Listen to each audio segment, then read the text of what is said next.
Our country is at a time where it needs leaders who are committed to uniting Nigerians, coupled with leadership responsibility of bringing and ensuring the dividends of democracy to their doorsteps, to the people and the country. Furthermore, a fundamental lesson we must have learned from the past is the fact that the peace and unity of this country is non-negotiable. While I commend the INEC and security agencies for the work done so far, I call on them to continuously live up to their responsibilities in ensuring that eligible voters exercise their franchise peacefully. Before I end, may I appeal to those who are still bent on disrupting the forthcoming election to reconsider their actions, desist, and give the election peace a chance, an opportunity for a just and fair resolution of the problems at hand. Finally, I wish all Nigerians a peaceful election and a smooth transition of government as we had last time. Thank you all, and may God bless you. Thank you.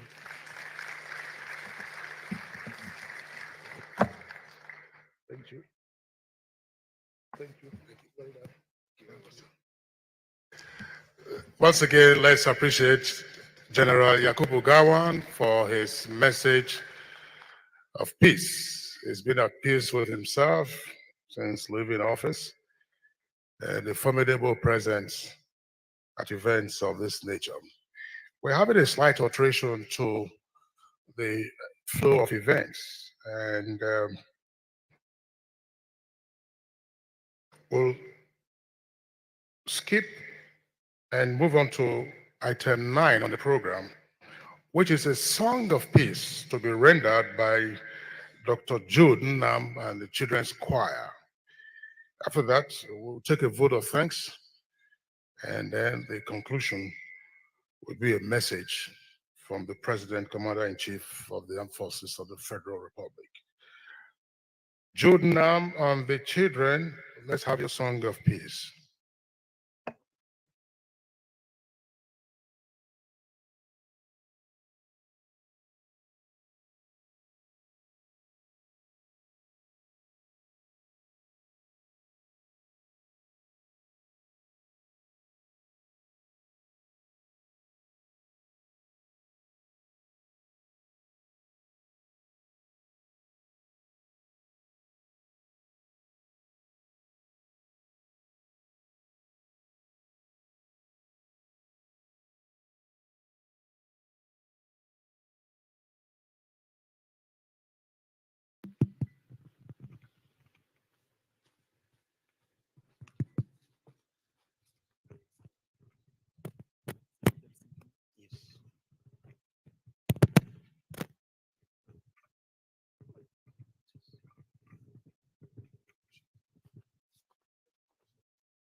Your Excellencies, the Nigerian children are here to present a song of peace. Peace is everything we need.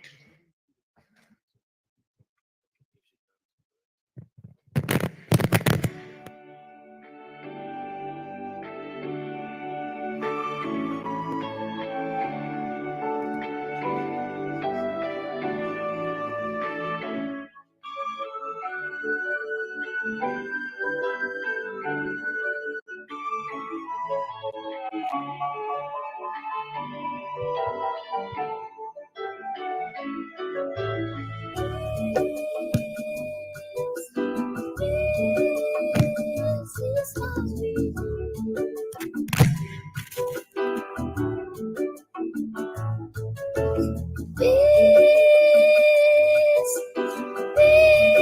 is everything we need.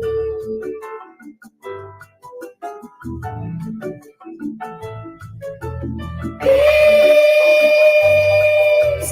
peace is all we need.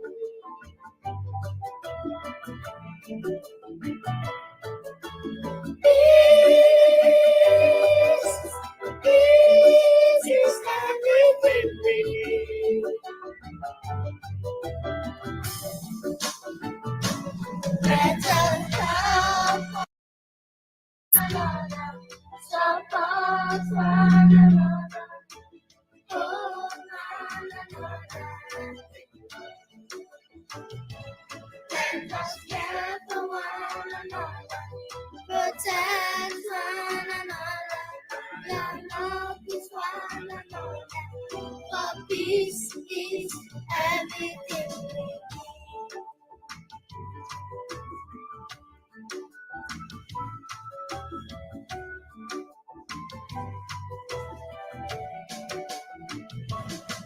Let us cast away old animosities.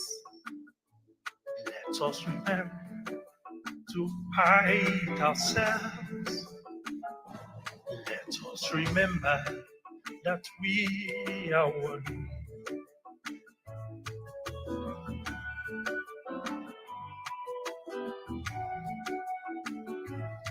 Let us cast away grudges and vengeance. Let us reject to pay back an eye for an eye. Let us unite together as one. For peace,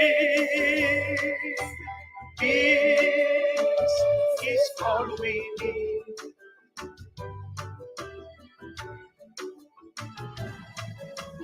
Peace, peace is everything we need.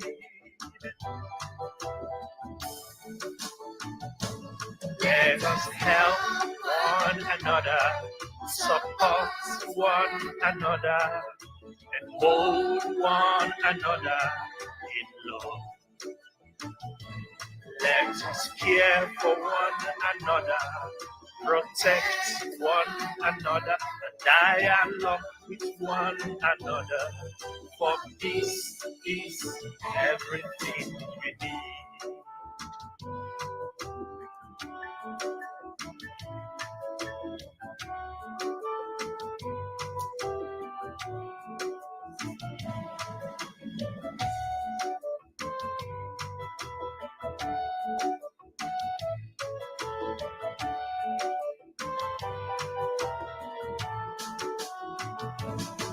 I believe everyone has a right to life. Everyone has a right to breath. Everyone has a right to be free. Let us move beyond fear and leave hatred behind us and dwell in peace and unity. But remember, with justice comes peace.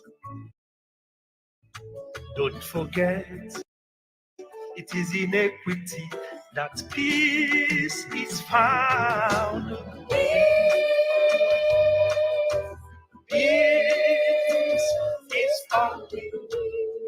Peace in our heart, peace in our land.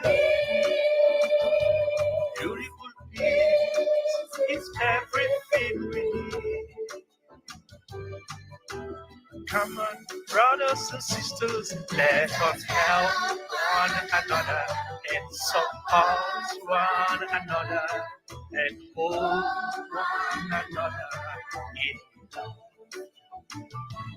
Let us care for one another, protect one another, and dialogue with one another. For peace is everything. For peace is everything we need today. For peace is everything we need. Peace in our hearts, peace in our hearts, and peace in Nigeria. For peace is everything we need.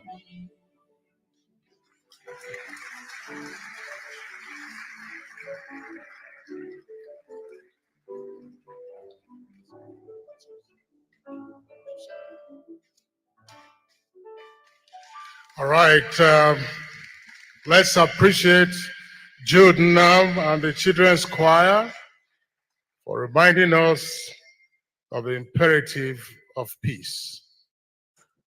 We live for these children, and we live for our country. Ladies and gentlemen, as they walk off the stage one more time, let's appreciate them.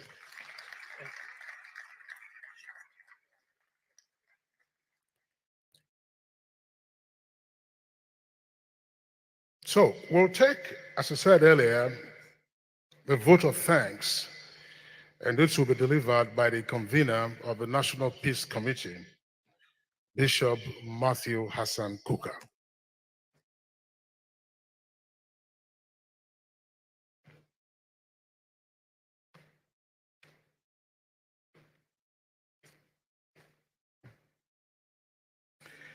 In the Catholic Church, we have a tradition of our congregants often approaching the priest and asking for prayers to be said, particularly for them. It could be over a sick husband or a sick child or whatever. And one day, this woman approached the priest and she would like the Mass to be celebrated for her intention. Usually, the priest will ask you, what are the intentions? So he says to Madam, what intentions you want us to pray for? She said, well, my husband ate food last night and told me thank you. As a result, I would like to thank God for this wonderful gesture from my husband. My job has been made relatively easy by the speech of the chairman of the National Peace Committee, His Excellency General Abdusalami Abubakar. And so, while standing on existing protocols, I make the point that the growing international interest in Nigeria's elections is a source of encouragement, but it's also a pointer to the higher responsibilities that have been entrusted to our dear country. We are very grateful that our president is physically here with us, even though he has really no reason to be. But I think his presence here is a mark of the seriousness of his own commitment and the commitment of our country to free, fair, and credible elections. We also have in our midst, for the first time, and I don't think this has happened anywhere in Africa, we have the presence of not only our former heads of state, but we also have the former president of South Africa, Thabo Mbeki, Joyce Banda of Malawi, Ernest Koroma of Sierra Leone, Mahama John, Ghana, Uhuru Kenyatta. And Uhuru Kenyatta is important because it was actually from the problems of the 2014 elections in Kenya that more or less the inspiration for the Peace Committee came about, in order that we will not be like Kenya. But since then, Kenya has still moved on. We have the Secretary General of the Commonwealth who has delivered a most outstanding speech, and those of us who were here last time she was here, I think we recommend her for a very special recognition by the President of Nigeria for her solidarity and encouragement. But we thank Your Excellencies and members of the teams of international observers, and many of you who are representing the various international bodies. This is not an honor that we in the Peace Committee and all of us ordinary citizens of Nigeria take lightly. Our presidential candidates must repay this goodwill by appreciating that the world is watching at us. When the National Peace Committee came into being in 2015, it was to help negotiate and mediate peaceful elections in 2015, especially against the backdrop of what had happened in Kenya. We have fond memories of the graciousness exhibited by both President Jonathan and General Muhammadu Buhari, as he then was, who heeded the appeal of the National Peace Committee and followed faithfully their commitment to accepting not only the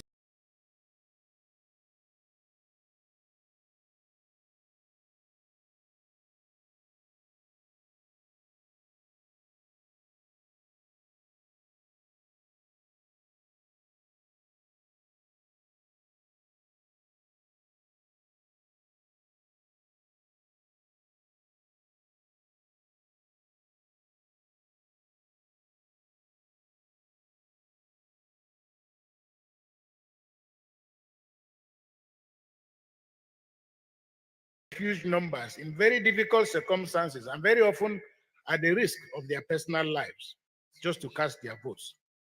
Our people continue to invest emotionally, physically, and psychologically in political outcomes, despite the fact that the rewards have not been commensurate with their sacrifices.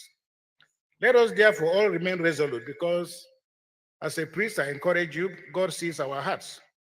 We also know God hears our supplications, and God will answer us at the appropriate time. Indeed, for us, and for me as a Catholic priest, it is significant because today is Ash Wednesday, a day that the Christian community in particular starts its own Ramadan. So in prayer and supplication, we are hopeful that the good Lord will forgive our many failings and grant our country what we so much desire. So I appeal to our citizens to stand firm, as these clouds of uncertainty and doubt that hover around us will soon give way to a brighter day. Peace is not a location. Peace is not an address. Rather, peace is a destination. We must therefore persevere on our journey to greatness. I wish, before I end, once again thank all the members of the diplomatic community, especially the European Union, its delegation led by Ambassador Isopi, who have been our main supporters. The Swiss Embassy and the Kofi Annan Foundation were with us from the beginning of this process in 2015. I wish to pause in appreciation and ask Almighty God to grant eternal rest to the soul of one of Africa's greatest sons, the late Kofi Annan, along with our own dear David Lambo, who was a staff of the Center for Humanitarian Dialogue. They were the ones who handheld us in the course of the events leading up to the setting of the Peace Committee. I also use this opportunity to congratulate our father, Chief Emeka Anyoku, who turned 90 recently. He it was who summoned me on the night of January 14, 2015, along with Kofi Annan, the Transcorp Hilton, and asked me to serve as a convener of what is now the Peace Committee. Our brother, Chief Ben Obi, is here with us. At the time of the Jonathan administration, there was an Office for Inter-Party Affairs, which was also partly the recommendation of the Electoral Reform Committee. And it was they who actually bettered what is now the process leading to the Peace Committee. I want to end by thanking very sincerely the Minister of the Federal Capital Territory, Alhaji Muhammadu Musa Bello. He has been a very good host to us and has always stood by us and granted us unlimited access to the facilities that are under his care. I want to thank all the staff of the International Conference Center and our consultants, Media Insight, who have done such a fantastic job, as you can see. Father Athanasius Barkindo, the director of the Kuka Center, and his staff at the Kuka Center, which hosts the National Peace Committee Secretariat, have done a tremendous job because they've worked tirelessly and almost sleeplessly for the last 3 nights. I want to thank you so very much. I'm very proud of you, and also I'm grateful that so many of the staff of the Kuka Center are young men and women who are in their 20s. You should be thankful to God that you have an opportunity to serve and watch these men. These great men at very close quarters. I'm very sure Many of you may do what Jerry Hussein did when the Pope came to Nigeria and he had a chance to shake the Pope's hand. 2 weeks later, we went to thank General Abacha of blessed memory. And Jerry Hussein stood up and told the nuncio and the bishops' conference that if this is how the visit of the Pope is, he would not like the Pope to visit Nigeria again, because since the Pope left, barely after 2 weeks, his staff have refused to wash their hands because they shook the Pope. So I believe that many young men and women who are working here have heard of President Buhari. They've seen him at a distance.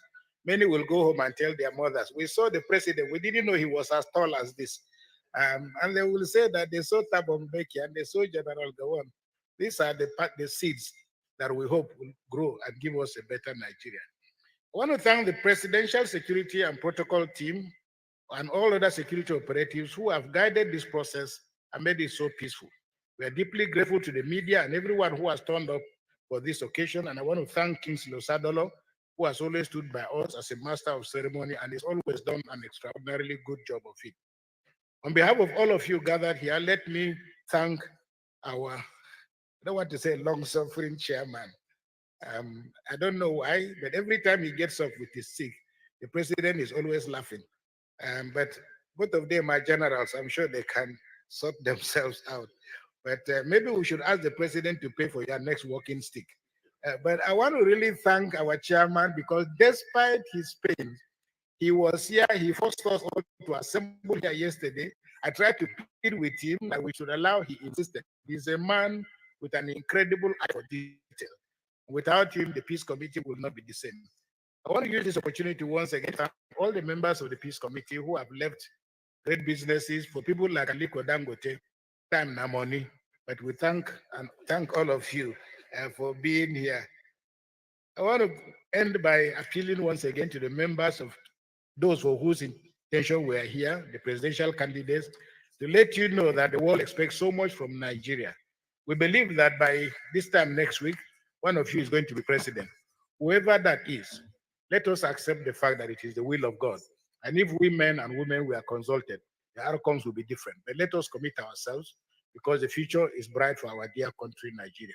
Once again, on behalf of the chairman and the members of the Peace Committee, I want to thank you very much for your solidarity. God bless the Federal Republic of Nigeria.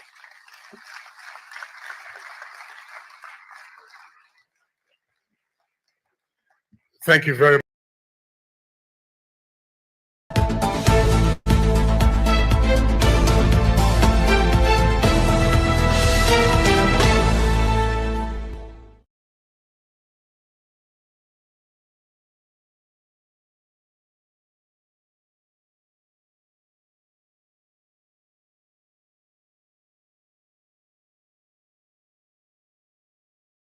Where am I? Hi. Hello. Thank you, everybody. Welcome. It's Wednesday, February the 22nd, 2023. We are 3 days away from the election. And we just watched the Peace Committee have their second meeting. And we're going to have a conversation starting with us. So let me bring up our people who are here. Eddie, welcome to the show. Welcome, Doctor. Sydney, welcome to the show. Welcome. Thank you. Janaba, welcome to the show. Maxi, welcome to the show. Rachel, welcome to the show. Did I miss anybody? All right. So you guys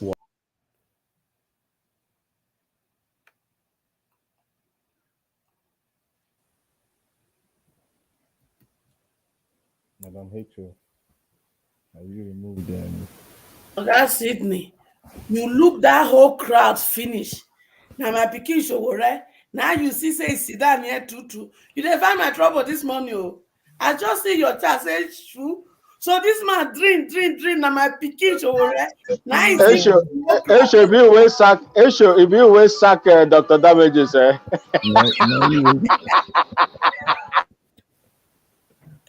You won't know anything my pikin Showore they think.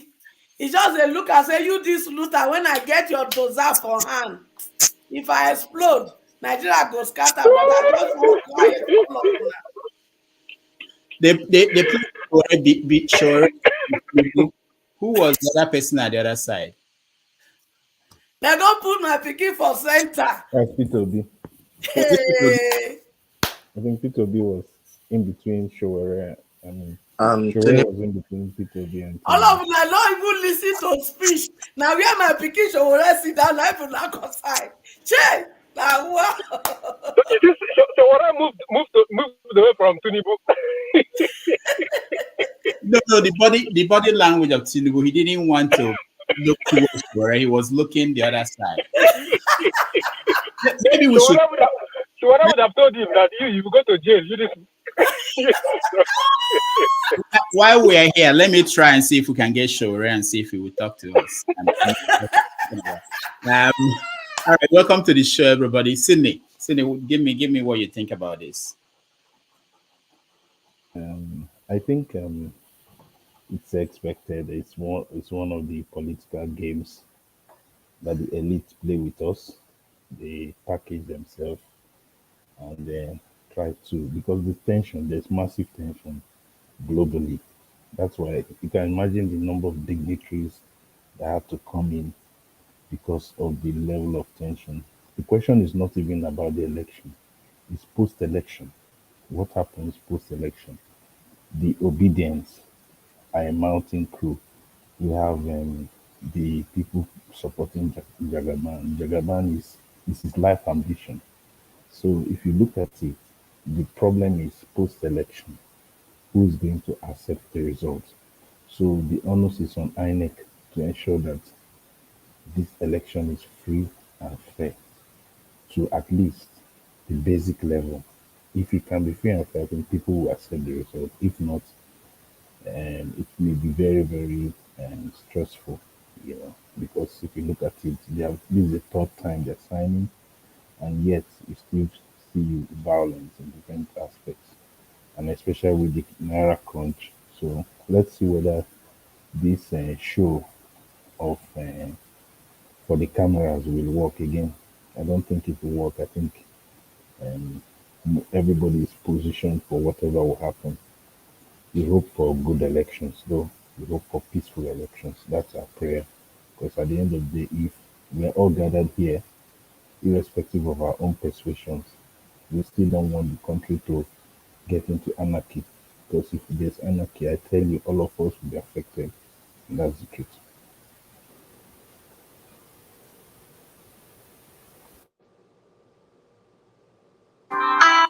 Thank you. Let's go to John Abba. John Abba, you're next. Well, thank you, Dr. Rudy, and thank you, fellow panelists. I think we have 3 more days to go, and we'll see the outcome of the election.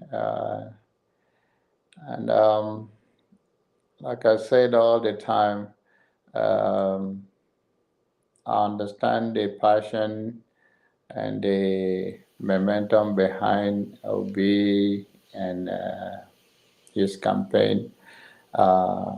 We should always encourage people to be careful, to go vote, right, and to lower the expectation of so many of the obedient. I spoke to a few of them this morning, and one of them, she didn't have PVC, the other have, but they said they are not voting. They are not going to vote, and their neighborhood is already too much chaos. And I asked them that, why are you supporting someone and you're not going to go out there to vote? How do you think the person will win? So they said, okay, it's not safe for them. And I say, I think if you want if you want to say, oh, you want to bet to be will win, and you're not going out to vote, how does that add up? And I think it's all over like that. And so we should lower the expectation of the people so that we will not say, oh, if Obi do not win, there will be kata kata. I think that shouldn't be a message. John Abba, what neighborhood is that? What neighborhood? In what state? In Lagos. Oh, okay. Yeah. Both of them in Lagos. Yeah, both of them in Lagos. One is around Ogun State, Lagos, and the other one is in Ajah State. Okay. Yeah. All right. So yeah. So if we the on media, we should also let people know. You can encourage your people to summon courage to go vote. All we want is free and fair election. But if we high our expectation to the extent that people take it out on the street, oh, my candidate do not win, the election is stolen, all those things we uh, should not instigate in one way or the other. I think the lower the expectation, we even mobilize them to go out to vote than to tell them if LB do not win or if Tinubu do not win. End of the day, none of these people will even be benefiting from it. The politicians are always going to be politicians. All we want from is accountability to some extent and to see that we have a system that we are improving on, that is working, that eventually we improve it to some certain level that it can be trusted. So many years ago, we have seen how the election go in Africa, not only in Nigeria. And those people who are the one that in one way or the other, we say, oh, when the international community will come out and say, oh, we see some irregularity, we see something that doesn't add up. The people will say, oh, this meet our standard. The same people now in another team now say, oh, if this is not, it's not the standard. That is the word I don't like. We allow politicians to lie to us. The elite, they're always together. It's the masses that suffer the game of the elite. And I don't think that is fair. Another thing, as I round up, how it was not a concern for so many of Nigerians or the Easterners when Samuel Ekpa was talking about sit at home for so many months now, if not yet. Now you find it disturbing because you think it's going to affect the election. And how do you think 3 days now you are trying to threat him while all this while you are being disengaged, or you think is your guy then, but it's your guy, but it's spoiling your show, and now you think this late end of the show will be fair. I think when it started from the very beginning, if they mean well for their people, they should know that is not the way to go. Many have died as a result of this thing, maybe by starving, by not getting food, or have a medical emergency, and they couldn't get it. And you have supported it in one way or the other, and now it's going to turn back to hurt you, and you started doing the late medicine. I hope it works. Thanks. All right. Thank you. Maxi, welcome to the show. Good afternoon to all of you. It's about 4:24 Ghana time, and I would like to go in the same line with my brother John Abba. John Abba, anyao.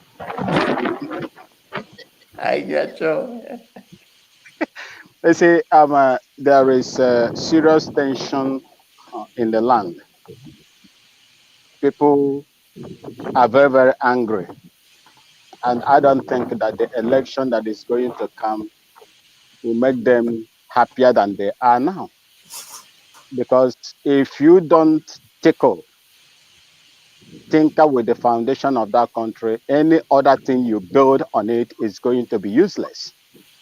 And for me, I will not stop anybody from voting. It is your, constitutional right to go and vote. But for me, I have, from history, I have looked at, even when I was in active service, I've looked at the Nigerian election, even before independence, 1960. It has never been fair. It has never been free. Even the most fairest was the 1992 election that brought Abiola in, which was disrupted. I don't see any difference, from this one that we are going to have today. And I still believe that Nigeria cannot hold any credible election, and your politicians, even if voted, cannot be accountable You can't hold them accountable for whatever reason, I don't know. That is the system that is practiced in Nigeria. And I hope that it is going to be violent free. But when you look at the forces on the land, it is going to be very, very difficult for Nigerian people, especially the downtrodden. Thank you so much. And Dr. Damages, I don't know how long I'm going to stay.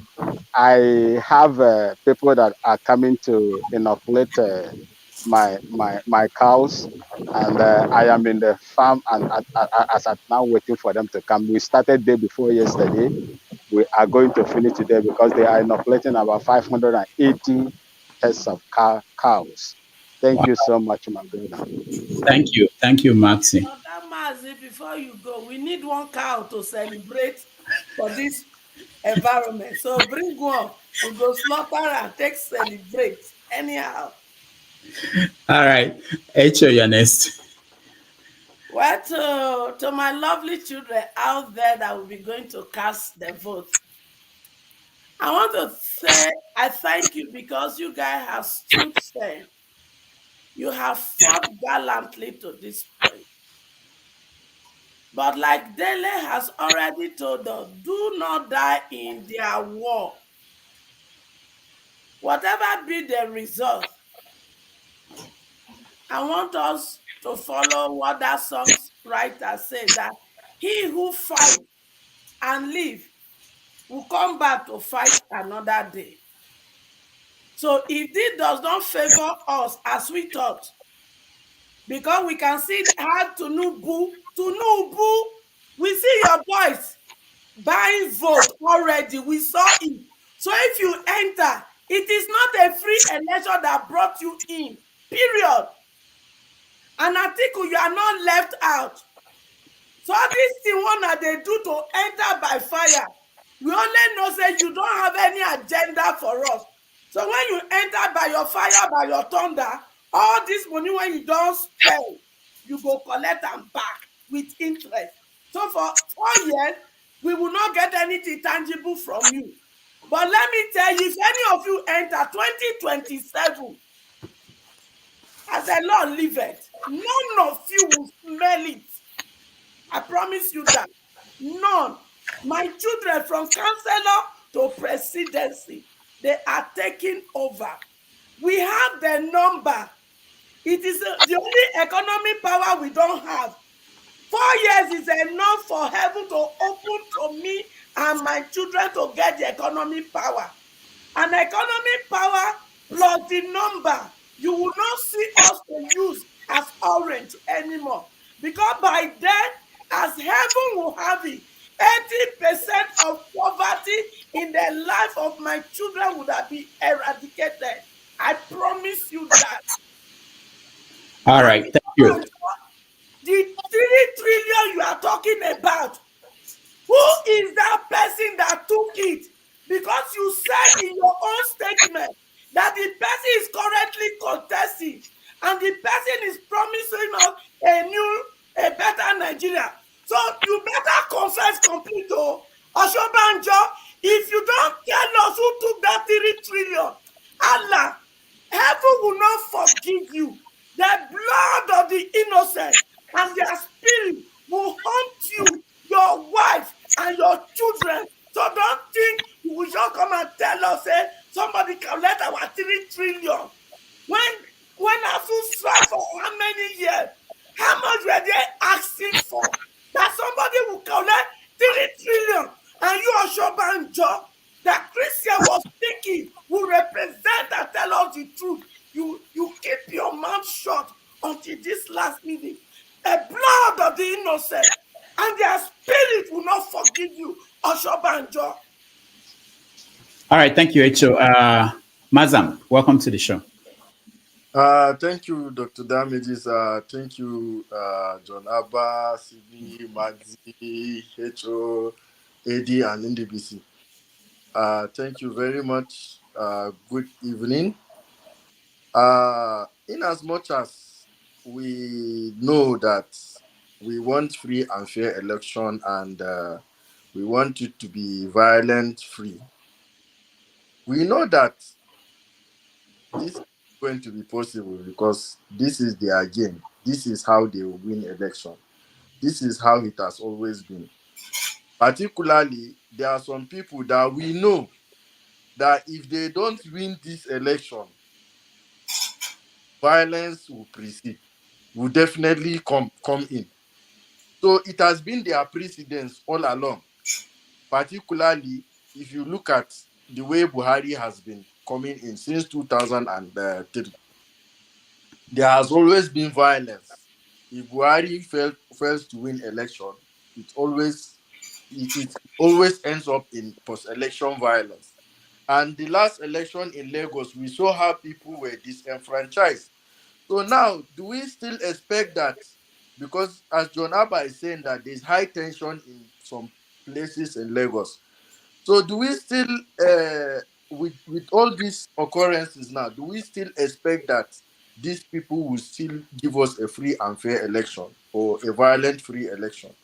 We know that it is not going to be possible. And the same obedience or any other political party supporters will not want to sit down and see themselves being ripped out of this system. So my prayer is that the government should do the right thing and put security agencies in the right places, whichever way. I know that there will definitely be violence, but I believe that it can be minimized. That is all I can say. All right, thank you. Eddie, you're next. Eddie? Eddie is driving.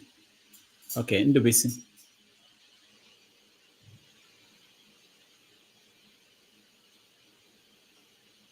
Ndubisi, can you hear me?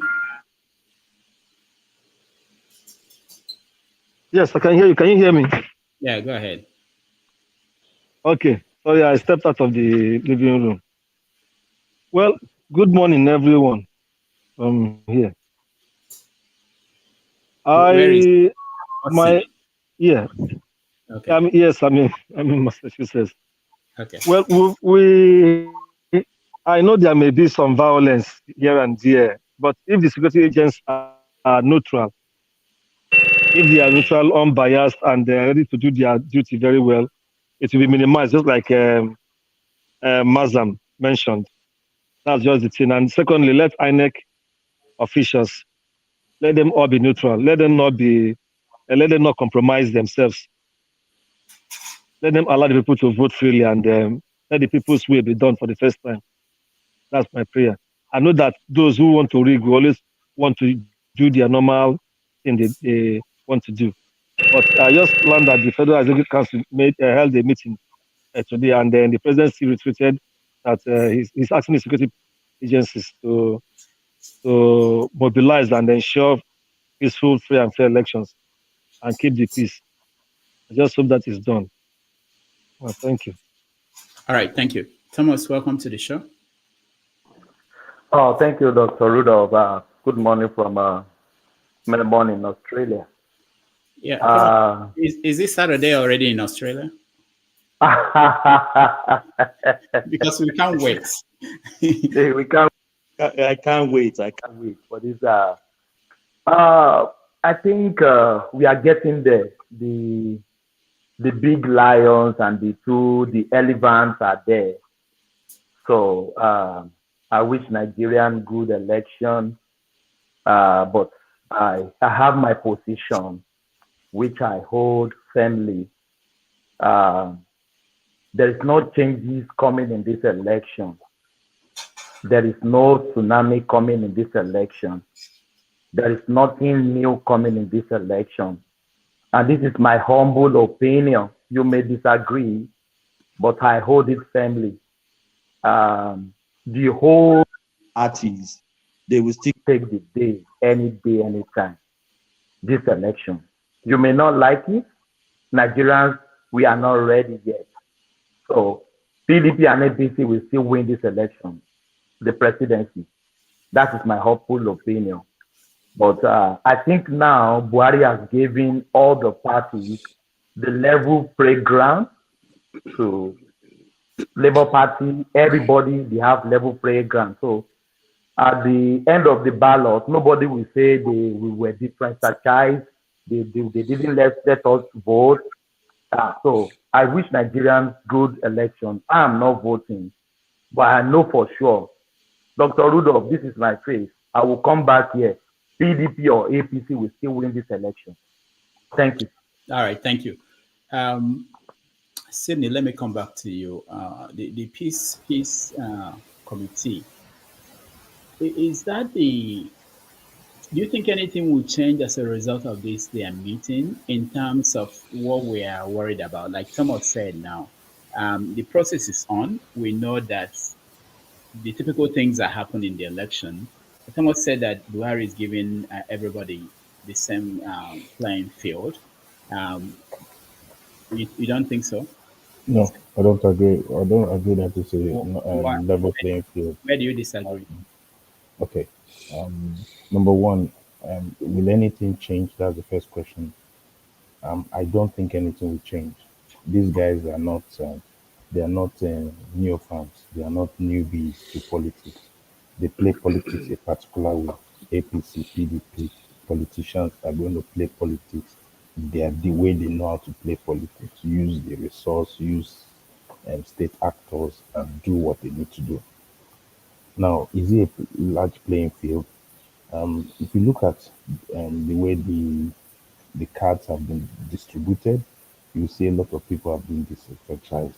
Actually, recently, large number of cards were picked up in Anambra, in the bush. Massive number of cards. So people, there's not been a level playing field for different aspects of the nation, especially in Lagos too.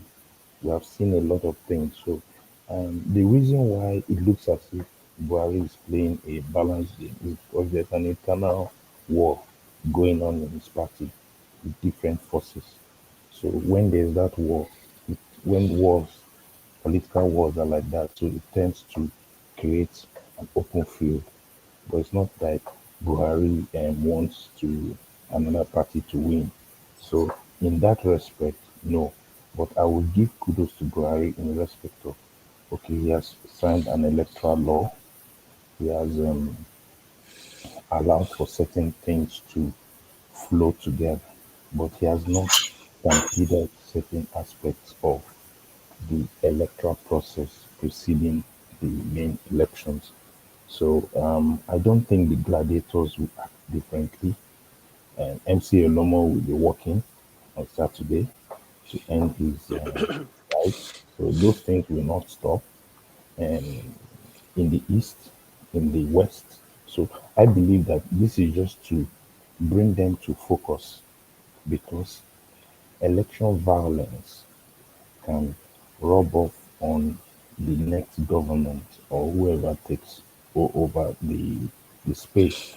So they need to know that we have done all we need to do. We have talked to you guys to take this election carefully.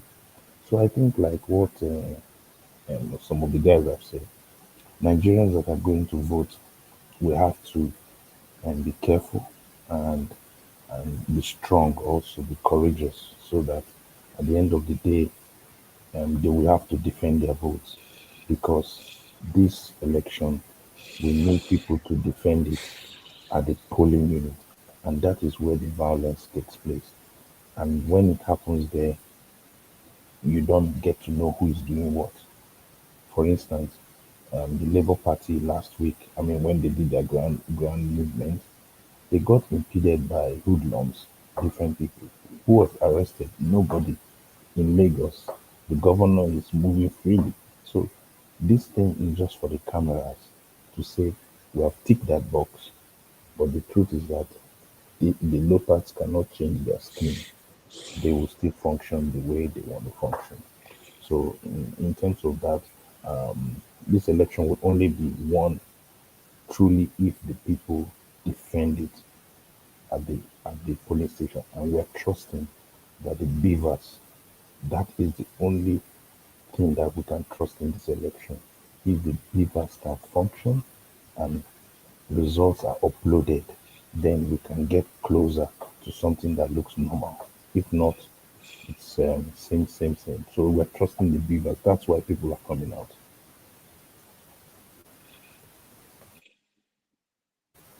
You're mute.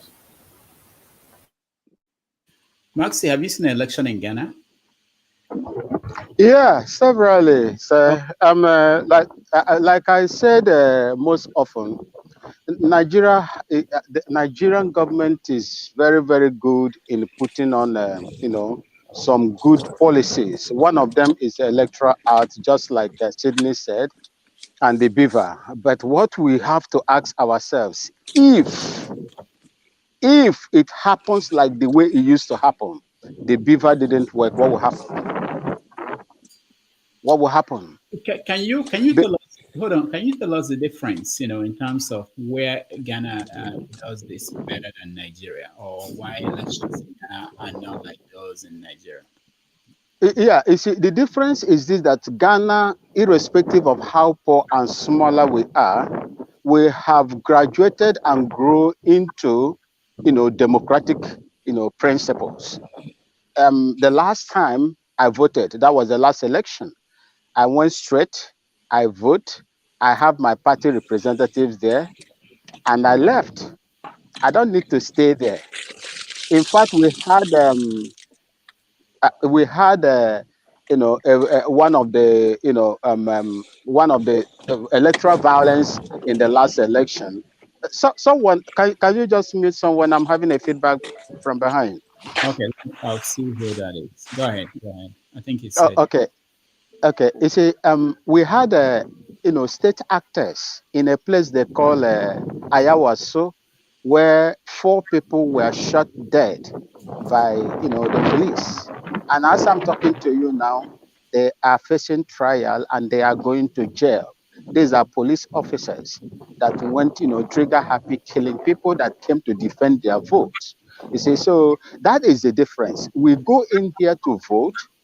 You will not even know when you come to Ghana. How I wish that Dr. Damages, you can visit Ghana 2024 December, when we are going to have our presidential election. You will see how elections are conducted.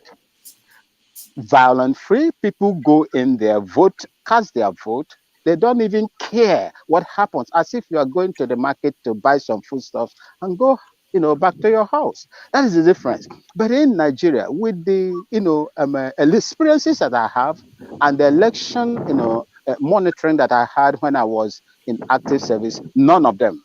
In fact, I almost got killed in one of them in Nigeria, observing in uniform.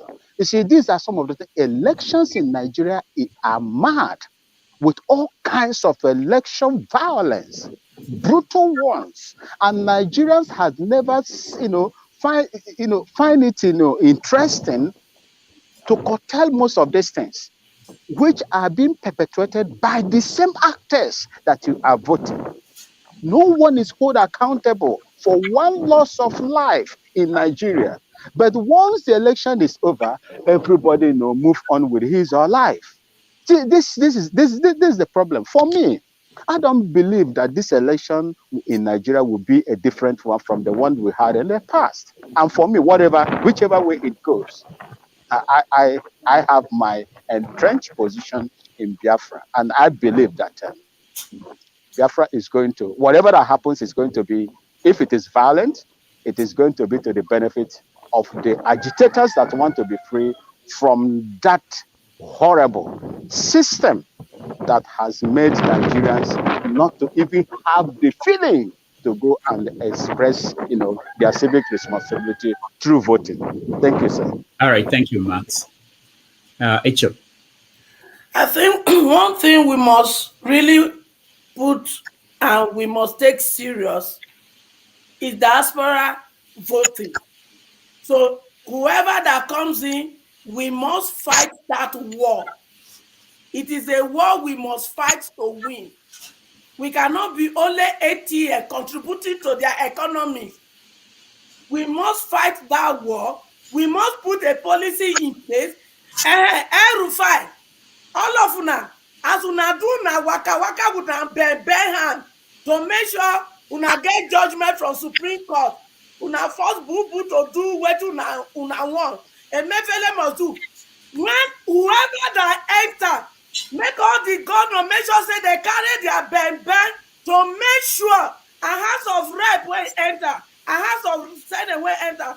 Make una make sure una go carry una ben leg and una yeye mouth to make sure we get a bill and a law in place that will give diaspora power to vote in 2027.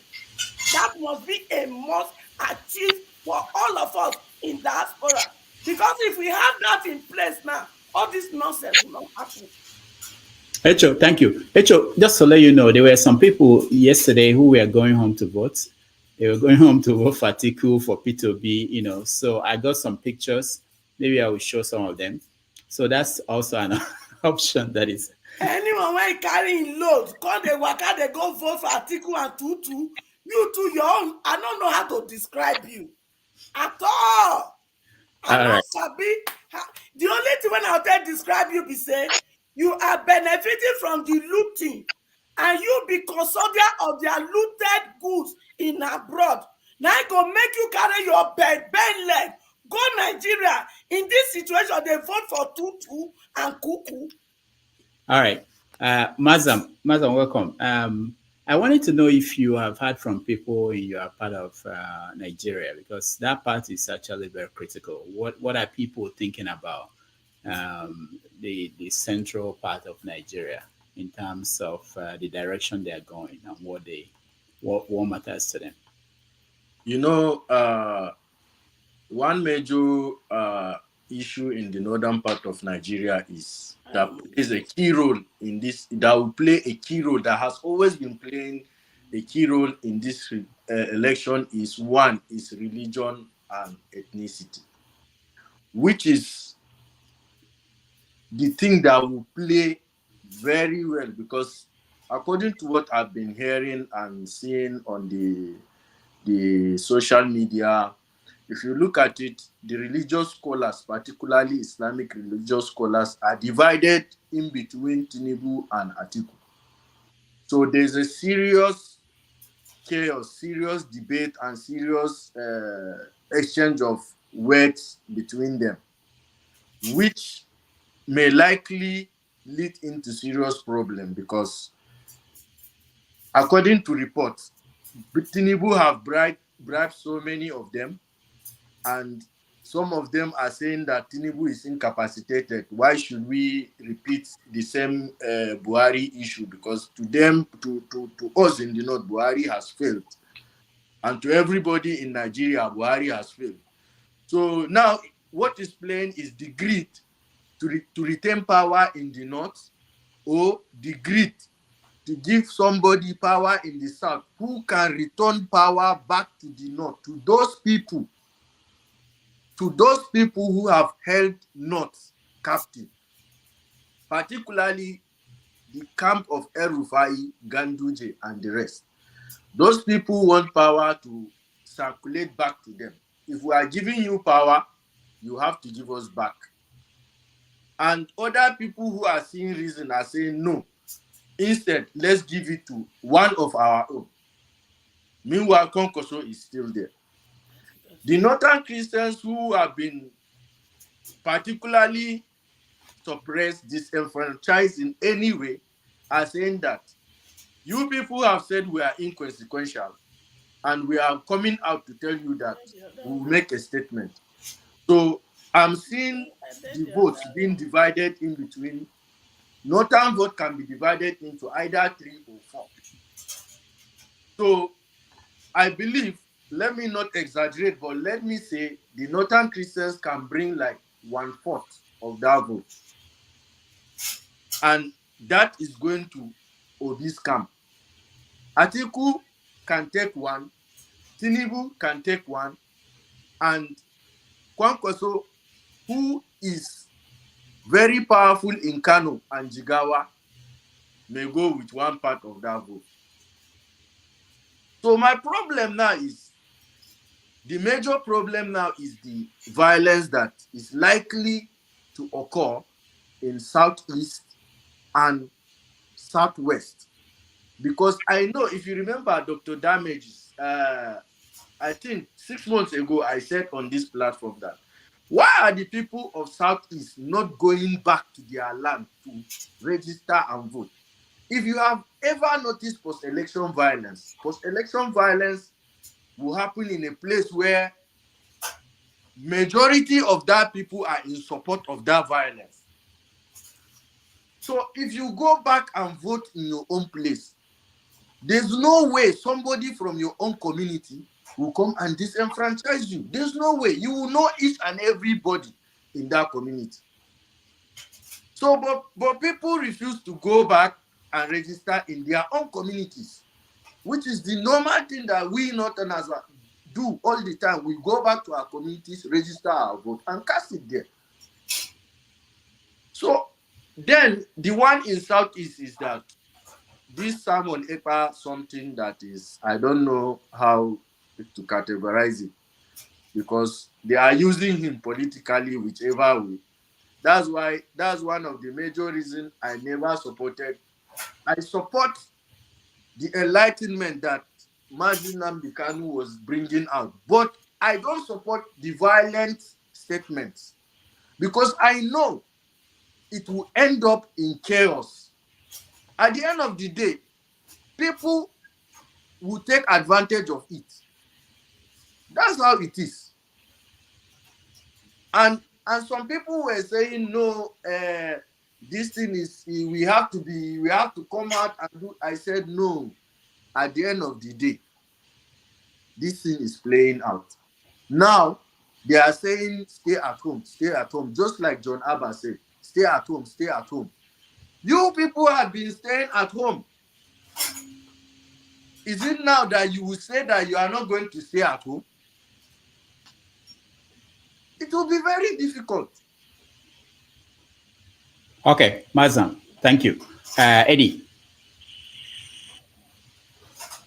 Hi, Doctor. Good evening, everybody.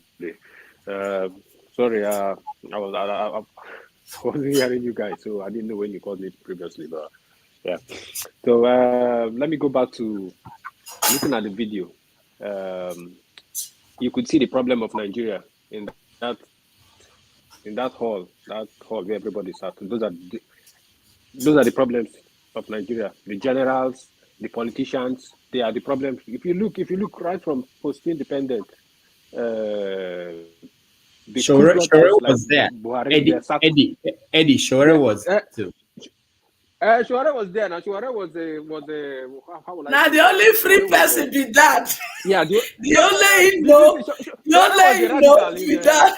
So, but anyway, looking at the main players there, they are the problem we have in Nigeria. And how can the problem of Nigeria currently they are doing peace accord? By the way, in America, do you guys sign peace accord for your elections? Because in England, I've never heard of peace accord. So what's going on? Why are we signing peace accord? Are we going for war? Signing peace accord. So it's just really funny looking at the whole this. I just feel that these people are taking us for a ride as usual, you know. But anyway, that is that. As for I saw a thing yesterday in River State where Wike is sending out memos telling people in PDP to vote a certain candidate, to vote Bola Ahmed Tinubu as against Atiku, which is very funny. You see, when is it Tinubu when he said that, I forgot, is it Tinubu that said PDAPC? So River State now we have that party now. That party has been created now, that PDAPC, and these are the supposedly the G5, the integrity group. Is there any integrity in them? So in fact, Nigeria is just one big ball of confused people. You know, you call yourself integrity group, and at the moment there is no integrity in you. You know, they're behaving like FFK, that he speaks in from the both side of his mouth. You know, as for the violence, whether we like it or not,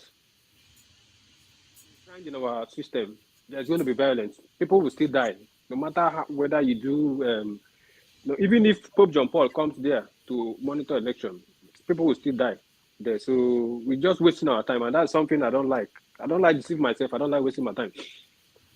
Whatever happens there, people will still go. Even if you sound the drum, go guide your vote, and people will still die. So it is the sad reality. And like someone said earlier, from what I could see there, those two contenders, PDP, and this election is really between PDP and APC. Even it is really hard to it's really hard for me to appreciate that, but just look at it, because these are the people. I was saying to somebody, this naira hardship that you're saying you're having in Nigeria, after election, all the currency will come out, all the new notes, all of them will come out, because the politicians have them. The politicians, they've already taken all this money. It's with them. So Saturday, they'll be issuing it out. So don't worry, this problem of naira scarcity will be settled in on Saturday. And yeah, on a final note, everybody should just go and cast their vote. And yeah, it's not going to count. But yeah, you have to cast it. Yeah, I'll leave it at that. All right, thank you, Ndubisi. There were African heads of states, former African heads of states that were there, and they were presented as leaders who, what do you say, the leaders who did well for their countries. But if you look at some of them, the people there, we can't say that they did very well. But I'm interested in the issue of the origin of the peace meeting. The Kuka said that they started out of what happened in Kenya in 2014. And I saw former president of Kenya there, Uhuru Kenyatta. And we know that in Kenya, their election has advanced a lot further away from our own. In Kenya, if you vote and they close the election, immediately the result is signed, is uploaded to a website. Do you know what we are doing in Nigeria on Saturday? Well, over the years, we've been trying to improve the system by introducing electronic voting and ensuring that people vote. And like the couple of elections in some states where they vote, results are uploaded right away. But the problem still remains that Nigeria is a very complicated country in terms of the kind of people who want to be at the ends of power. That presidency, they see that it is all, everything revolves around the presidency. If you grab the power, you have the power to do as you like. So like some of us have said in the past, if there would be a way for everybody to come to the table at the end of the day and evolve a new constitution that will really decentralize power, reduce some of the powers at the center, so that the regions or states can get some level of power to do some things. Many people will not be so keen on going to the presidency. That is one. And then when you bring our ethnic and religious biases into the question, that is what many of these politicians use to doing the people. So, but it is all, since it is this way for now, the people have to, if they really want to liberate themselves from this slavery, because the system has become like a slavery. Every 4 years they come and seek your vote. They vote, or the people vote, but they do in the way they like, and they go in and run the country as they like. People will begin to protest. They will send the police and the military against the people. These are the people they will still come back to seek their votes. So the only way is that if INEC, as they have said that these beavers has some measure of credibility, if INEC will do their work properly, be neutral and unbiased from the polling unit officers to the people at the headquarters, do their job well, and the security forces too don't allow themselves to be used, which we know is difficult. Nigerian, everybody, people like money and whatever, they give them money, but if they can, for the first time, be neutral, when they see one man, no matter how influential the man is in that particular area as a politician, trying to do the wrong thing, they will call him to order. They'll tell him, no, you don't do this. And when the man attempts it, they arrest the man. If INEC and if the security forces are determined to do the right thing this time, I'm telling you that some prominent politicians in some local areas will be arrested because they will still want to influence votes. So if they are arrested and allow the people's vote to count, things might be different. I know people are becoming despondent or saying that, oh, you go the same way, PDP or APC. But don't overrule the power of the people if the people are determined to defend their votes. So the whole thing is still boils down on INEC and the security forces. The issue of the peace accord, yes, it's not only because of the Kenyan election in the past that was 2000 election that went into that caused riot and many people were killed. Over the years, Nigerian election has always been like that. So decided to do this one, decided to begin this peace accord just to calm things down, to talk to the politicians because they are these guys who go out to cause violence. They don't just go; they have been kept on standby by their political godfathers and said that if things are not going our way, go this way. And their utterances as well, they are equally caused that. You look at the banks that we have been, this bank issue, this money issue where banks have been bought. If you realize it didn't just happen, the statement made by some politicians equally made that to occur. If everybody was calling for calm, and all that, maybe the frustration will not boil down to people going to destroy banks. The same thing it is with elections. If they have said that, oh, this is our area where we are going to win, and they say that it's not going their way, they will set their rigging or violent machinery. All right, Lewis, thank you. If rigging didn't work, violence will be the next thing. So, but it goes on the politicians to do the right thing. Sorry, the security forces to do their work properly. Thank you. All right, thank you. Thomas, how are the people going to have the confidence that this election, whatever the outcome is, that is credible? What are the system in place that will make people feel that the process, this process they went through, that it was credible? Oh, thank you, Rudolph. Nigeria is not there yet. Some people are banking their assurance on beavers. When beavers fail, they will vote manually. You can shake your head. That's my opinion. No, but your opinion is not what is the rule of law. Can I make my statement? Thank you. Yeah. So we can't have free and fair election in Nigeria if politicians have not changing their behavior. Our election should be free and fair, but our politician is our problem. And even we Nigerians, we people.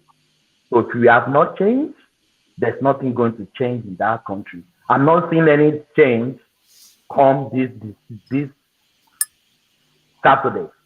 It's going to be business as usual. Dr. Damages, God will spare us. This is my face. I am Thomas. This is my name, my real name. I will come here at the end of the election, and what I'm saying today will still play out. So there is people banking that there will be changes, there will be paradigm shifts. There is nothing coming on. The two big parties will still win all the way. That is my own opinion, and I hold it firmly. And you know me for that.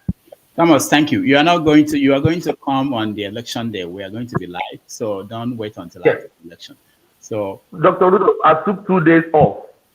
Friday, Saturday. So I'll be back to back. We will analyze things together. I took Monday off because Dr. I don't Rudolph, know the outcome. I feel we should correct a misinformation. Okay, what is very critical.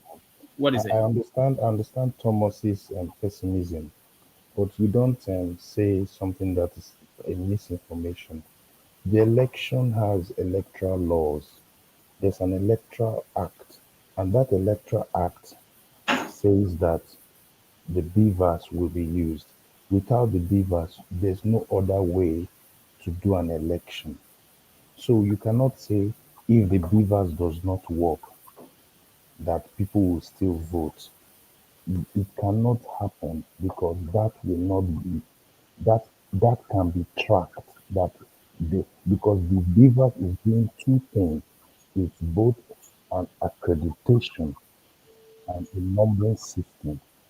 And because of the fallout of Osun election, they have been able to say, as you accredit and you vote, the two accreditation numbers and the voting numbers will all be polling to the same server.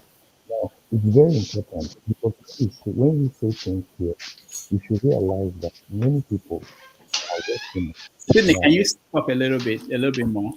Can you hear me? Yeah, okay, that's We good. should realize that many people are listening to us, picking our information.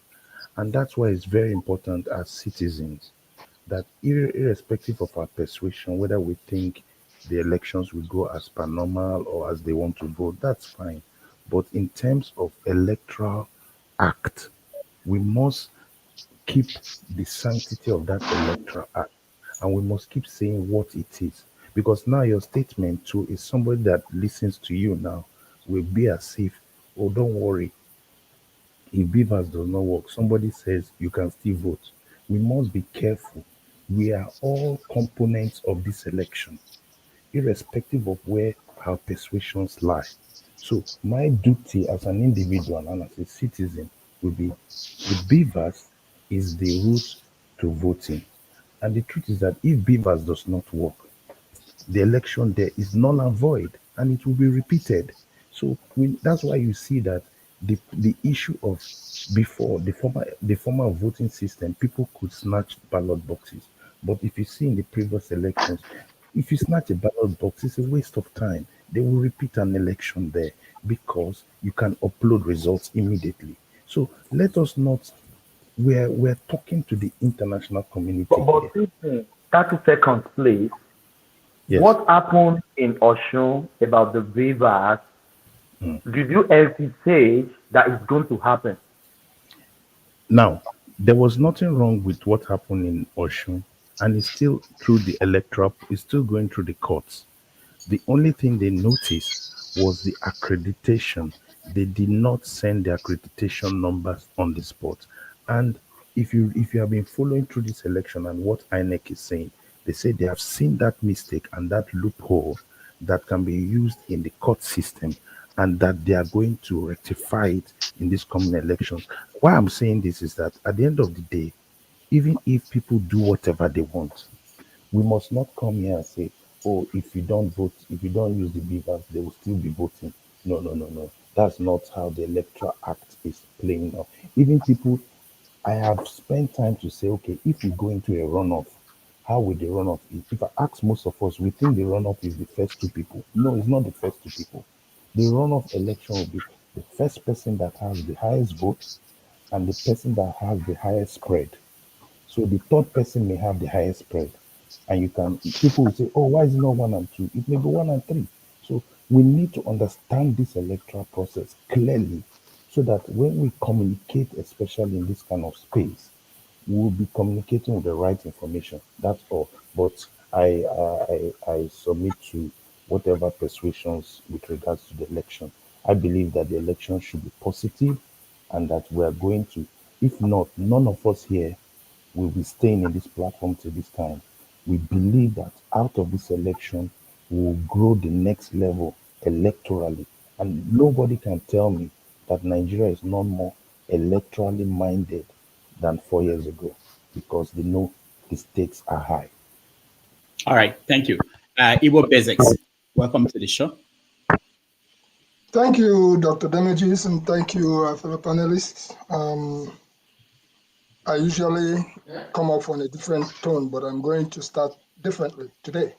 Thank God Brother John Abba is still here, and I was going to address a subject which he talked about briefly, and that's about the sit at home and in the East. Let me say this up front. Nobody is sitting down at home willingly. Nobody. somebody, again, like I've repeated here, the original voice of IPOP has been hijacked. Hijacked by who? By the state actors, even by the people who want business to continue as usual. That is as far as that is concerned. So let us be very clear. Nobody is sitting at home because they want to sit at home. People are being forced to do that. And this election cycle is going to turn that around. That's as far as that is concerned. I won't go into details, but Max talked about his house of cow in Ghana. I'm very pleased that he's in a safe place. The previous week, I talked about people stealing 14 cows from somebody who went to establish a cow place in Western Nigeria. That's in Nigeria. And then I go forward to talk about Brother Mazam, who talked about people should go home and vote in their various places. That doesn't happen. It does not happen that way.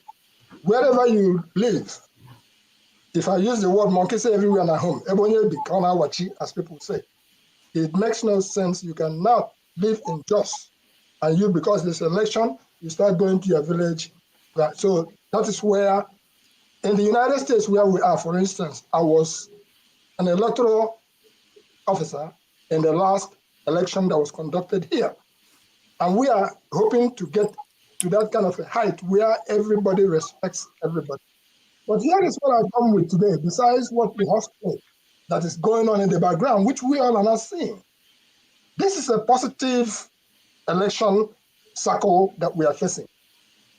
I just saw one of the funniest things that I can ever think about. It was Elijah Atiku Abubakar appearing on BBC and him saying that Labour Party starters, that you don't just start and then you go to the top.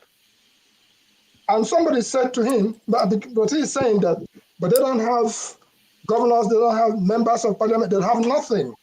And somebody said, but the youths are with them. And Elijah Abubakar opened his mouth and said, let the youths go and vote for them. That's not only dismissive, that's not only condescending, that is ridiculous. So this time around, what I'm saying, you don't dismiss 65% of the voting youths. What is happening in Nigeria now is that the youths, truly, from my feeders on the ground, because I've been up since 5 a.m., talking to people in as far as Delta is concerned, Abuja, Lagos, and making the usual round. Even what you're talking about, what happened in River State. Look at the faces of the people. A lot of horse trading is going on behind. Even the man who was talking about what we had asked them to go do, and he opened his mouth and said, Obi, come on. People know what they're doing. Do not be surprised that when the returns are made this coming weekend, that the youths of Nigeria will carry the day. This is not going to be business as usual, where the elites who have refused to exit the stage, they will be voted out because there is a campaign going on, vote them out. And the people are counting about give red card, APC, BDP. That's going on. We here, we don't see it. So a lot of things are going on. And Dr. Jones, we are here once again today. I just want to say it's a positive election cycle. There will be no sit at home in Eastern Nigeria. People will come out in mass and will vote. Some people have gone from here to Eastern Nigeria to go and vote. I have a cousin who traveled there. Others are still traveling. There will be anybody, and the government said, that is the chief of defense staff.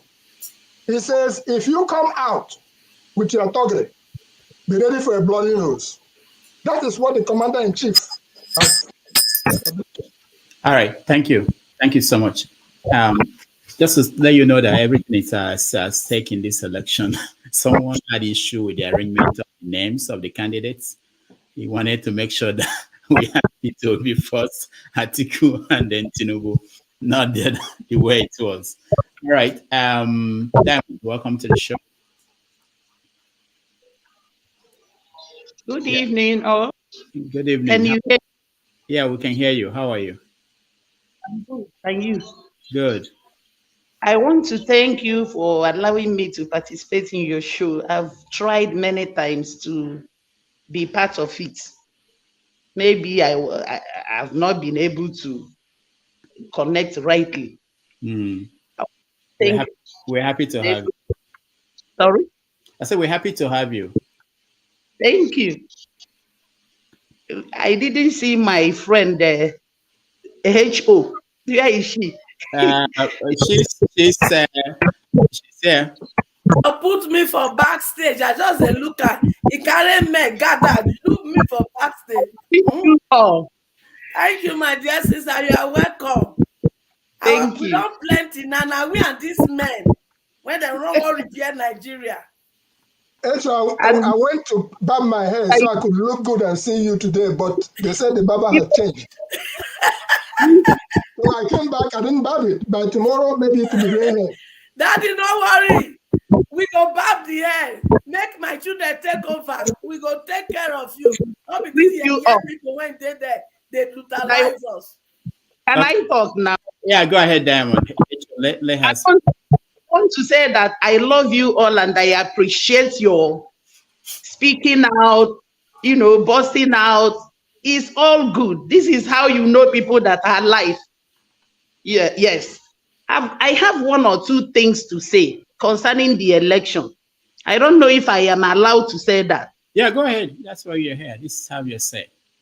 One is concerning the question you asked. You said Tinubu, Atiku, and Peter Obi. Well, before I go on, I will say that Peter Obi is going to win the election. Yes, whether the devil likes it or not. I'm not being religious here now because people have been saying Peter Obi went to religious this, went to that. And I have to say this. What Igbo people say that onye bigu ke ewu na-eso. Dr. Damages. I don't know why you are answering Damages, why you are the one amending things. You are yet to explain this your name because I don't understand why you should be answering Damages when you are doing a lot of wonderful work, making people like me to speak in a platform like this.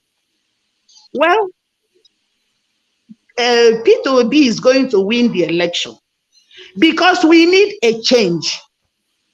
Look at my sister like Hecho, every time busting out. She's a mother. She weeps seeing the children, seeing the youth being killed. The children we carry in our womb for 9 months, nurture them, train them in school. And when they're supposed to be useful to us, they're killed. There's no security in Nigeria. I want to tell you that I just returned from Nigeria last month. I went for a burial. I don't want to tell you who I went to bury. But do you know that we were not allowed to convey the corpse during the day? We have to steal the corpse out because they said the corpse that we might be killed at a so and so place in the east. How long are we going to live like this? Peter Obi and Dati, they are bringing a change. And we have to embrace it. Please, my brothers and sisters, they say that if you want to dig gold, you have to dig deeper. This is not going to be as simple as that. The pastors are coming out saying they support Peter Obi, they do this, they do that. They are not wrong. Pastors are citizens of Nigeria. Even you and I, we are disciples, and that is we are. Can I say we are campaigning for Jesus Christ by telling people to repent. So this policy started from heaven and during the time of Jesus Christ. That's a pastor come out and say, I support this. They have seen, they are Nigerians and they have families. And the people they pastor, they are their family. So forget about whatever you think they are atrocity that there. I know how far they have brought me to this far. That is, they've made my life to have meaning. So I don't want to talk or cajole pastors, but please, I want to beg all of you, whether you are a Biafra or you are not a Biafra, you are Igbo, you are not Igbo, let us encourage our siblings, our mothers, everybody to go out. I refuse to stop my son from going out to vote. I refuse to stop him. I don't want to say anything about it because other people that will come out, are they not children of women like me? Let them all go and vote and defend our vote. God wants to effect a change in Nigeria. I'm no more happy. I came to Nigeria. I cannot even go to my village. I can't. I had in Enugu. I couldn't go home because if you can't travel with your car, even when I entered the keke, they kidnapped me for 3,000 naira. What is going on? Please, I want to tell you something about Biafra issue. I have been a Biafra since 2015 when Nnamdi Kanu came to Dubai. I'm not talking to you from Dubai. He came, and I was one of the people because he told us that this towers we are seeing here, and you will stay in Dubai, there's nothing like NEPA tech light. He said he will bring it to Oka. I started paying money into Biafra until when Nnamdi Kanu was, it happened like that. And I continue to follow. Now, the people playing Biafra now, they are no more the disciples of Nnamdi Kanu. I have to be truthful to you. They are now doing it. Have you ever, I'm a Biafra by oath. Do you know the amount they realize anytime they are doing fundraising? Fundraising. The moment any good government come in, he's going to unite Nigeria and the fundraising will stop. This is the meaning of sit at home. They can fight it with their last blood. It pained me so much that Nnamdi Kanu, they are holding him. Sometimes I was asking my daughter yesterday, I said, why are they still holding Nnamdi Kanu? Why? Let me tell you why. I think they're holding Nnamdi Kanu to make you and I angry so that we will revolt and refuse to vote. And eventually, let us encourage one another. Let's stop fighting ourselves. When will Igbos learn their lesson? Look at other people. Look at even now are coming to talk, speaking about, backing up Peter Obi. Holding Nnamdi Kanu. If you love Nnamdi Kanu the way I love him, you will support Peter Obi. Peter Obi will not. And the people keep saying, why is Peter Obi not? Peter Obi has never come out to say, releasing Nnamdi Kanu, releasing Nnamdi Kanu. Peter Obi is searching for a job. As he said, he always said that if I am hired, what a decent man he is. So Peter Obi cannot come and start to say, it's just like you come to my shop now to look for a job, and you come and start to tell me, if you hire me, I will sack that girl, I will sack that man, I will sack that man. How can I employ you? This is exactly what is happening to Peter Obi. You don't expect Peter Obi to start to come and tell you, releasing Nnamdi Kanu, releasing. Peter Obi is still campaigning to be the president of Nigeria. He has no authority yet to speak concerning Nnamdi Kanu, but as a compassionate man he is. How do you think that Peter Obi will enter there and allow Nnamdi Kanu to be dying? No, he's not that kind of person. Please, my brothers and sisters, sit at home. I'm in Biafra and I'm a Biafra. It's because Simon Ekpa and Co, they are doing fundraising. He's using it to feed his family. If that sit at home stop, that will be the end of their feeding. Let's shine our eye. This is our last opportunity. I beg you in the name of God.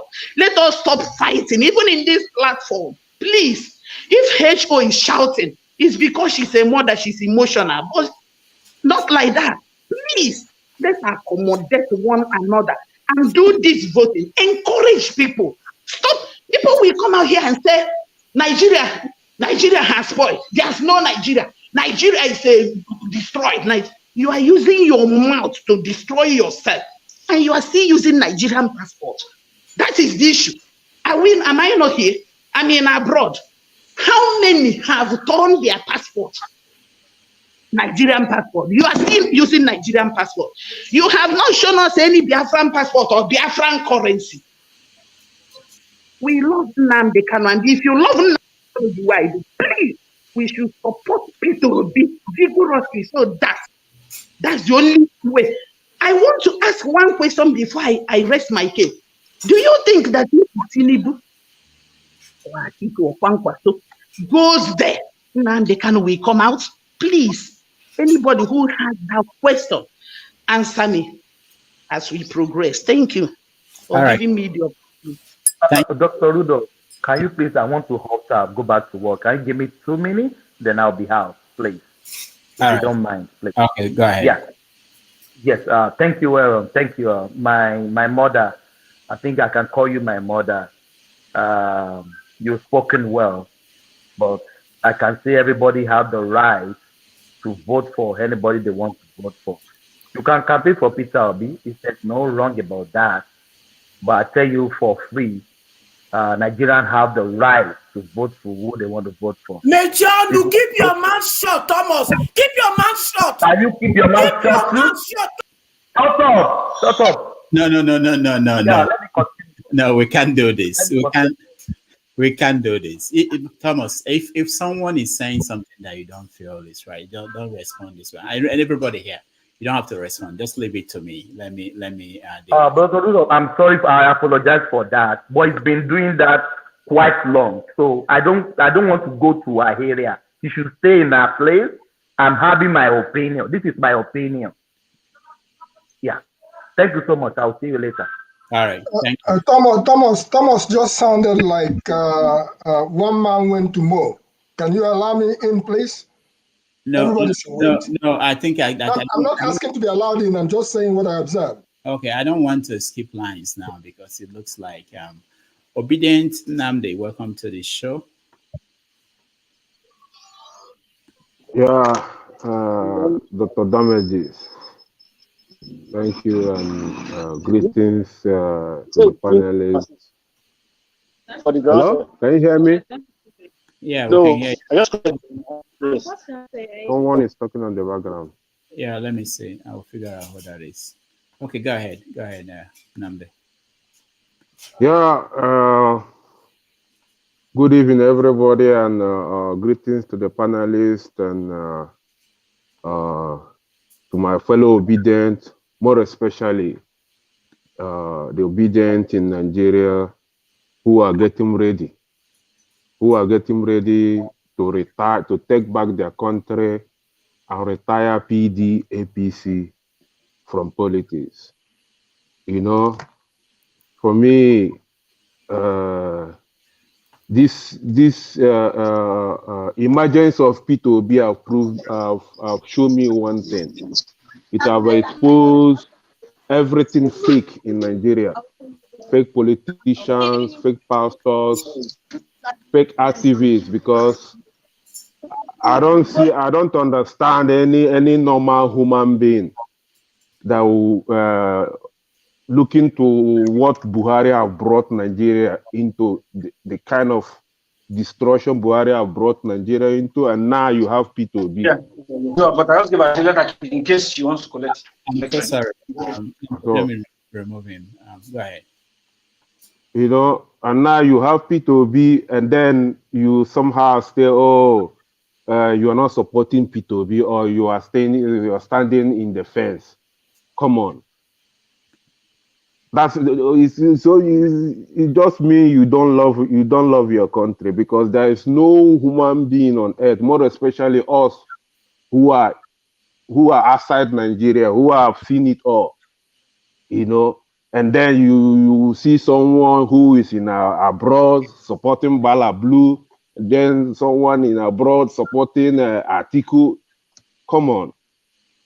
it doesn't make sense, you know. But one thing for sure is that I believe we obedient that God, our mother give birth for us for a time like this, you know, to retire PDAPC from politics, you know, and for the first time in my life, I have never seen Nigeria being united like this. I mean, people are putting in their money. If you go to Mecano's camp or the Bala Blue camp, once you go there, they give you money, you know. But in P2B's this thing, everybody's putting their money. Me, for the first time in my life, I'm putting money into Nigerian politics. For what? I've never done that in my life. For the first time in my life, my mom, all my family back home, they're obedient. My mom, they all have PVC, but they never voted before. For the first time, we are voting. And then those who are still dating P2B, I think you should read about P2B, because from the day P2B left the Labour Party to PDP, left PDP to Labour Party, I said to myself, history is about to repeat itself. Why am I saying so? P2B was first in PDP. Well, no, most people doesn't know this. Was first in PDP when he wanted to contest the governorship election of Anambra State.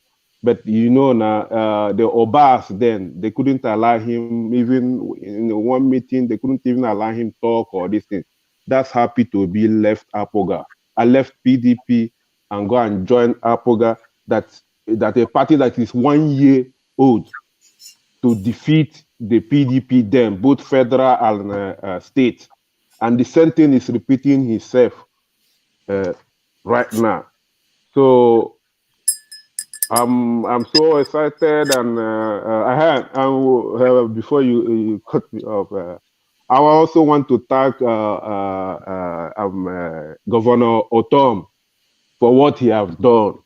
You know, he have shown that Odogu Aboro guy name, you know, he has shown that he's a real man. I really appreciate him. I know some people in this platform, they don't want to hear the name or Tom, but Dagune Chamber, he's Dagune Chamber 1 of Igbo land. He's a man, I respect him. Not like the comedian we have in River State. But one thing for sure, we will retire him from politics. Thank you. Namdi, thank you. I want to skip everybody and go to Chris. I want to go to people I've not heard from. Chris, welcome to the show. Okay. Thank you, Dr. Damages. I greet you all, everyone. H.O., I greet you. John Abba, I greet you. And everyone in the studio. Yes, this afternoon I was watching Arise News, and I saw, a video of over millions of PVCs that were, they said a hunter found in the forest or in the bush. And to me, honestly, the way I bled, my heart really bleeds, for that country and for what is happening, because apparently these are Nigerians who have already been disenfranchised from exercising their own civic duties, in this particular election. And we know what that means. That's happening in Anambra, obviously, is disenfranchising a particular region, which we know that obviously these people are, if not all of them, at least 80% of those people will definitely vote for Obi. And these people have now been disenfranchised. And I don't think that is right. Who has done it? Nobody knows. But however, I'm still hopeful, and I still believe that what will be will be. And this is the best time and opportunity for Nigerians to get it right. If we miss this opportunity, I don't know when else it's going to be. We are at the point of Nigeria is at the point of making history. I don't envisage Tinubu or Atiku winning this election, but if they do, that obviously for me, my opinion or my thinking is going to be that this has the election has been compromised and has been rigged. So I just hope that things work right on Saturday and we see it the way it's supposed to be. Otherwise, I don't know what's going to happen. I am very, very um, apprehensive, or how would I put it now? I am scared about what's going to happen if the election goes the other way. You know, All right. let's just keep it at that for now. All right. Thank you. Mazam, what's going on? Yes, thank you, Dr. Rudolph. I want to respond to a few comments, like the one I think going back at basic, and I think go basic make about that. I have, Mazam, your line is not clear. okay, can you hear me now? Okay. I have witnessed post-electoral violence, and I can tell you how it.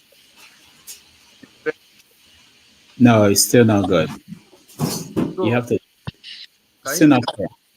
No. All right. We have to come back to you. can you hear me now? Chacho, Mazam, just you can reconnect again. Let's see if it's better. Chachi, welcome to the show. Chachi, welcome to the show. All right, Churchill is not. Apparently, this means I have not spoke twice. All right, Janaba, go ahead. No, if the guy is here, he can go ahead. No, he's not. He's not responding. Oh, okay. Yeah. One of the things I observed, and we all have to. Sometimes I feel emotional, just like any other person. It's okay to be emotional, but how do you feel? And you are undecided voter, and you look at this screen, and instead of someone to appeal to you why you should vote for Obi, now trying to tell you are enemy of the people, why we should understand that politics is a game of interest of a certain group of people. People that are working with Tinubu, they have their own personal interest, and they believe that they have a vision for the country. People that are working for Atiku, they believe that they are working for their own personal interest and to get a job, and also they think they have a vision for the country. And it has been like that. It's a game of interest. So if you and I come here and we want to appeal to the undecided voter out there, and we use this approach to them, do you think you turn them off from your candidate, or you think you turn them on to vote for your candidate? There are many Northerners that are open-minded people and well educated. And some of them have come to this platform, they never voted before in the past, they have not participated in election, but they are trying to give it a chance. When they see you the way you are angry, they see Peter Obi through you. They don't see Peter because you are advocating for him. And some of you that you think that election is do or die, election is not do or die. The elite, they are elite. You can be out of job tomorrow, but we are looking into the future of our children, that at least there is a security. Now we don't even talk about hunger in Nigeria again. We talk about the insecurity more. It has never been like that. So we should all look at it. If you have this sentiment, you are only in this platform. There are people elsewhere. And if you want to reach out to these people, I don't think this behavior here will help in any shape or form. Because the people that have decided, they have already decided. But the undecided, who can break the tie if there is free and fair election? If there is. if there is anything like that. So let's have this in mind that our emotions and our views all are all good, but when we communicate it in the wrong way, it's a bullying tactics and it turns so many people off. And some people cannot stand it. There is no reason for that. To have a headache for what you think you cannot really change. And if you can change it, you change it for a better tone, not with a worse one. You cannot quench fire with fire. All right. Thank Submit you. it for now. Thank you. All right. Let me let Mazam finish his thoughts. Go ahead. Yes, so I was saying that what I said is based on what I experienced. And that's why I am saying that in order to avoid people from being killed and people from being disenfranchised, Nigeria has not grown or developed to that level where everybody or people, Nigerians are equal in all places. Nigerians can have level playing ground in all places where you are in, whether you are in Kaduna or Kano or Lagos or Enugu or Abakaliki or anywhere, you are a Nigerian. Nigeria have not developed to that stage. That's why I advise that people, to avoid being disenfranchised and to avoid being killed, people can, because that's what I have been seeing. That's why you see northern vote is bulk. People will go back home wherever they are and sit down and vote. So that's one thing. And I go with John Abba because I will also respond to what Mommy Diamond said. You see, I am advocating for Peter Obi to win this election, not because he's an Igbo man, or not because me I'm a Christian, or not because I am benefiting anything. Or no, I am advocating for Peter Obi because I see what I like in him. I saw his manifesto. I saw that Tinubu is surrounded by people who embezzled Nigeria, who put Nigeria into hardship. Atiku is the same, because if Atiku wins, the same people will cross carpet from PDP to from APC to PDP and join them and continue to steal our money. So that's why I am not for those people. I am for Obi because he said he wants to change Nigeria, and I am for Obi because I saw his leadership style. Nigeria is suffering from from from extreme exorbitant mismanagement of public funds. People are using Nigeria's taxpayers' money to fund their own extravagant lifestyle. So, and I've seen someone who does not spend that kind of money, who takes Nigeria's money as his own money, who takes taxpayers' money as his own money. He is prudent with spending. And that is what we need. Allowances, I know how monies are I've worked in federal government. I know how monies are being spent on allowances of politicians and top government officials. So I know that. But when you are saying that you are this for Biafra or for this, one thing is that you are equally trying to tell me that I am not part of. Is this government going to be a Biafran government, or are you saying that Peter Obi is trying to play another a corny way of getting into power? Then he will start to sack people. No, what we need in Nigeria is we need somebody who will carry everybody along. Whether if Buhari had carried Igbo people along, I would be very happy. But he disenfranchised them. He told them that they are 5%, and that is, I believe in leadership of justice, fairness, and equity. That's why I am not for Buhari. And another thing we should all understand as Nigerians is that injustice done to one is injustice done to all. Today, our people say that if you see the hair of your friend is on fire, immediately start putting fire on your own, because after his own is finished, your own head will catch fire as well.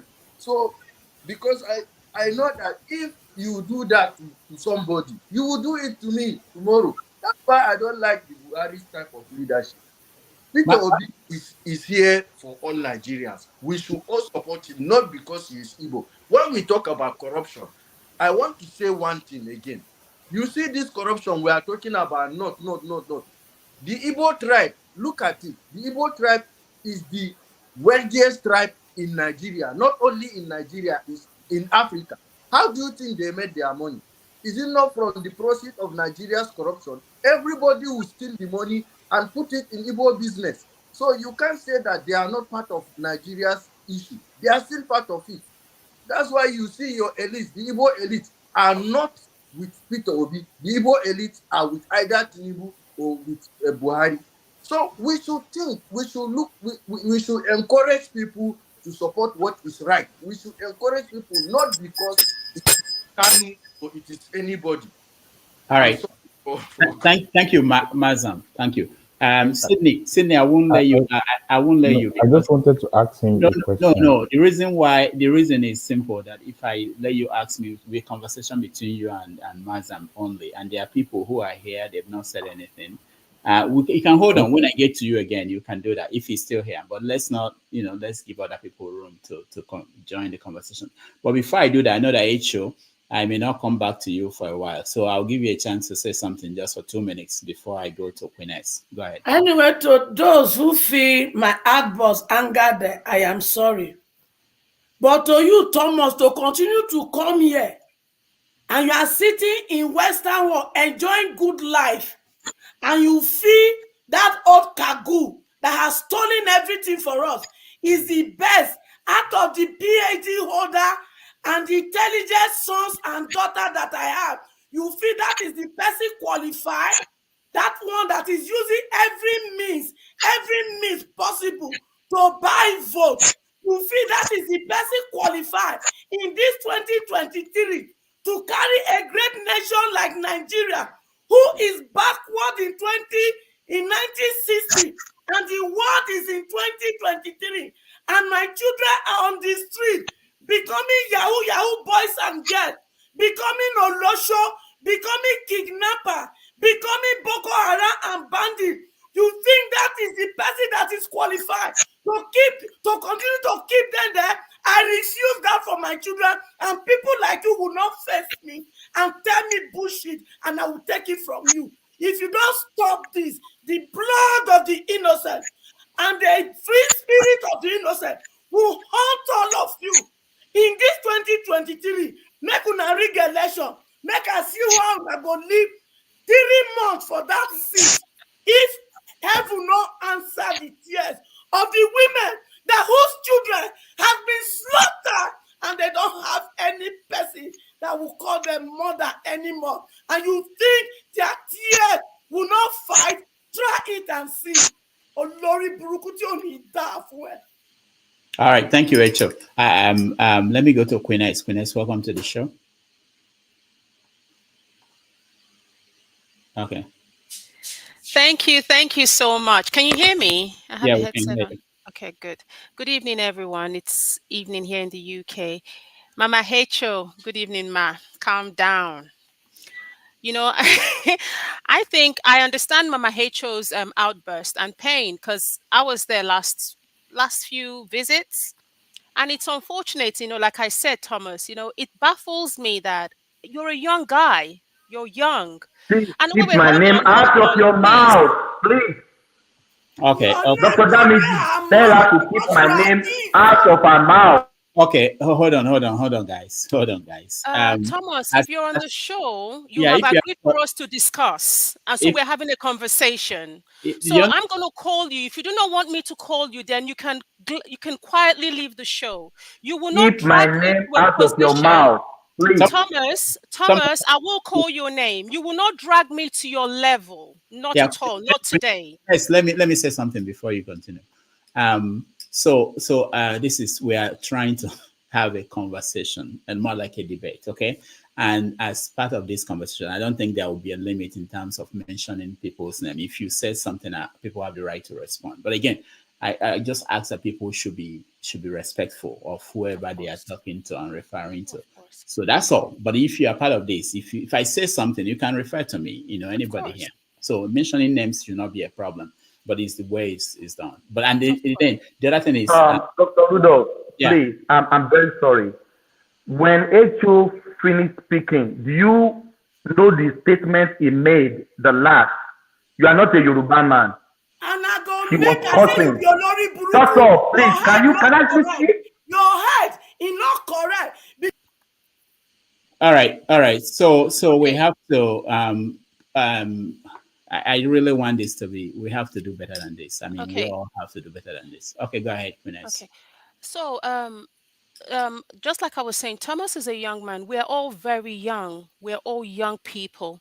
And sometimes the outburst coming from Madam H.O., from Mama H.O., it's from pain. I'm quite young, but I have a mother who is constantly lamenting. She went through the Biafran war. In fact, she was a baby during that war. Until tomorrow, she still cries for it. I am not an advocate for Biafra. And I try to encourage her, mommy, let's do one Nigeria. As I speak to you, my mom is in Nigeria right now. She's visiting, but she's not even gone back to the East because of, we're telling her you cannot go for fear and worry.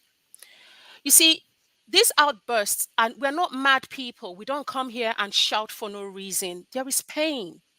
And, people say election is not about emotion. If you're not emotional, then you don't care. I was on the line when youths were being shot and killed for having a peaceful protest in Nigeria. I'm not in Nigeria. I'm a Nigerian, but I'm not in Nigeria. I could have said it doesn't concern me. Those are people that I don't know. But an injustice done to one is an injustice done to all, as Mazam said. We can keep quiet and say, it doesn't concern, let Tinubu get in. But listen, we as Nigerians in the diaspora, our level is already low.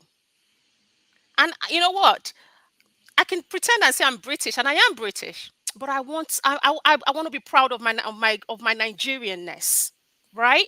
So when we put someone like Tinubu in, it's only going to make things worse for us, because the disrespect already that we suffer will be doubled. That's number one. But anyway, that's by the sideline. That's not what I really want to discuss. I just wanted to kind of appeal to Thomas as a young man. And when they come on and they laugh, it's like they're doing it deliberately to get a reaction. So I've learned not to go there with them again. The bottom line is that everyone, we're suffering and we're feeling it, and we need a change. We need a positive change for Nigeria. And I'm so glad that Obi is not coming on as an Igbo president. He's coming on as a Nigerian president. There was something that Sydney or Mazam said, which is that the Igbo elites are not really supporting Obi. You know why? Because they are part of the criminals that are destroying Nigeria. And I'm glad that they're not supporting Obi, so that the world can see that Obi is not an Igbo candidate. He is a Nigerian candidate. He is a Nigerian first. And we need to protect Nigeria before we can start seeking for Biafra or for Arewa or for Oduduwa. Nigeria has to be intact first. I'm in the UK, where we have 4 nations that make up the United Kingdom. The Scottish people wanted to leave, and they were given a referendum. Some of them chose to stay. Most of them chose to stay. For us, for anyone seeking for a referendum, and I know that the IPOBians, the Biafrans are going to start having a go and cussing me. The truth of the matter, we need a secure government before you can talk about referendum. Simple. And what is leading to this talk of referendum is because the Igbos feel they've been marginalized since all the previous governments. How about we give Obi a chance? If the marginalization continues, only then do we have the justification to be seeking for a referendum. And that is my thinking. And this is what I constantly preach to my mom. I have her. She's constantly talking about it. I say, Mommy, calm down. Let's give Obi a chance. Let him go in. I'm sure that he is all inclusive. He is a leader that would include everybody. If at that point it doesn't happen, only then will your fight for Biafra start. But until then, we don't have any leg to stand. With regards to Mazin Nnamdi Kanu, as we all know, Mazin Nnamdi Kanu started from here in the UK. We all know him very well. His intentions were good. He was fighting for the marginalized. However, now that he's locked up, for all those that are fighting for Biafra, please, do you think that if Tinubu gets in, he's going to release Mazin Nnamdi Kanu? Do you think that if Atiku gets in, listen, these people will say, let the Southeast kill themselves. They would not bother. the person that would even listen a little bit would be Peter Obi, and I believe that Obi would do the right thing. He would do the right thing by all Nigerians. I believe that. The others would not do it. Atiku will say, kill yourselves. Tinubu, all they are there is to grab what's left of Nigeria. So I am pleading with everyone. Let's do the right thing and bring in a leader that we can be proud of to say, that's my president, whom we can hold accountable. We only have a few days now. Something about sit at home. You know, you guys, we come here and we're talking about sit at home. I've been speaking to my family back home, extended family, and nobody's really talking about sit at home. Honestly, people are ready to go out and vote and defend their vote at that. On Monday, I don't know, did you guys see the I think it was Obi coming into Oka in Anambra State? It was huge. It was huge. People came out to support. So I don't think this sit at home is, in fact, I think we are giving it too much too much credence. Honestly, that's what I think anyway. But I'll rest for now. And please, Thomas, everyone, let's calm down. I'm tired. I'm just. Oh yeah, we've not talked about the case, the adjoining of the CBN. Dr. Rudolph, I'm sure it's part of what we'll discuss today because I don't know what that means. You see, this obese thing, I'm seeing it as the hand of God, though. I don't know if you all are seeing it. I'm seeing it like God is fighting for us, using different things, different people to fight this battle. Because if it is between the simple Nigerians and these people that really want to sell Nigeria off, there's no, but look at how things are just going. So please, I hope we can have that conversation because I'd like to learn more about it as well. Because throughout today, I was worried. I was checking what's the verdict. And someone just called me and said it's been adjourned till the 3rd of March. So let's watch and see how things evolve. But thank you, everybody. All right. Sorry, one more thing. John Abba, we salute your governor. He's done the great thing. You see, that is sacrifice, sir. Sorry, sir, but that is sacrifice. For him to be willing to sacrifice his own senatorial ambition for the greater good. I don't know the guy, but I respect him for what he's done. Dr. Rudy, because of this long lady talk about the governor is personal to me. Is your hero, and I trying to bring that conversation. He may be your hero, but he's not a hero to the Benue people where I come from. Of course, I don't know Now him. go and look at his record and see. You can know it's easy to be a hero outside, and you don't know maybe your family are not there that are sick from all kind of diabetes, blood pressure that they need, a retiree that have not paid them over the month. I applaud him for coming out openly. What I want you to know, he already secure his senatorial seat. It's not a secret. He already know he's secured 100%. But if his hero tell him to go and pay the Benway people, and me and him will talk. Thank you. Okay, Janaba. If he said he secured it, how? If he didn't do well, how is That he? was How gonna be is my it? question. The area he come from, you know where he come from. He make Yeah. a deal with the guy that is there. So he moved the guy that's supposed to run to another. I don't want to go into it. You want to hear that, and I know, and you're going to see he's going to win hands down. So there's Okay. no, yeah. All right. Thank you. Joe, welcome to the show. Hi everyone. Good afternoon. Good morning. Good morning here. Yeah. Where is morning? California? I'm in Arizona. Arizona. Okay. All right. Go ahead. Yeah.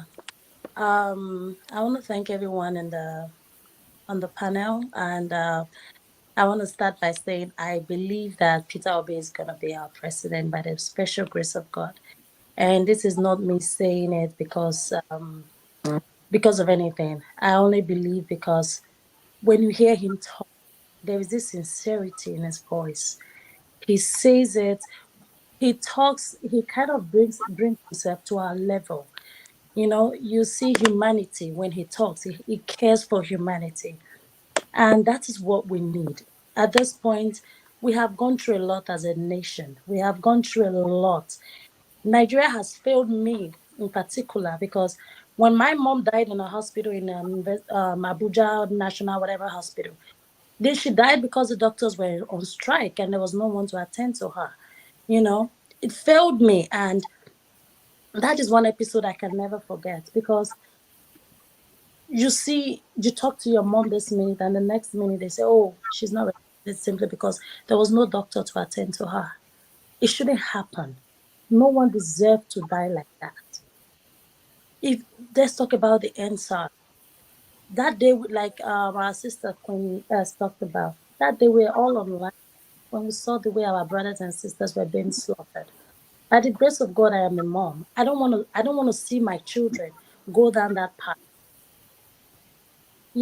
So let us give a man, let us give Obi the chance, because it kind of resonates with us. It kind of put himself in our shoes, as a human being. When we hear Tinubu campaign, does he tell you what he wants to do? Does he say this is how I'm gonna do it?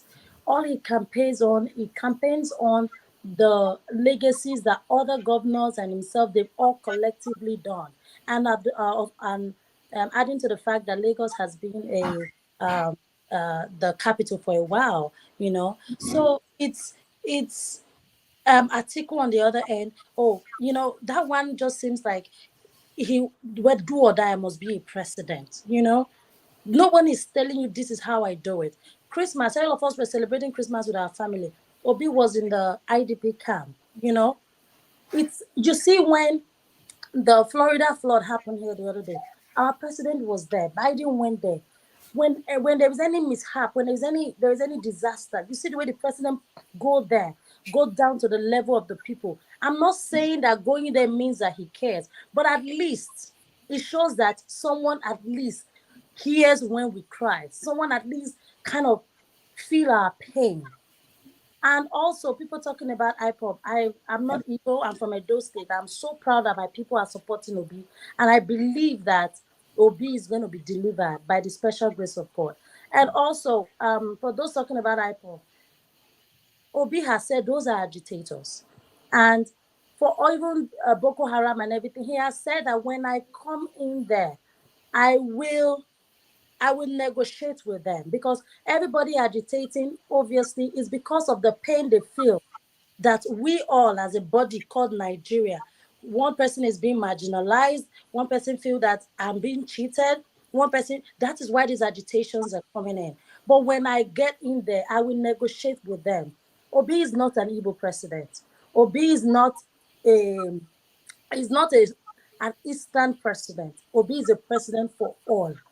Obi went to my village the other day. I saw the way he brought himself down to our level. I felt like he was like, I'm like, okay, let us give him a name.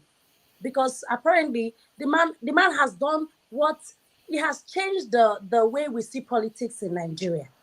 He has changed everything. He's now the one that set the pace, and every other politician is kind of trying to catch up with him. So I am here to appeal to those undecided voters. Please give this man a chance. Let us. I want to be proud to say that is my president. I want to be able to say, yes, my president, when my president goes to the UN, when my president goes to world conferences, when my president comes to the US, I want to be saying, yes, that is my president. My president knows how to talk. My president is going to give a speech without reading and mumbling and kind of, just like, does this man know what he's talking about? You know, I am not saying that every other person cannot do it, but who is the best man for the job? He keeps saying he's looking for a job. Most of us here have companies. Most of us here might be CEOs our own right. Who would you give a job if people come for interview? Are you not going to give the best? In this case, who do we think is the best? Let us forget our tribal sentiments. Let us put it aside. It has not helped us. It is not going to help us. We are one Nigeria. In Arizona here, when I see a Nigerian, I don't ask you, where are you from? For the fact that you are Nigerian, trust me, you are my brother, you are my sister. I tell them you're my brother. Oh, this is my brother. Before I get to even know where you are from. We need to get to that state. We need to get to that level. Because in America here, oh, as far as you're an American, that's all they care about. They don't ask you, are you from the East Coast? Before they get there, because we're an American, they kind of align with you. So please, let us put our tribal differences aside. Let us collaborate and support Obi. I believe is the man for the job. And I know by the grace of God, INEC doing the right thing, Buhari doing the right thing, every other person doing the right thing, I believe that Obi is going to be the president. Thank you so much. And Madam H.O., thank you so much. I appreciate you. I feel your pain. Trust me. I used to cuss out everybody that is not, but then I found out that, hey, that I appreciate you, ma'am, and I know how you feel. Trust me, I feel the same way. I went as far as telling everybody in Nigeria that I know if you are not going to vote, do not call me and complain of any hardship, because it is all on us. Everybody has to do their part. You have to play your own part. I am here. I'm not be able to vote, but my people back home are going to vote for me. Your vote is going to reflect my choice of presidency. So if you are not going to vote, you have a PVC and you are not voting that day. When it's hard for you, don't call my number. All Don't right. call. It has gotten to that stage. So All right. please take the bull by the horn. Thank you so much. Let me say something. You see, wait, let me say something. This is personal. Nigeria happened to me and I've not gotten over it. This is 38 good years. 38 good years of my life. I don't know what happened to my father. The man that gave birth to me. He got missing in Nigeria. Do you understand? 38 good years of my life. I'm still wondering, where is my father? You see? He was traveling from Ondo to Lagos, and that is the story. And you come here, you tell me rubbish. Do you know how many people that are carrying this kind of pain that I'm carrying? Mine happened 3 weeks after my wedding. So tell me. And you are here talking rubbish, Thomas. And all of you that write rubbish, you will never see anything. If the right person not enter there, I promise you, the person not go last 1 year. Do they hear me? Because that person, when he sleep, wake up, now they rule Nigeria. So make you, if you not like, make you not rig una self into there. I am coming for vengeance for my father and every other ones that are crying like me. So if you think it is business as usual, I tell you it is never. Rig yourself into that office, and I will tell you, you will not remain there more than a year, because the God of judgment will visit all of you. Thank you. 38 years of my life, I am wondering what happened to my father. My father that came on the way to Eho Grammar School to come and visit me. He was drenched with rain, but the gari that Papa brought for me, he did not allow water to touch it. My father cut leaf of banana. I don't know why he did it. He used it to cover the gari that he brought for me when I was in secondary school. My father was drenched. He was drenched with rain. But the bush meat and the gari was bringing to me in secondary school was never soaked with a drop of water. And they did not allow him to live, to enjoy the labor he labored for me. And you are here asking me why I am busting. Do you know how many of me that are going through this pain? Some of you have your father, he's late, but you know his graveyard. I don't know where my father is. I don't know what happened to him. And you are here asking questions. Then you now expect me living with this pain to allow it to continue to happen to others? Then you must be joking. Tutu, if you try enter that seat by fire, by thunder, you will not live or enjoy it for 1 year. Cuckoo, Atiku, if you enter that seat by fire, by thunder, you will not live to enjoy it for 1 year. It is only the person that is alive that rules Nigeria. And the owner of the universe is angry with all of you. Yeah, I feel your pain. Sorry, Mr. Rudolph. I feel your pain, Madam Hatro, because many people are like you. I believe that many people till tomorrow, even while we're still talking, someone's father has just been kidnapped and they will never know where their father is. So, like I said, mine happened exactly 3 weeks after my wedding. Anytime I'm celebrating my wedding anniversary, I am never happy because I know 3 weeks after, and my mother was buried on my birthday. So the pain is revolving every year. So that is what Nigeria did to me. So I am here to just appeal to those people that can make this change for us. Please, if you can hear my voice. Nigeria, vote right.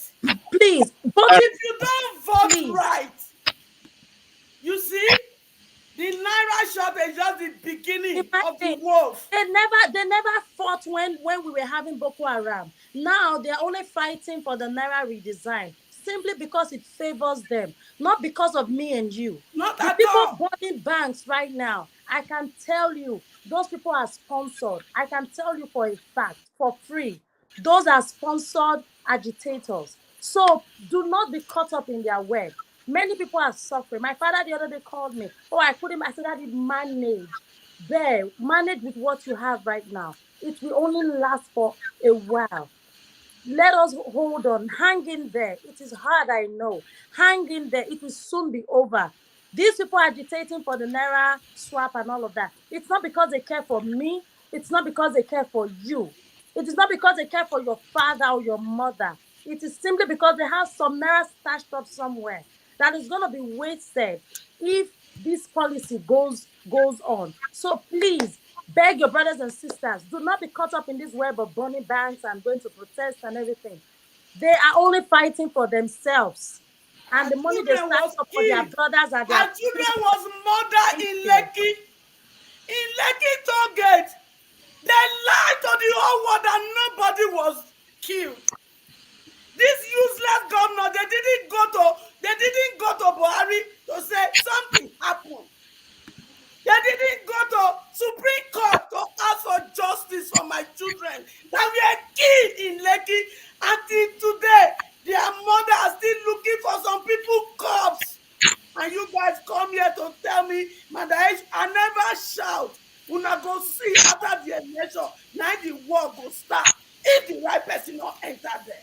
All right. Thank you, H.O., for sharing your story and everybody. Let's take a break. We'll be right back. People, look here, face me like Facebook. I go silly sound, I go sing a chameleon. Time don't come for us to wake up. My people, it's not time for action. Yeah. No more talk. We know how. Yeah, leaders, we don't tire. This situation, we don't need you. Them say, the way you lay your bed, now so you go lie on top.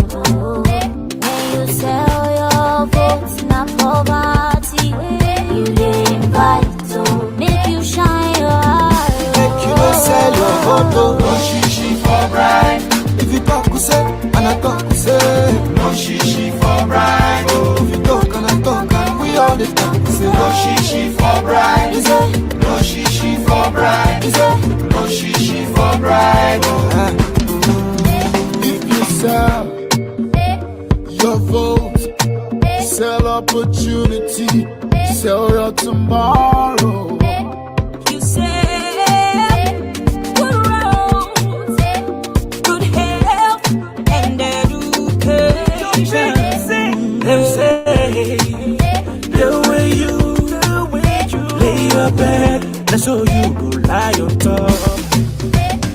They go try to buy who we chichi, make you no say your future for chichi. They go surely take them back with profit, now you go so far, Naija. Monkey go the walk, bamboo go the shore. Say that's how we go there. No shishi for bribe. If I do my part and you do your part, no shishi for bribe. Make we play our part and we build this land. No shishi for bribe. We say no shishi for bribe. We say no shishi for bribe. Nigeria go better. Corruption kill us, bribery finish us. Last, Chiku still got us. Who won't change Nigeria but us? Let's make it work again, everybody rise again. Tire for the talk, nobody want do the work. Nobody want die there, I speak with no fear. Change out for them, you can't buy my soul. No shishi for your votes, this not the new oats. How much is your vote really, really worth? How much they want to give you for the pain? If we choose wrong, then waiting we gain. My brother, waiting we gain. Don't go sell your future to some criminals who don't get the conscience. Don't be say we go just did the phone vex and still allow nonsense for another 4 years. Cause my people still dead jobless. Every day my people still they die in hundreds. So make we shine our eye, cause no be only 2 bad choices where they the contest. Give me one more verse, please. I'm talking to you precisely. You day school office or they do NYC. With your PVC, you can vote wisely. Even when the offer they bring in is so spicy. No shishi for bribe. If you talk, we say. No shishi for bribe. Make we play our part and we build this land. No shishi for bribe. No shishi for bribe. No shishi for bribe. Nigeria go better. No shishi for bribe. if I do my part and you do your part, no shishi for bribe. You talk and you talk, we all the talk. No shishi for bribe. No shishi for bribe. No shishi for bribe. Don't say your vote. Don't say your vote. Foster.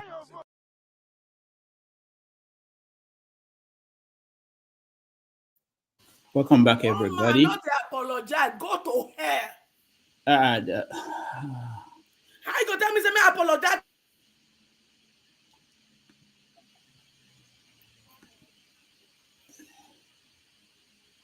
So, welcome back, everybody. So first of all, you don't have to react to everything on the comment section. You don't have to react to it. I don't know why. There's no need. If I should, for instance, react to things I see on the comments, I may not be able to do anything I'm doing here. All right. So I want us to see a video and comment on that. Let me play that video. It's something that happened in Nnewi in Anambra State, and a lot of people have made reference to that. And I think we're talking about the election, and certain things have already happened, and I want to. My name is Ikena Okongo, right? And I'm a media practitioner here in Nnewi, Anambra State. I work with Authority FM. Now, someone brought thousands of permanent voters card of people in the Southeast. We have gone through at least 3% of all the names here. As you can see what we have here, these are thousands of permanent voters card of people that a hunter brought here in Authority FM just a few minutes ago. And with the names that we have here, they're all coming from people who are from Nnewi North, local material of Anambra State, and of course, the entire Southeast. We have had this rumor, or rumors of people who were trying to cut out the Southeast, their voting strength. Of course, there is large voter apathy in the Southeast, but then with this wickedness that we are seeing here, it's quite obvious. We heard this rumor that, there were discarded PVCs of those who are from the Southeast. We saw that in Lagos some months ago, and we never believed that was true. But seeing this now is a testament. Radio has created a different... Indeed, there were people who are hell-bent to cut out the voting strength of the Southeast. This is wickedness. This is debauchery. This is the height of it all. Thousands, these guys have looked for their PVCs. They have lost hope. They don't have PVCs anymore. How could someone do this? How can someone do this? My heart is broken right now. A few days to the general election, of 2023, and this is what we're seeing. Which way Nigeria? Thank you. All right. Let's go back to. I just want to get few viewpoints on this, and then we go back to the election, because despite everything, election is going to happen on Saturday, and those who can vote will vote. Those who cannot will watch. Oh, welcome to the show, Jude. How did you come in? Did I let you in? I didn't know. Welcome to the show. Can you hear me? Can you hear me, Jude? Jude, unmute yourself. Oh, okay. Sorry. Yeah. How are you? How's everybody? Good. Welcome to the show. Thank you. So, I don't know if you heard what I said about the video I played. What do you think? Yeah, well, I saw that. I mean, I saw not I saw that what you just played, but I saw another particular one of that where the hunters brought it, and they gave it to. There was somebody who just made a video of it and was showing, and he showed the bag, the rotten bag. You could see it's been a long time they would have dumped that thing in the bush, the bags they use in bringing the item. And it's all, it all goes down to the same thing. Everybody's screaming. INEC is in fact, they should even scrap. For me, they should have even scrapped off that name, because INEC is not INEC. INEC is just for it's just working for the party in government. That is just the truth. Even if we might all pretend otherwise, but that is just the truth. Okay, because INEC, there's a leader in that organization or government agency, and they see all these things coming up. This is not the first time, not the second time, not the third time, not the fifth time that we've been seeing bunches of this thing being hidden, people discovering it on the road, on the gutter, so many ways. But has anybody heard about anyone that has been held responsible for all of this? Is it spirit that is doing this? Apparently, these things are being done by INEC officials. And where are the leaders in that agency? What have they done to stop this? Well, they are not going to do anything, because if you look at all the items that have been discovered, there are many people that supposedly will vote for Obi, or that are obedient, sort of. Okay, young voters, and from different certain area aspect of the country, that they are trying to disenfranchise in so many ways, through so many avenues. Okay, I mentioned this thing the other day on this forum, that INEC boss has been given mandate to make sure that a particular individual wins this election. And yes, Dude, hold on. How did you get to know that? well, everybody have their the information. There was a write-up, right, about a comprehensive write-up that was going on WhatsApp and on other social media shortly after that meeting they had in Dubai, where INEC official was summoned. Okay, that except somebody want to say that meeting didn't hold. That there was a meeting, okay, where INEC official, they had it in who summoned him? Atiku's house. The Atiku and the party leaders and some cabal, they went to Atiku's house in Dubai to hold the meeting. Okay. And can you share the link? Find the story. Share okay. it. It's been a while now. I will see if I can still find it in WhatsApp. I even shared it in some of my WhatsApp group about the about that situation. Okay, but the truth is this: why is it that most of this thing is only found in the southeast or in the south? Have anybody seen any of this voters card being found anywhere, discovered anywhere in the north? Is there anybody that can tell me he has found that? So these things are calculated effort to disenfranchise certain aspect of the country. I'll do something different now, because I will try to question everybody now. Who people saying things, I'll question them. So Well, let's say, so Jude, what do you think? Who do you think did this? You know, the cats. Who did it? they can't, I mean, it could, myself, I don't work in INEC. Many I Nigerians know. don't work in INEC. So this thing could have been given out by somebody that work in that office. Yeah, Because an individual, an ordinary individual cannot go to INEC office and carry this bunch of this thing. It's not possible. Somebody, and a party member, a party candidate must have bribed someone to go and do this, and it's a chain of things. Okay, this is between a party and a party candidate or a particular party working in harmony with their agent outside to collaborate with their agent inside INEC official.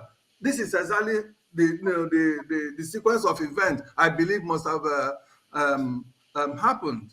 Okay. All right. Thank you. I mean, Ibo, let me go. Eddie. Okay. Ibo Basic, hold on. Okay, let me hear Eddie. Eddie, go ahead. No, in my opinion, that video, I would like us, let's not be sentimental. Let's analyze this. For how many INEC offices have the unknown gunmen burnt in the southeast? Have we thought of it that it might be these same people that have taken that, have seized those bags of PVCs to dump in the book? Because nobody will come from, people won't come from Lagos to go and dump PVCs in the bush of Nnewi. It has to be, and my guess is the unknown government, this is their handiwork. You know, maybe they had the PVCs to say, okay, they'll use it for some reasons, but at the end of the day, they decide to dump it, and now it's being found. So that's one angle. So let's not blame INEC, because INEC, for the PVCs to be in Nnewi, where it's supposed to be, that means it was brought there to be distributed. Somebody interrupted that. They burnt almost in every state in the west. I say the west, in the southeast. They burnt offices of INEC. So where is INEC? So let's look at it in that angle. That's what I think. So okay, Eddie, thank you. Thomas, go ahead. Oh, thank you, Rudolph. If I caused any maybe interruption or disturbance on the platform, my apologies. You know me, I'm a gentleman to the core, but sometimes if people push you to the wall, you may some things. Yeah. Back to the video you just showed now. Let's digest it and let's analyze it thoroughly. Let's say, example, I'm a INEC ad hoc staff that was given the PVC to do and distribute it, and I have the intention of destroying it. I will not drop it in the bush. There are many ways to dispose things.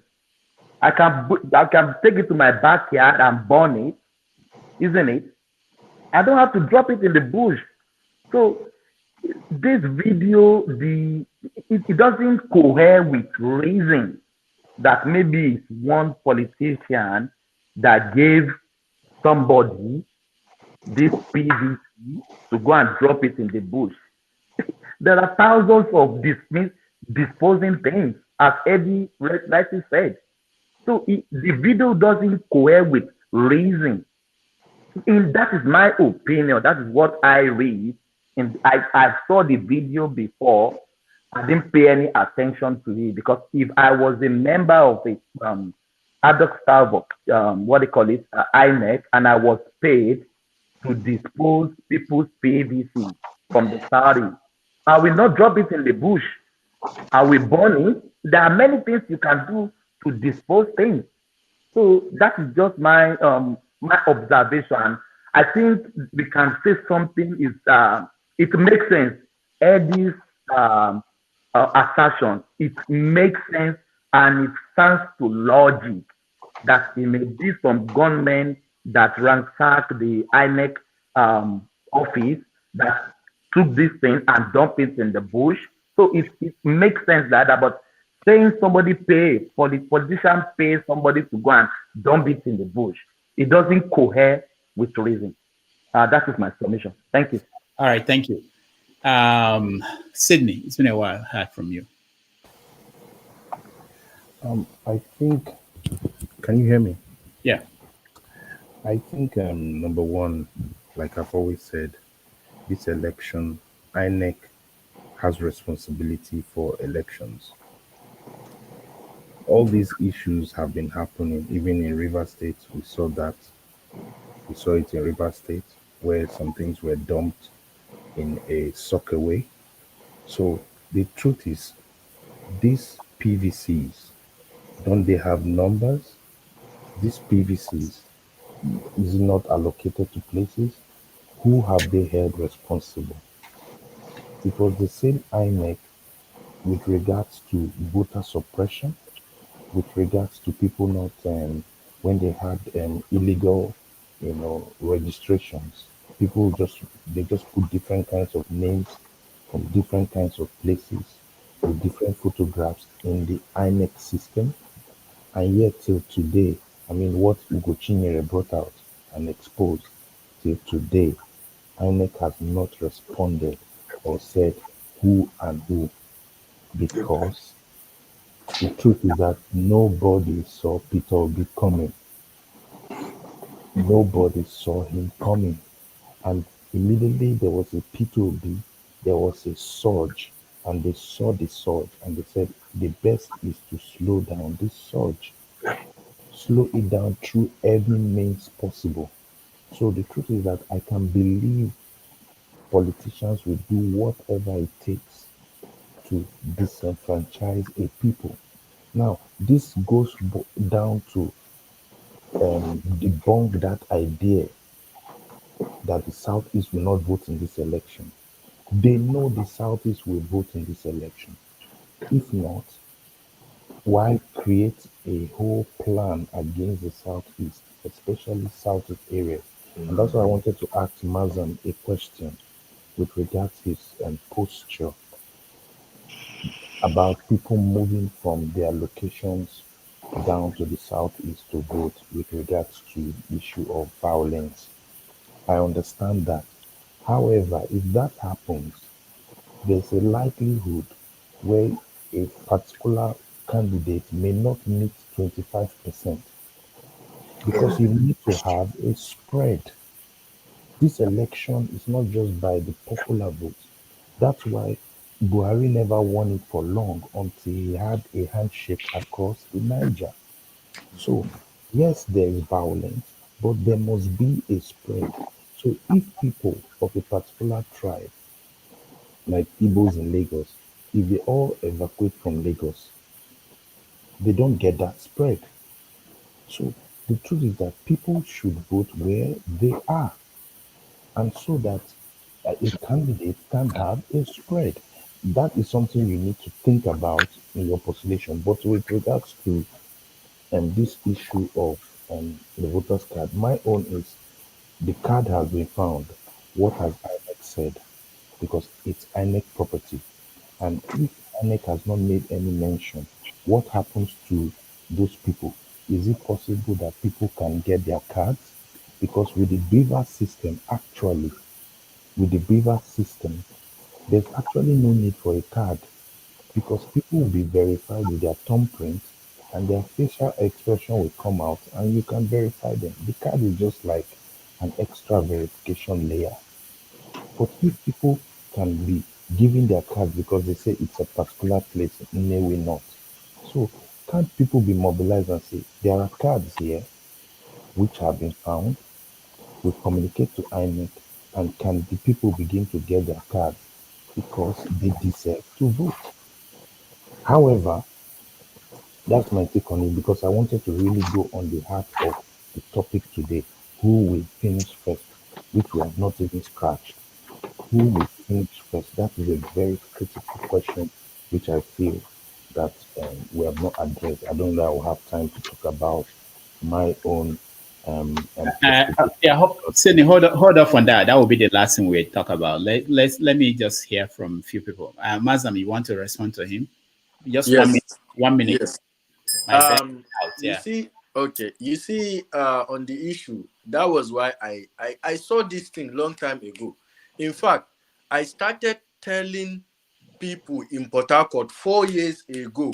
I was going to Ikoku to educate people, because they don't even have voters card.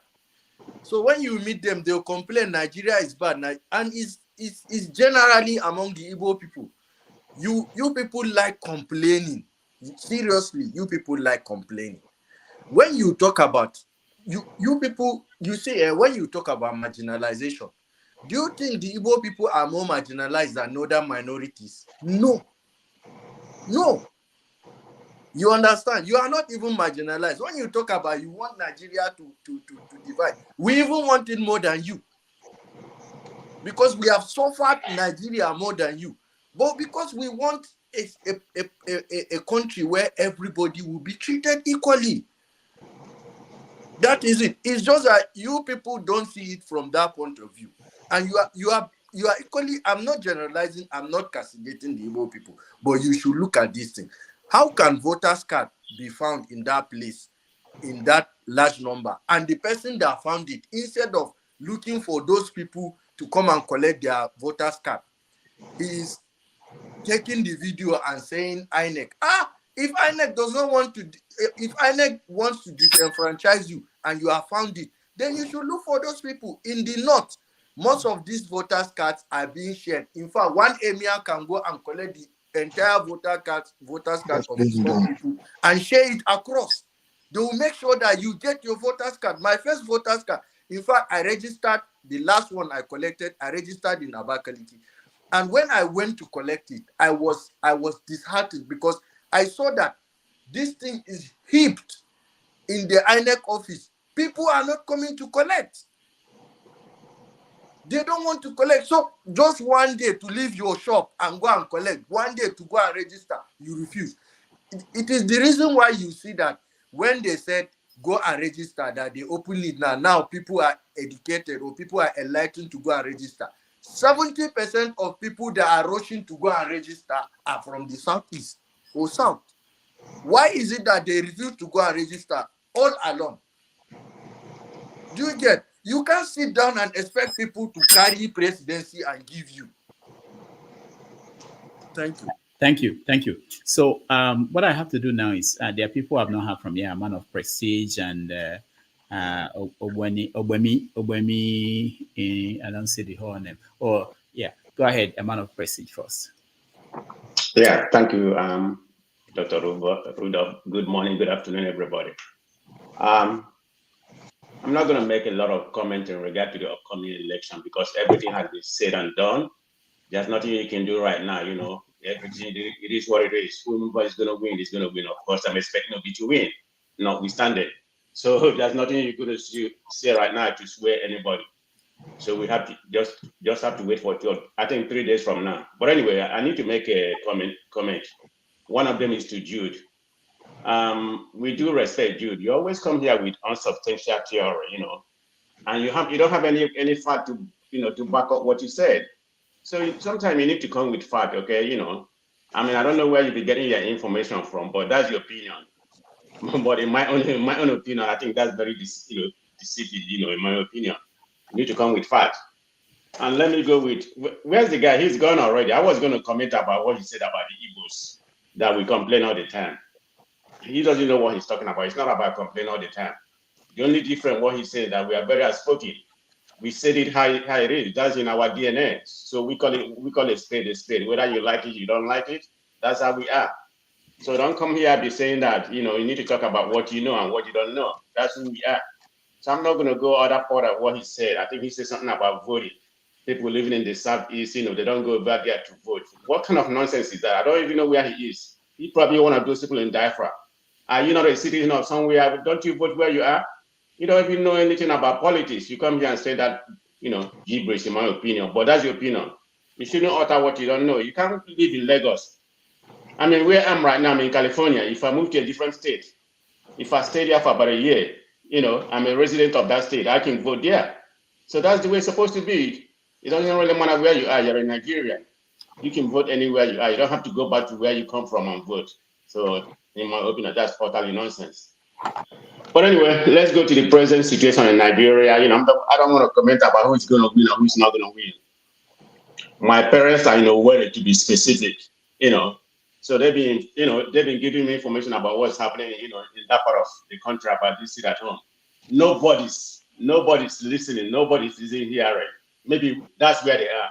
But, I have people in the village like Naze or some other place, close to the airport and some other places. Everything is calm. So I think we are kind of amplifying the situation. I'm not saying there's no danger or whatever. There may be. But according to what my parents told me this morning, he said the military are moving in. They are moving in to safeguard most of the places. Even in the main town or some other adjacent place surrounding, there's no alarm. Nobody's talking about sit at home. We are amplifying the situation to what is not. But let's hope everything is peaceful. It's probably going to be a very sporadic something like sit at home where it may happen, but I don't see it happening. The way people think. But let Ngozi just came in, so he can, she can inform us give us an update about what's happening in Nigeria. Thank you, Dr. Ridolph. Okay, thank you. Obemi, will come to you, but that will be, let me hear from Ngozi because she's joining from there. Dr. Rivers, can I just say this? He just called me. We don't respond to everything. Don't respond to everything, please.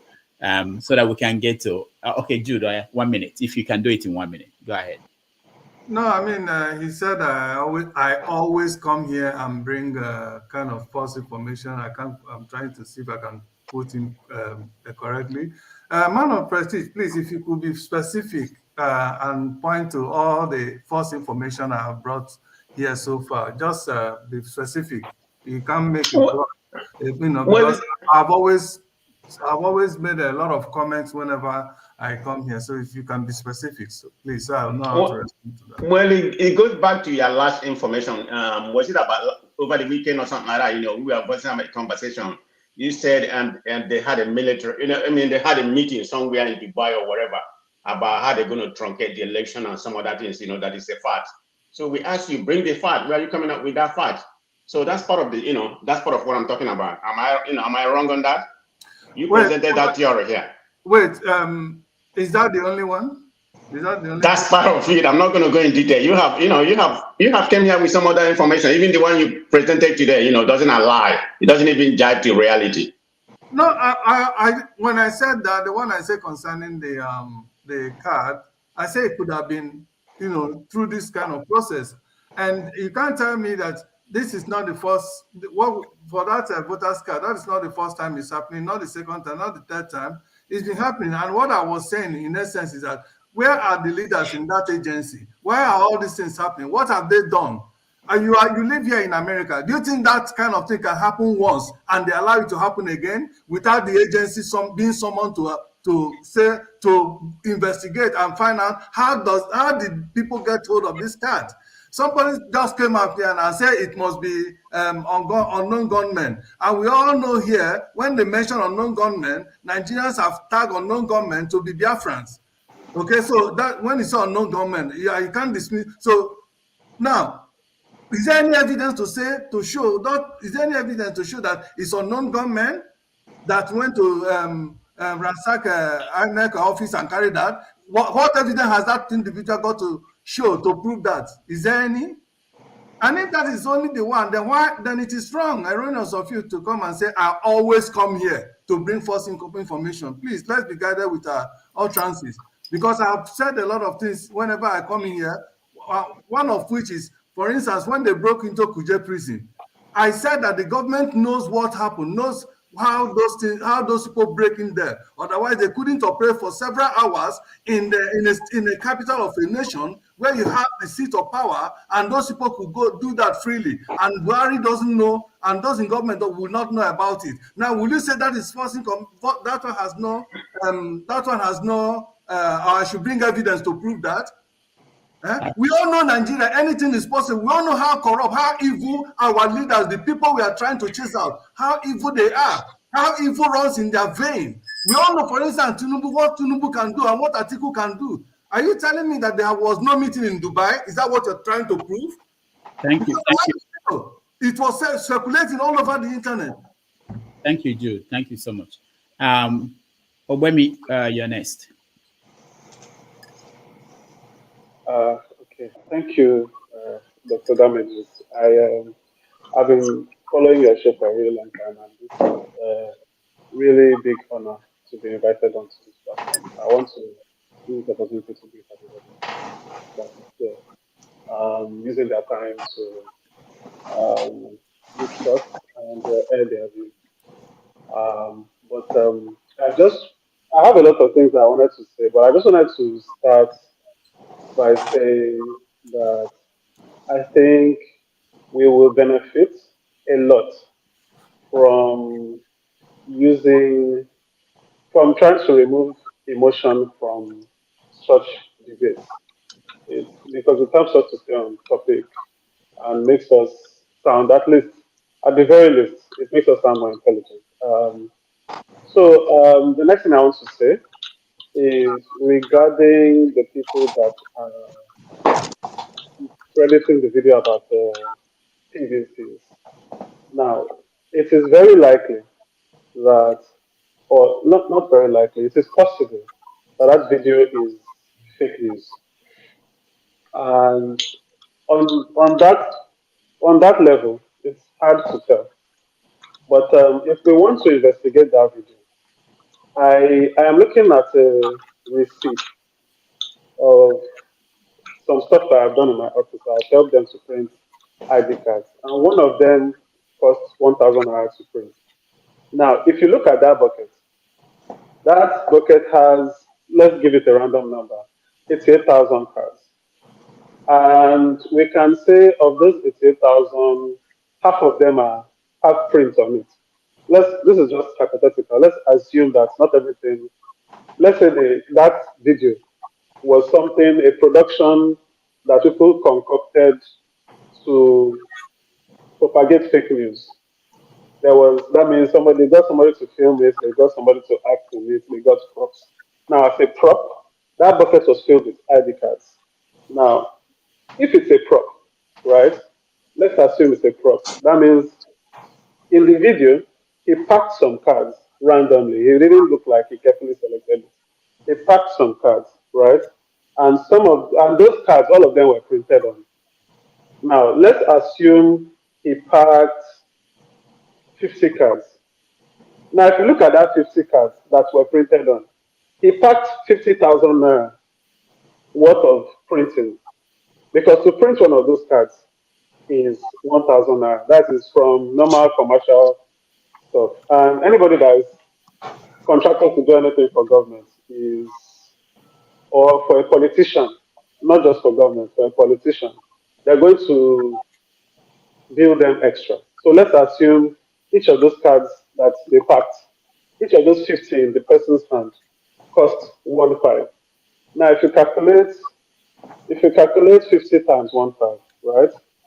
50 times 1.5 is, sorry, I'm just looking at it now. It's 75,000.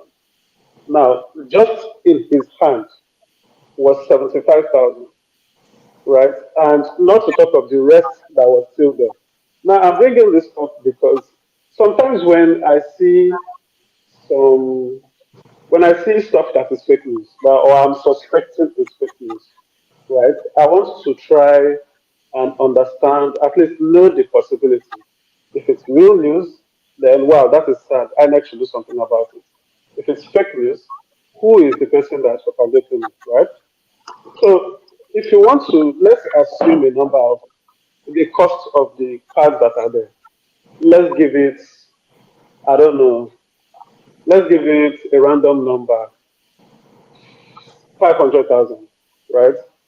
Nobody is going to waste 500,000 just on printing a fake prop, just because they wanted to print fake news. No, there's an agenda behind it.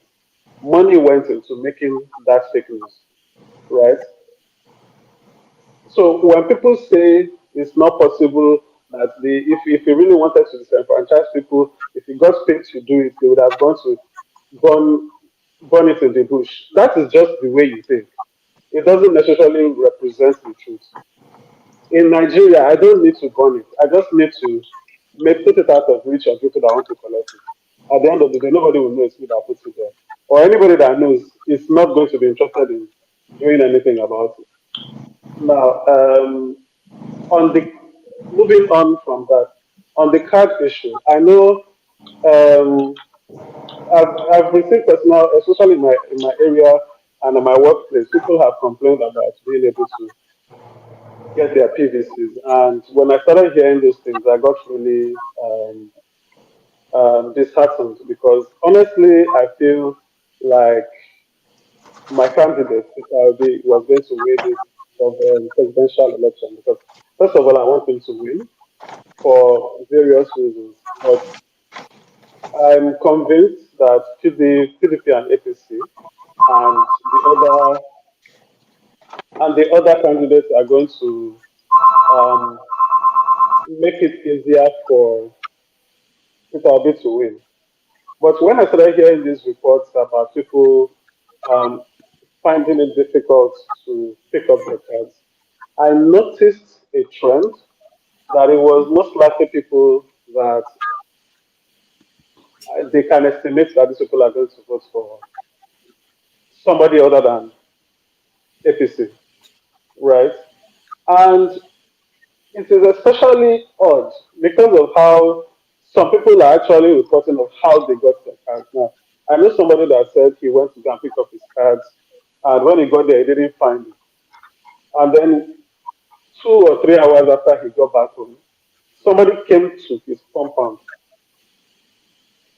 to give it to him, right?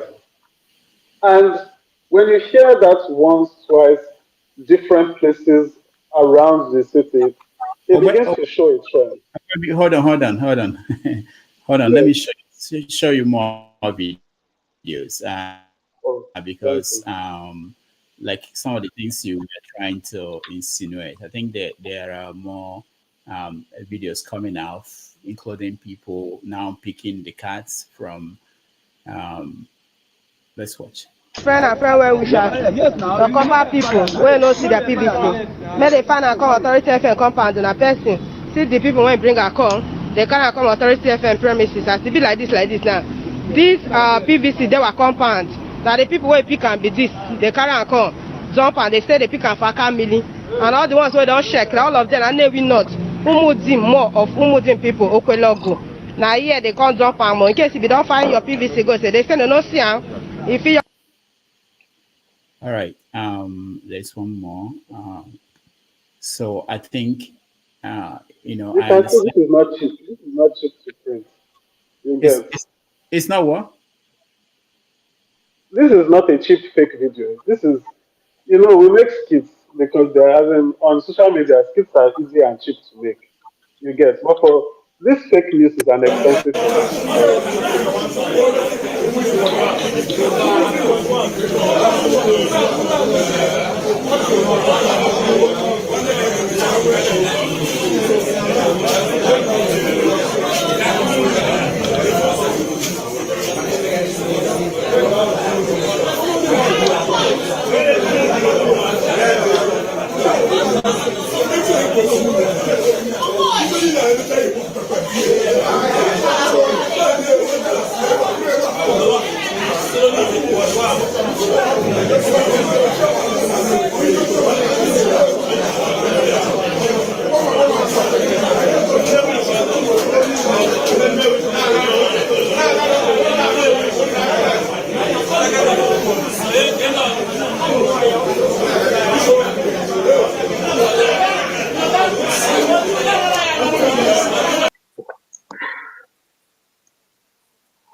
All right. So this, as far as we know, this is what we know that whoever brought it to the radio station brought it to the radio station. The radio station announced that they have this, and they told people in the area because it's within that area to come and get their PVCs. And people came there and they collected the PVCs. So it's not a fictional thing, as far as we know. So the story has advanced more than just that we saw PVC in the bush or somebody saw PVC in the bush. Um, No, yeah, I was just trying to at least show my own reasoning as to why I think it's not fake news. And even if it's fake news, it's like there is an agenda behind it because all this it's not a those things are not cheap props. You get they're expensive to do. You get if it was just flyers or like the sheets or paper or something. That's it's A4 paper is like 20 naira to you get so they Yeah. can just do 100 of it. Okay. But Oh, the but plastic hold on. Hold on. Let me hear from Ngozika. She's in Enugu, so let's see what's going on there. Ngozika, welcome to the show.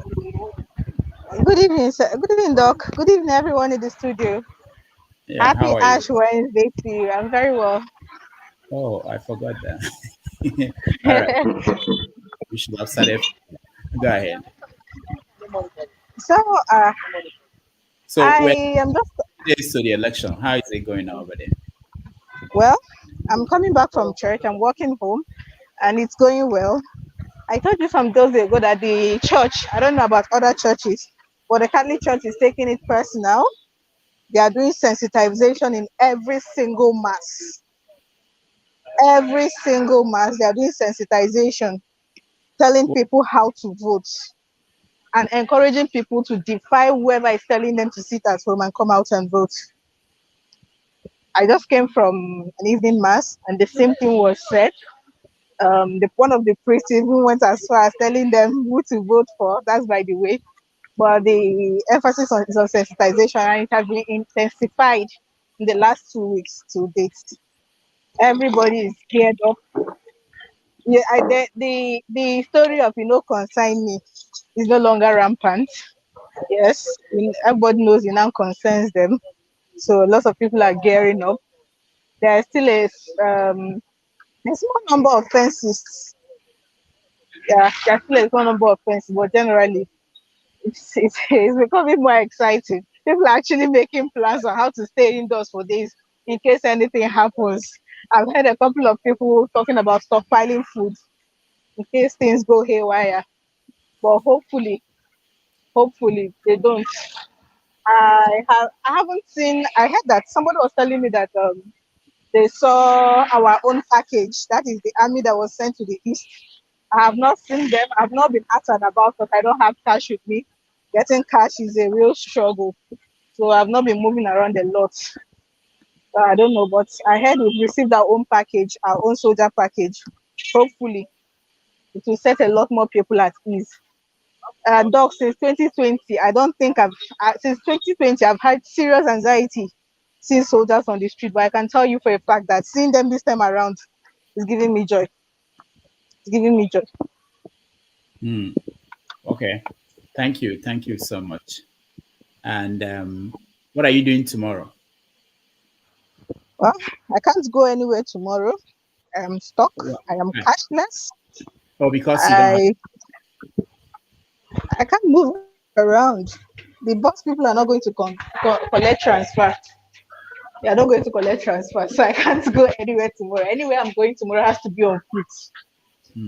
So unless I'm able to get cash, I'll go and try again. So banks are not open. Is that what you're saying? The crowd in the banks do not abate at all. They do not. You go there in the morning, the crowd is there till night.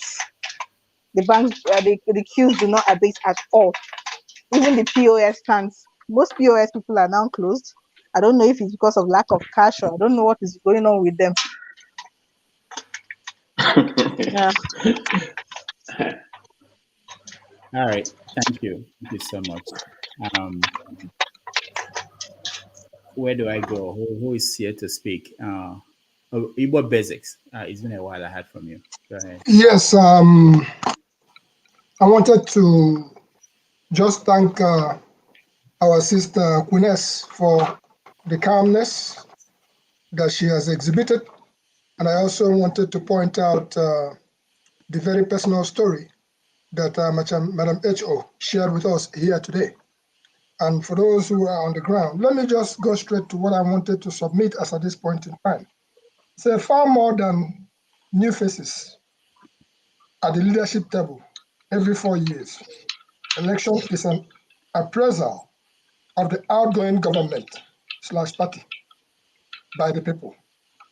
Lai Mohammed put it straight. Tinubu must campaign on the success of APC government. But will he there? Atiku represents the old rejected order. Who wants to go back to his vomit, like in 2014 Nigerians? Closing remarks, or closing statements, as we're calling it at this time, at igbobasics.com and basicsexpress.com. We said that Tinubu is now playing like a spoiled brat in the field of soccer, who after a goal is scored against him and his team, collects the ball and now wants to go home. He doesn't want to play again.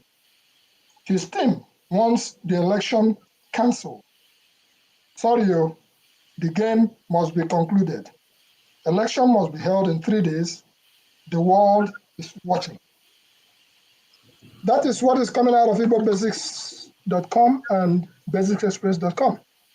Having said that, on the subject we are discussing here, which is the PVCs and stuff like that, if we all recall, maybe a couple of weeks ago, there was a woman in Enugu State who was out there selling people's PVCs. If you bring 1,000, she was charging them 1,000. Eventually, the crowd got upset with her so much that she has to run for her dear life. So those are real things that are happening on the ground. We put it this way. Oke no n'ụlọ na-asị nke nọ n'ama ya bịa n'azụ dị na ngịga. The rat in the house is the one that tells the one in the bush to make it come, say fish, therefore. So what is happening in Igbo land, in eastern Nigeria, to be specific, we have not seen this kind of reports being circulated anywhere else but around the east. So what do we say? We just want to thank our people who are home, like Ngozika, who I hope that your polling station is close enough to where you will be able to go and vote, because the die is cast. What is anybody going to do between now and 2 or 3 more days? And I wanted to appreciate our sister J.O., who quietly came in here and really appealed to the undecided voters on behalf of Peter Obi. That's truly what we should be doing between now and the end game. But the fact remains that the campaign has been going on for months and months, for more than a year now. It's in this last period of time that all kinds of games are being played across the country. El-Rufai the other day said the president, people should keep the money. I'll bring it, I will take it. Challenging the president of the Federal Republic of Nigeria. He has not been charged with treason yet. I can almost assure you that if Obi did the same thing, he will be charged with treason as we speak. So the double standard goes on, but the fact remains that the hand of God is in this whole game as we are playing. Truly, we believe that the hand of the Almighty is in this game. So as to 3 days to go, Tinubu, Atiku, and Obi, who will finish first? Massively, the youths of Nigeria are not playing around. We know they give shishi. We know they take shishi. Nobody go die between now and then. But you know what? The youths are out to revolt in the ballot box. Let everybody go out and vote. Let nobody tell anybody to sit at home, because that's not going to work. People are going to go out in mass. We are enabling people on the ground. We are getting reports. Some people's hands have been chopped off in Lagos. Things will happen. But you know what? Saturday will come. Saturday will go. Election will be called. And we believe that Peter Obi will be declared president of Nigeria. And there will be peace. All right. Thank you. All right. Ngozika, you still have something you want to say to us before we move on?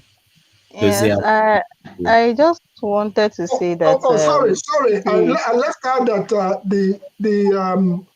the police have prohibited personnel from escorting VIPs to polling units. That's a good development. All right. Thank you. Ngozika, go ahead. We can't hear you, Ngozika. Can you hear me now? Okay, yeah. You must forgive me. The lights went off a few minutes ago before I came in. So I'm struggling to make do with my torchlight. So about the voters card found at the Navy, I I know that area very well. I've lived in Navy for a while. I know that area very, very well. It's quite sad, but I think those that have their PVCs, their minds are quite made up. The few people who claim to be fencists, at this point, they are inconsequential. Virtually everybody know who they are voting for. Anybody that says they are still sitting on the fence is either a liar, an opportunist, or an opportunist that just want to see how the tides will turn so they can be on the winning side or and not on the losing side. And let me say this just quickly. I wish Ovie was here so that I'll reiterate it. It is not going to be business as usual. It is not. Anybody that thinks this election is going to be business as usual is in for a shocker. It is not. I've heard people willingly offering to beat up anybody they see sharing money at polling units. Yes, it is violence. I do not condone violence, but well, it is what it is. If you carry money and come to polling units and they beat you up, now you sabi. I've heard people make checklists of what to take to polling units, how to look out for others. I've heard people who do not have their PVC say how they are going to turn up and stay there to give support. See, this election is bigger than most of us. Yes, the excitement, the, the excitement is unlike anything I've ever seen, and I have been involved in the last election. I worked as an observer, so I know what I'm saying. I know the lackluster attitude I saw the last election. It is nothing like this. This kind of passion I've not seen. And I'm just hoping that all the passion translates to votes that day. And if we can get all the passion with those that have PVC translate to votes, it will just end well. As for the Southeast, we are not sitting at home. The Reverend Fathers are saying it at every mass. They are encouraging people to ignore the sit at home orders. People are revolting. People are angry. And I don't think that one will hold us back this time around. All right. Thank you. Thank you, Ngozika. Doze, welcome to the show. Thank you. You didn't pronounce my name out completely. It's Dozie Balablu. You know, at least until after Saturday. Mr. Balablu. I like that. Well, thank you. Would you like me to say something? Oh yeah. Why you came here on? Actually, I want people now to address the subject of today. Because you're rounding up. I want to put in it's a boring day for me, so I saw you online, so I said, let me come up. Right. Two things. The card in Nnewi. It's not good for us to very quickly start talking about marginalization without facts. And if anybody can give a proposition, let the person say it's a proposition of what he thinks or what she thinks transpired, and not make it to be a definite, fault of the INEC or definite fault of some group from the north or some group from the west. It may not be that. I listened very attentively on Facebook where that thing broke out some 3 or 4 hours ago. That it has to do with a set community. It's not all of Newi. And that suggests to me, now this is my opinion, so I will not be emphatic about it. There's no fact. It has been happening before this particular time that people seize people's ballot boxes, seize people election materials for the benefit of another. A senatorial candidate who has an opportunity, who could buy someone, can do that. The IPOB, my crazy brothers, can also do that. So it's not good to simply start crying foul when you don't have the facts. Bring out the facts, then we'll believe you. The other thing I want to talk about is about the court adjournment that prove intelligence of the Nigerian Supreme Court. Hold that on, Does it what explain it for viewers? What does that mean? The adjournment? Yeah. The case that we are all waiting today that I know. What does it mean? What does it mean? It means that the Supreme Court is actually doing its job as a negotiator, as a settler of dispute. That's what a court's supposed to do. The court is not there to hand down degrees. The court is there to settle disputes. Perhaps we all now know that the president of Nigeria had already made up his mind as to what he wants to do now. He didn't plan it 1 month ago. He might have planned it 6 months ago, that this is what he's going to do. We cannot definitely say that the reason why his administration failed was because he understood that everything that surrounded him were a bunch of criminals. Maybe he understood it later and decided what he was going to do. We don't know that. But I like that adjournment. At least whatever the presidential election has to do and the senatorial and house election has to do until March 3rd, they would have done.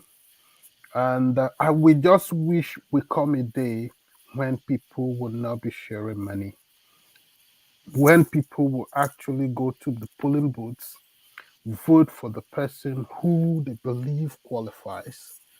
If we can be able to do those things, at least Nigeria can be halfway to a better society.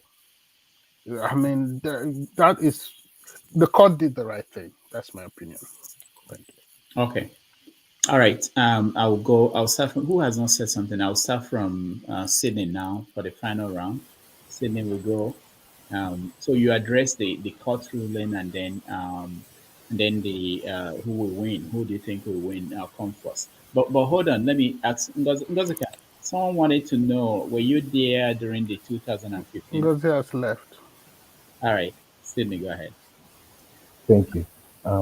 First of all, somebody asked me today, what do you think will be the court ruling? I didn't break sweat for it. I said the court will adjourn it, because the court knows that that's a banana peel for them, and they do not want to set a precedent. So they know the fight that is going on. So what the court will do is to push it after the elections. And by the time we are after the elections, it will be a non-issue, complete non-issue. And it gives the president the latitude for what he wants to do. I said it in the last time. I said the president is doing what I call his last stand. You know, when you feel that this is your last stand, you take it. Because what he did was between two people, himself and the CBN governor. And they decided to move as when they did it, to take everybody unaware. And the president is not, doesn't have any concern. He has moved in the army. So you notice, like I said, his body language is saying exactly how he wants this election to go. So if he continues on that trajectory, then at least let the Nigerians choose who they want. And he has been mentioning it. And one thing you can give Mr. President is he tells you what he wants to do. He's not too diplomatic about it. So I think the judgment is very good for the Supreme Court. It gives them a room for the other people to, like my brother said, go and negotiate behind the scene. And on the streets, people are already getting used to the new normal on the streets. Nobody's taking those money. They're not even responding to the governors, because the governors are lost out. So the truth is that Nigeria is going to the Sydney, hold on. Sydney, hold on, okay? Yes. This what's happening. These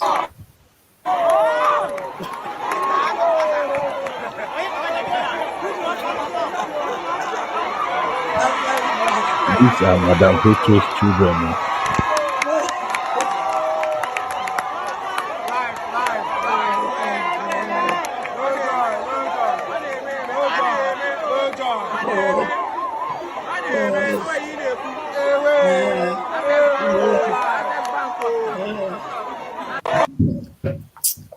You've All honored right. it. It looks Thank you. I appreciate it looks funny, but it's not funny. It's That not funny, but that's why Sydney, that's why I'm trying to understand that. So what is when you say that I want people to I know there's a lawyer here. Yeah, I'm hearing no. Maybe there's no lawyer here, but what I wanted to find out is does it mean that the governors who are saying that they will close banks that do not accept the old currency, that they're going to all right, I've muted the HR, that they are going to do that? Does it mean that some governors sharing or some politicians sharing the old currency to people now? I have some videos of that happening, and people giving them the impression that it's still going to be accepted, if not now, one day. What does it mean? That's just gaslighting. The governors have no levels. This political game, they have been outsmarted. They have no levels. People are collecting that money, and where should they go and do it and put it in? The banks are not receiving it except to move it to the CBN, and you have to give legitimate reasons why that money was still holding in your hand. So the truth is that people have looked at the governors and said, look, we can't trust you guys. The people that have the knife and the carrot is the presidency and the CBN. Whatever El-Rufai and Gandhi are saying is irrelevant. They will also be out of government, so it doesn't make sense. And my only challenge is two people. There was an internal fight that had to affect the entirety of Nigerians. I do not subscribe that the president disobeyed the Supreme Court ex parte ruling. He should obey all court rulings. But he has been like that. He has always disobeyed rulings or accepted rulings where it pleases him. Nnamdi Kanu, he shifts his goalposts. So his behavior is not entirely unique. So even if he's doing it because of a political means and it may suit some people to say it's creating a level playing ground, but in terms of is it the right thing? No. In terms of El-Rufai taking on the president in a sign of mutiny, that is a treasonable felony. And if it was any other person, it would have been uproar.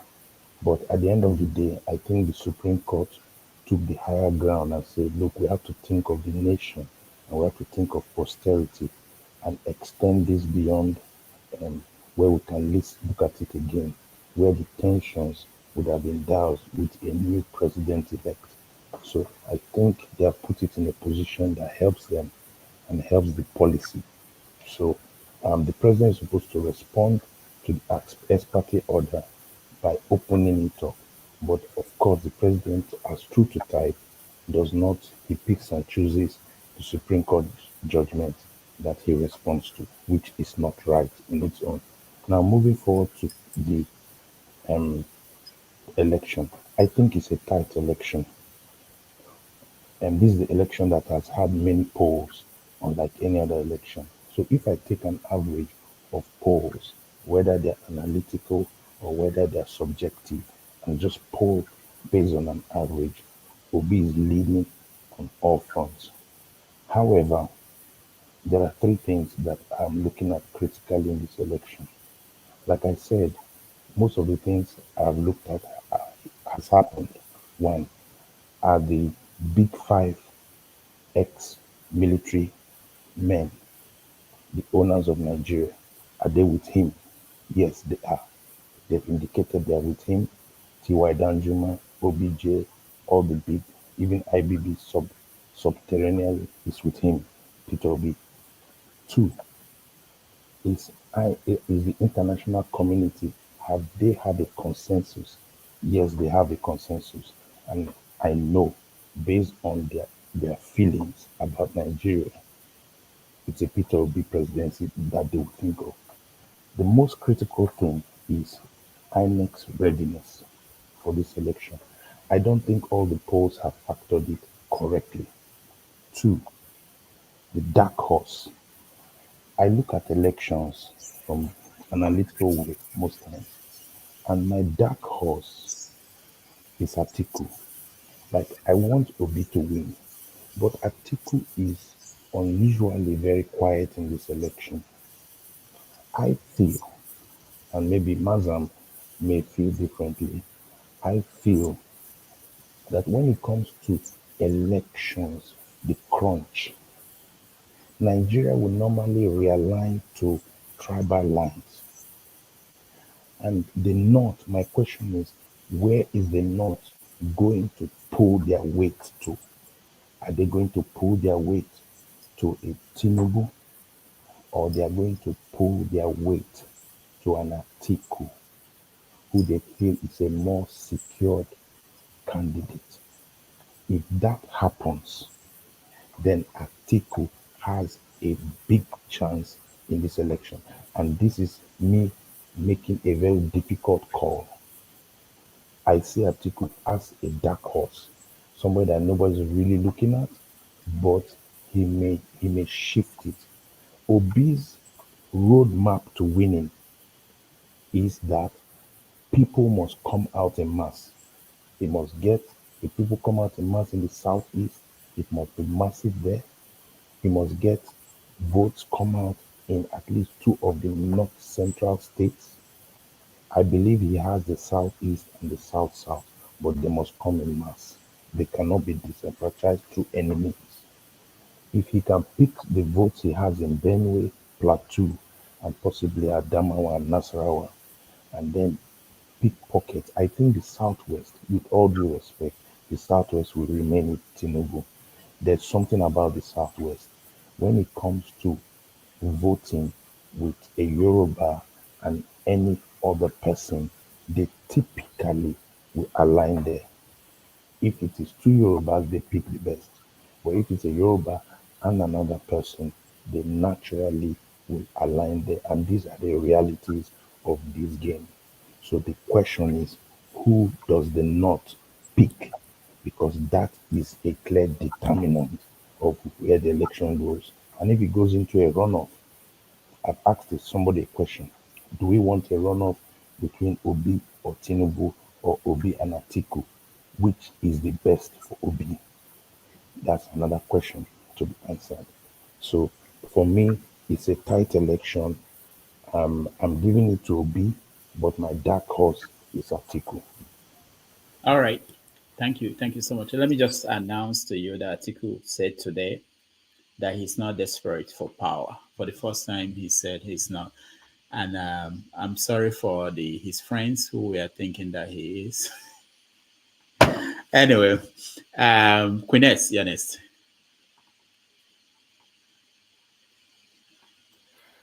Okay. I really like what Sydney said. Actually, I was actually going to say that Atiku is abnormally quiet, and it worries me a bit because I've heard insinuations saying that the North will not relinquish power; they will find a way to give it to a fellow Northerner. So his quietness is making me uncomfortable. However, I've known a few people from the UK that have actually traveled home in support of PO. Really, like, people have been traveling this week to go and vote, and it's encouraging.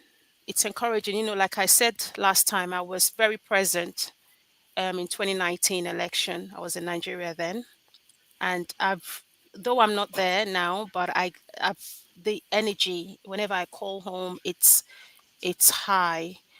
And Ngozika, my sister, really just concord on what I thought or the feeling I was getting while speaking to people.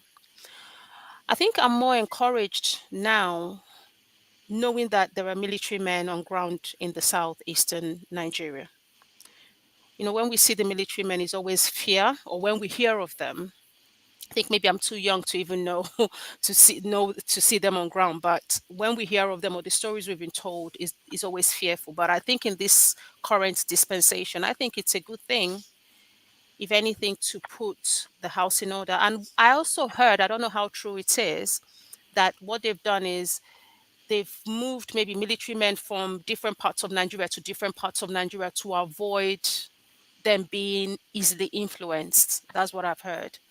Initially, a good friend of mine who is related or has connection to the military was saying that the election might be cancelled. This was last week. He was saying it, that he wasn't sure, but as of this week, he said no, it's going on. And he was actually the one that gave me the confirmation that military men have moved into southeastern Nigeria, because I was really worried. So with all that in place and with the hand of God, I believe that it's working in our favor, because how the APC governors kicked off against Buhari, it just is treasonable act. Even I was asking, why are they not being called upon it? But as God may have it, it's today's judgment. I wasn't 100%. Though my husband said, "Don't worry, nothing's gonna happen." I wasn't 100% confident that it would go. And I'll be honest with you, since I woke up, I was checking channels, checking Arise, checking all social media to see what came out. And I was told, oh, it was adjourned. And I totally agree. Well, they've done the right thing because the president has spoken. And on top of that, they said that the 1,000 and the 500 naira were already destroyed anyway. But then it bothers me because, I mean, this is where I still don't understand human reasoning. These APC governors are still trying to deceive their people and giving them 1,000 notes and saying, come back, I will change it. Like, on where? How? You see, and this is where, without sounding tribalistic, this is where the Igbos stand out, because they're too wise for their own good. You can't do that. I mean, I watched a video of a lady in Ondo. I think she was given 1,000 naira or a couple of thousand nairas, and she was like, "They gave it to us," and the other one said, "But they are not taking it from us." Why are these people desperate to keep impoverishing their people? I don't get it. So this is where I think I worry for the Southwestern vote, because they know the right thing to do, but I guess their affiliation with their tribe will not allow them call the right shot for Nigeria as a whole. Although some of them have been, some of the celebrities have stepped out and called it what it is. Because when Nigerians were shot on the 20th of October 2020, it wasn't a specific tribe that was killed. It was Nigerian youth with the flag. So we can't forget. We will never forget. We need to get Nigeria right, or else, if we do not get it right this time, I don't know what else to say. I was saying to my husband, like, if the wrong person gets in, forget it. We're in exile for the next 8 years, and then we'll try again.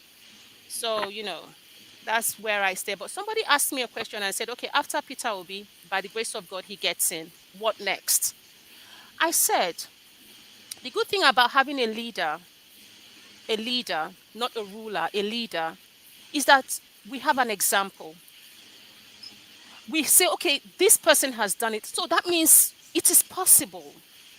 And if he can do it, then the next person that is coming on best be ready, because it cannot be business as usual. As Mama always says, it is not business as usual anymore.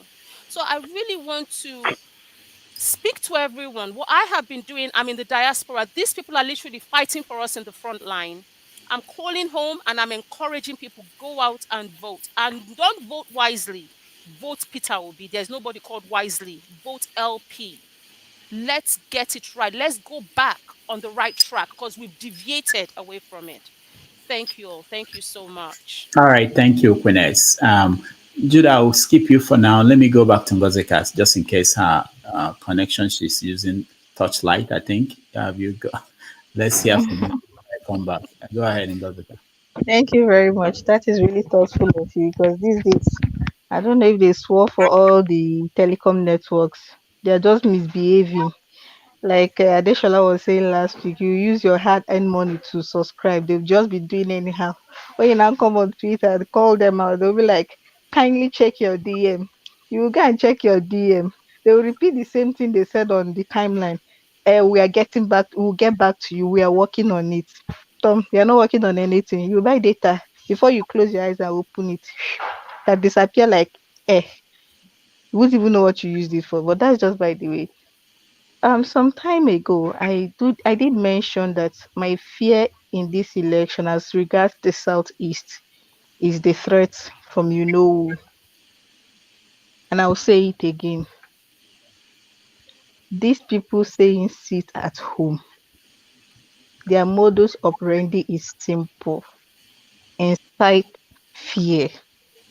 If they can get enough people to be scared, they would have achieved their aims. I make bold to say that they are a bunch of faceless cowards who sit behind their keyboards and spew threats. They don't burn them where. They don't burn them where. May they drop comot that day, come talk hand go touch them all. Aka ga-ebi ha aka. A ga-agwọ ha ka ji mmanụ. Body dey pepper people. Na-akọ sit at home. Ala na-apụghị. Ala na-apụghị. Gị na onye na-eme sit at home. My sister in Onisha was telling me about the attack at Awada police station. For hours, there was chaos. They burnt that police station to the ground. And if you recall correctly, it was the same day they attacked the police station in 3-3 and were shot and were neutralized. Then they went back. Cowards went back to Awada that is less defended and wreaked havoc. They've started with the fear mongering. What they will make people do now, tomorrow now, quote me anywhere, now you will hear about pockets of violence. They'll just go to flashpoint. They'll just go somewhere and flash the violence. Maybe hurt people here, hurt people there, and then be the same people to spread it. They are that jobless. They are really that jobless. They will cause the violence, make videos of it, and come on social media faceless and nameless and spread it. So when you now see it, you'll be like, hey, this happened in my town. Oh, Jesus. I can't go out tomorrow. We'll see what is happening. You go to shake. It will not happen this time around. We know their plans. And I keep saying it. I am so grateful. For the first time in a long time, the church is not taking the back seat. They are not. They are saying it as it. And if you know the Southeast very well, you know that they are traditionally orthodox. An average Igbo person is either Anglican, Catholic, and a few sprinkles of Presbyterian, Methodist, and the works. They are predominantly Orthodox. And these people are not taking the back seat. I can speak for the Catholic Church because while I might not be a serious Catholic, many people might not consider me a serious Catholic. I do go to, I went to Ashford, there's a seat now. I do not agree with all of their doctrines, but yes, it is the most organized Christian organization, and I stick with them. So the Catholic Church is taking it personal, and they should. I am proud of them for once that they had balls. They should. They have been the biggest casualty after ECWA. They have been the biggest casualty. I cannot begin to count the number of Reverend Fathers that were killed last year in this whole so-called insecurity. So I am really glad that sensitization is taking a predominant stage in the church. The next place I'm hoping, I am praying, I've not been to the village in like 2 weeks, and I don't know if I'll be able to do that before election. But I'm hoping. Somebody was telling me in her home village, they're using town criers to tell people how to vote and who to vote for. I am hoping that a lot more villages replicate that. And for the fear mongers who are saying, put body, you go collect wutu. If e sure for una, no una drop that way they give una morale. Una come out the way ordinary people, ordinary ndị Igbo are coming out. Ka ime ya n'ọkpụkpụ aka. At least e show me that I fit flow one of una. No be mouth. Ka ime ya n'ọkpụkpụ aka. Una drop that way they give una ginger. Come out to the average Igbo person coming out to vote and tell them, stand in their face. Stop being cowards. Stop being faceless. Stop hiding behind your keypad. Stop hiding behind the gun. Come out, drop the guns. That's in the Igbo sit at home. Ka Chineke kpọọ gị ọkụ. ka Chineke kpọọ gị ọkụ ka eduna gị mmụọ n'ozugbo ozugbo n'ala dị hapụ unu. So the fear mongering is on. I heard it's starting tomorrow. I'll give you updates. Thank God I live by the roadside. I'll make videos and send to you. All If right. people are sitting at home, you will know. If people are not, you will know. Thank you. Thank you, Jessica. Thank you so much. All right. Where am I? Julianus. Okay, thank you, everybody. I want to I have three things to address or to talk about with regard to this election. I am hoping and praying that one, the election will hold, and two, that P2B, by the grace of God, will win this election. And I am weary of Katrina Leon. I don't know if any of us had the speech, the recent address or interview she granted in her rise.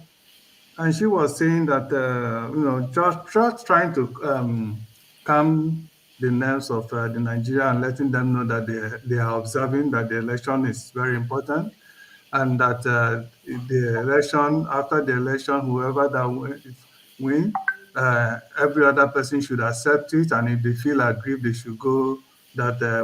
She said, we have a good judiciary system, and they should go to the court. And I was, Jesus Christ, is this woman from the blues?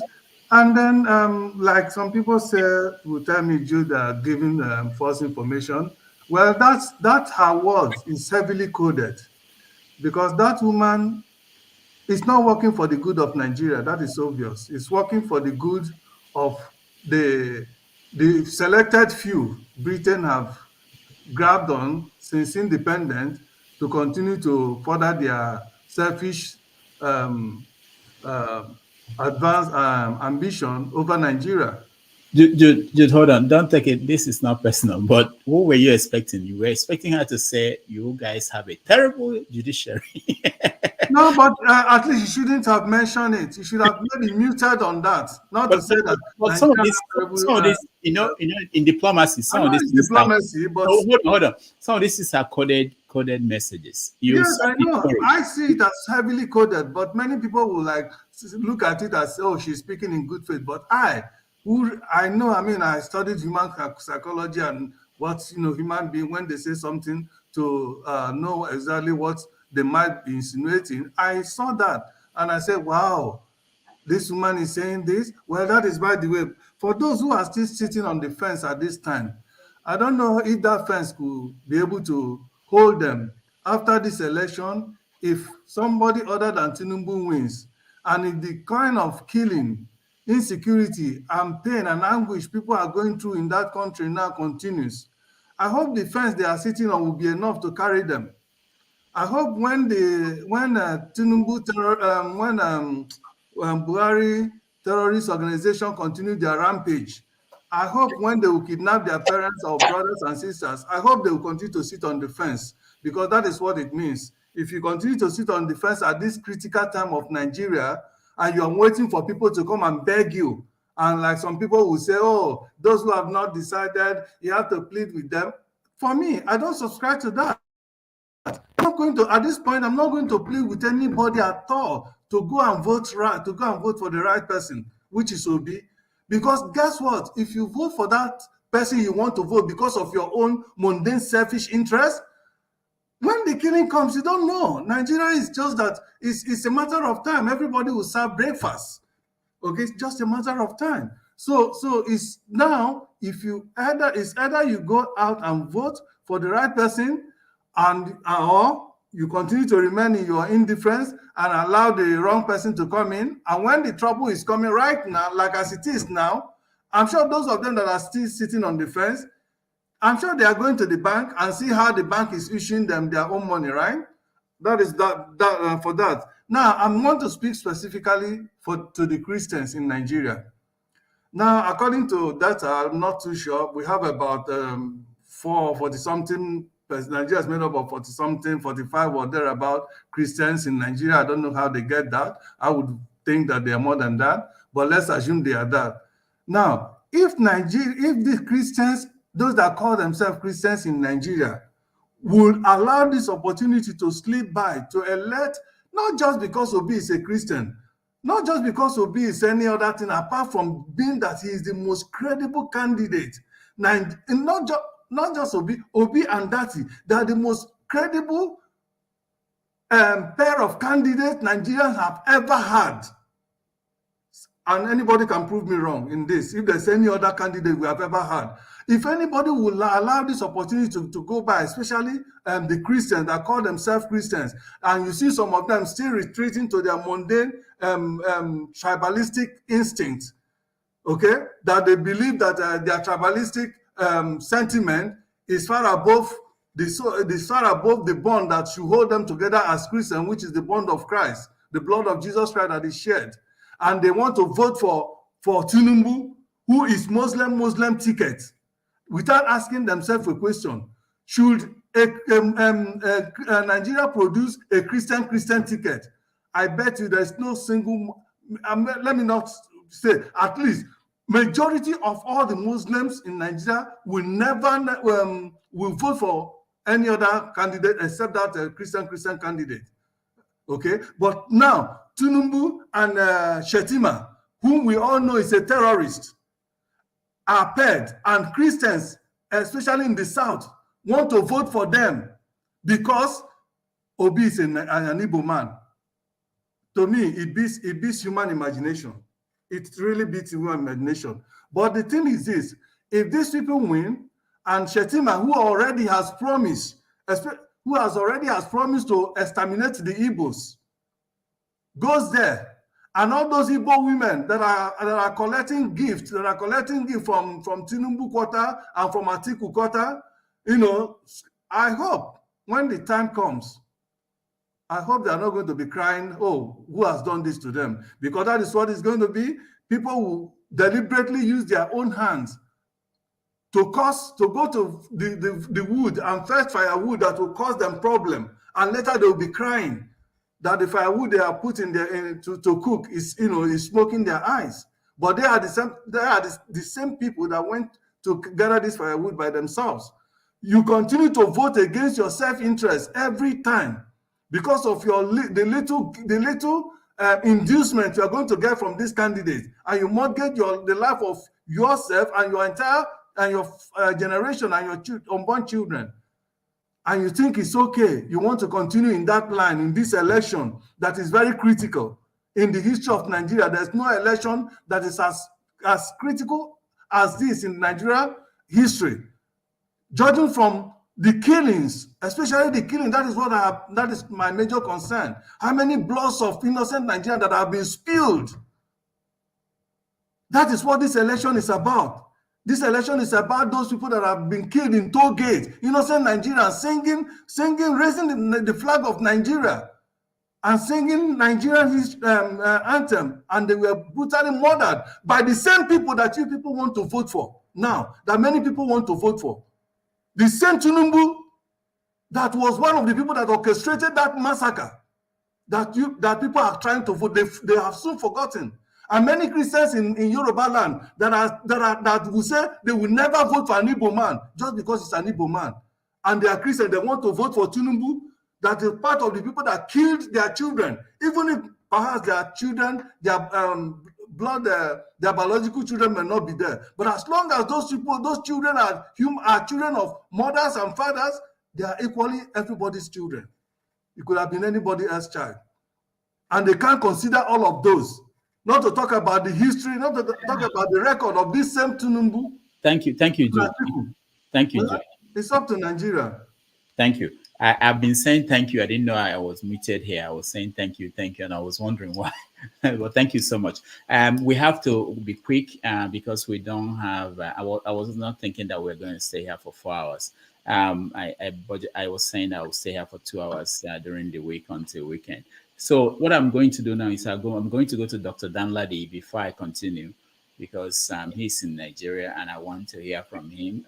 Maybe he has decided on who to. Yeah, we're 3 days away from the election.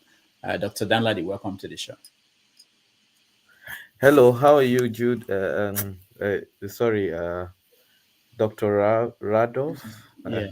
Rudolph. Dr. Adolf. Yeah, thank you. Um, yeah, so before I I say what I want to say, um, maybe I understand Judy's emotion, but I I think when we are expressing our emotion, we should not also try to preach what we are telling people not to do.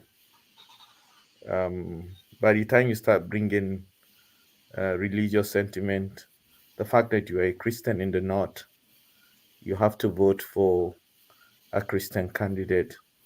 I think we are just selling the same narrative, what we are running away from.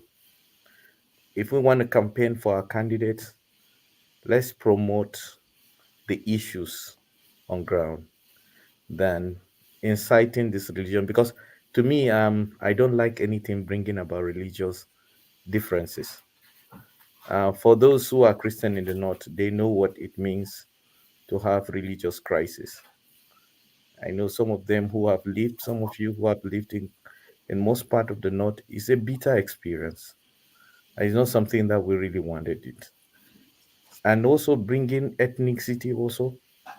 Who loves the civil war, the Biafra war during that time? It's something that is unfortunate. I was not born, but I read it. And to me, it's not something that we want to wish for this country. Um, uh, for me, I think I've now started narrowing down my mind on. Hello, am I still there? Yeah, here, yeah. Okay, I saw myself alone. Yeah, so I begin to narrow down my mind now. Looking at the issues, I don't think, for me, my personal opinion is I want to reward the APC government to continue. Um, to me, so many indicators I try to put in.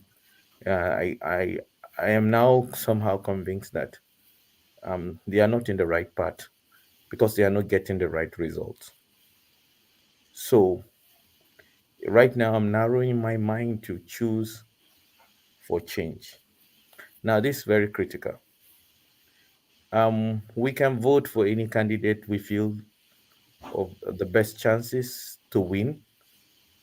For me, if I am sampling opinions, any of the candidate who has a high chance of defeating to bring a new change, I'm going to vote for that candidate.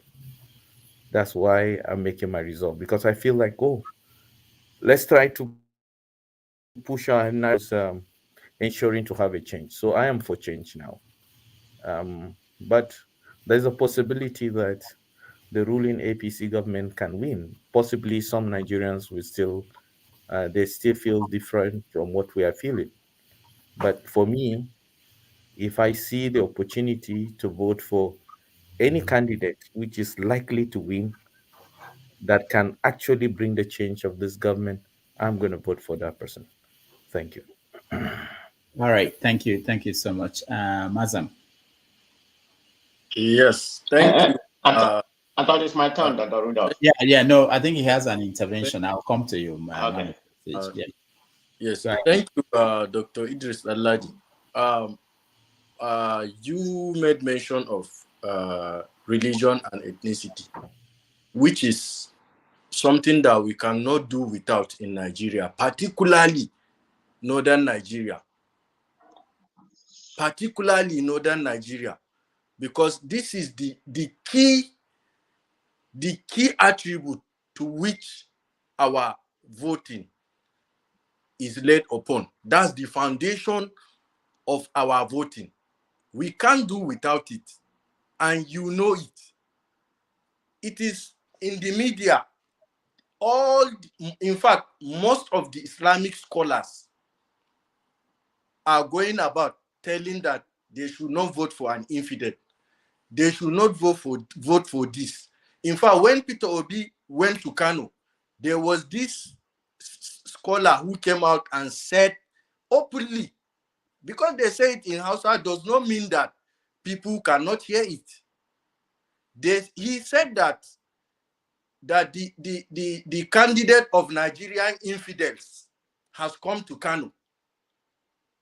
And we accepted him. We even heard what he said. But he is warning people that they should not deceive themselves. Is it some professors who are Islamic scholars have made this kind of statements? So this is not something that you will say that we should not talk about. This is something that affects me, affects you too.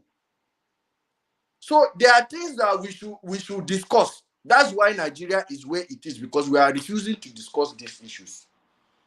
So we have to discuss these issues. How can you look at a position where a Northern Christian is supposed to take, and you are saying that they are not worthy to take that position? They are inconsequential. Recently, even the El-Rufai said that how many are they in the north? But we are many. So you cannot disenfranchise us because you have already showcased us to the north as if there are no Christians in the north. Then they are not worthy to take a vice presidential position. And that is why we said, okay, fine. We are going to vote our own. Vote your own too. Because it is already there. You know that almost all these Islamic scholars are preaching it. The day before yesterday, and Islam, Jamaatin Izalatul Bid'ah wa Iqamati Sunnah have had a meeting in Jos, and I think in another place. This is what they preached. I think if you saw the statement of what is his name, Malam Yahya Jingir, you saw what they said. You saw what Sheikh Balalau said. You saw what so many of them are saying. This is what is going on, and people should stop keeping quiet. If the government cannot curtail these things, if the government cannot step up and say enough of these incitements, because I know what incitement has cost. You know it. I know what incitement has cost. It has killed many of our people. So, and the government is not doing anything about it. So do you expect people to say, because you are saying vote for this one, and people will say that again on their own, in their own favor, and we say that we should not preach what others are preaching? No. I can't allow myself to be disenfranchised and keep quiet because I want to be diplomatic.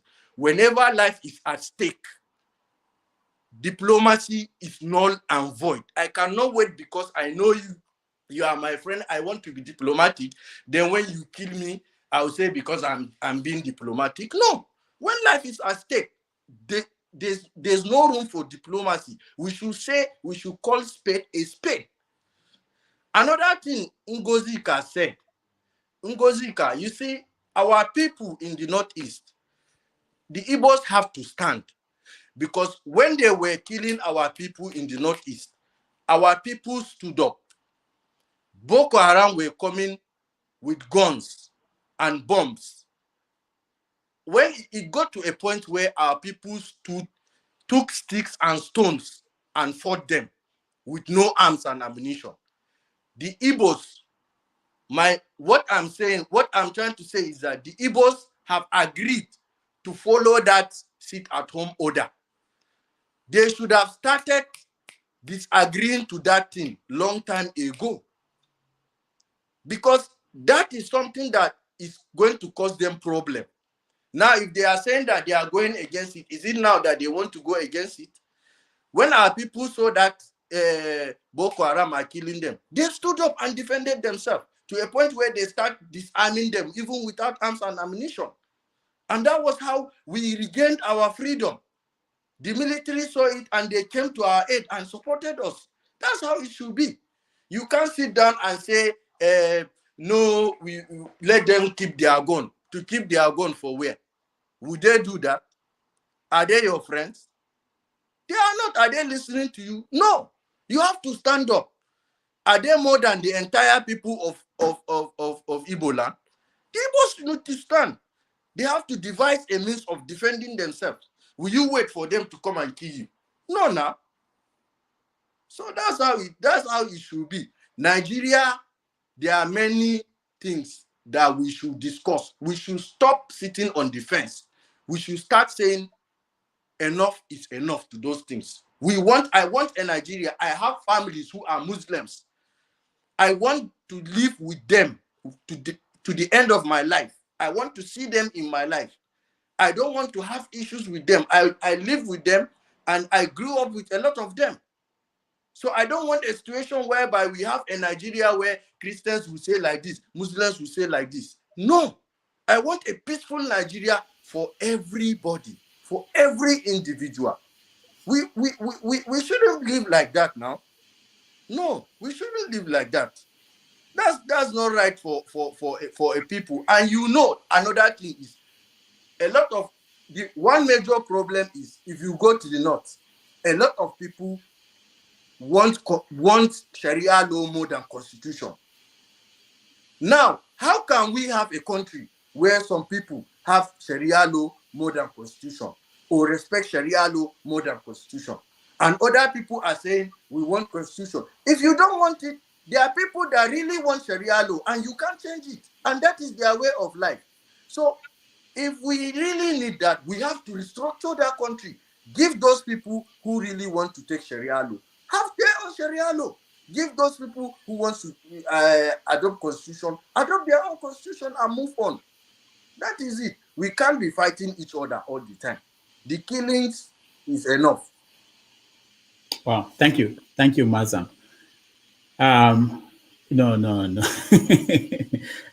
This is what I'm going to do now.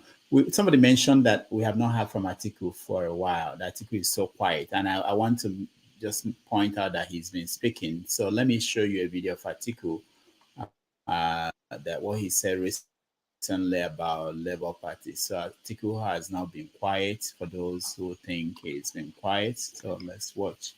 And I saw that as a headline where he said this. Where is Labour in this country?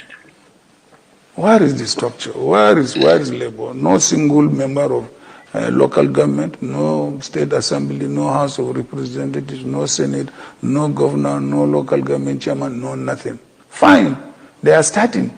It's not bad to start. But you cannot start and at the same time be at the top. But they seem to be popular among the youth.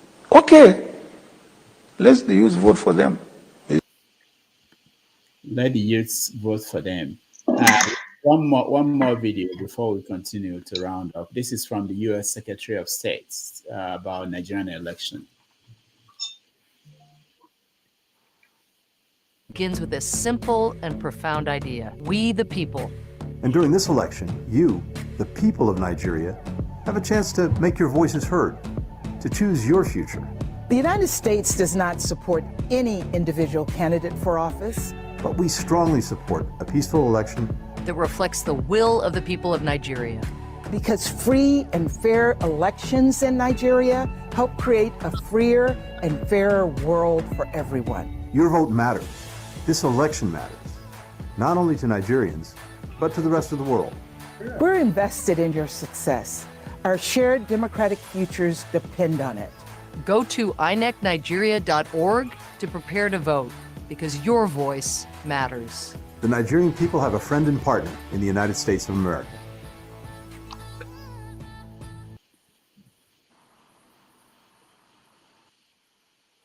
I hope that next time election in America, that Nigerian foreign minister will do a video too and send to the Americans. All right, man of precision. Yeah, thank you very much. I'm just going to make a little statement before I make my submission. Let me respond to Master and what he said about the sit at home, the comparison with the North and the Boko Haram. He has spoken well, I'm not going to query him on that, but there's a little bit of insight to that. Having said that, you said, the Boko Haram has been dismantled in the North, depending on I think you're from Northeast. If I'm wrong, you can quote me. And you're talking about the sit at home in the Southeast. The emancipation of the sit at home was originated in order to honor Nnamdi Kanu for one day, because of when he went to prison or something like that. I mean, the idea may have been wrong, but sometimes, they said when you started something, you don't know how it's going to end. And you have some non-state actor that had probably hijacked it by now. So that's where we are right now. That's where that started. There's nothing wrong the originality where it started, but where it has, gone to right now, it's not a good thing. So you can't make completely that two narrative. You're making it sound like the Boko Haram has been eliminated in the South because you took arm or something like that.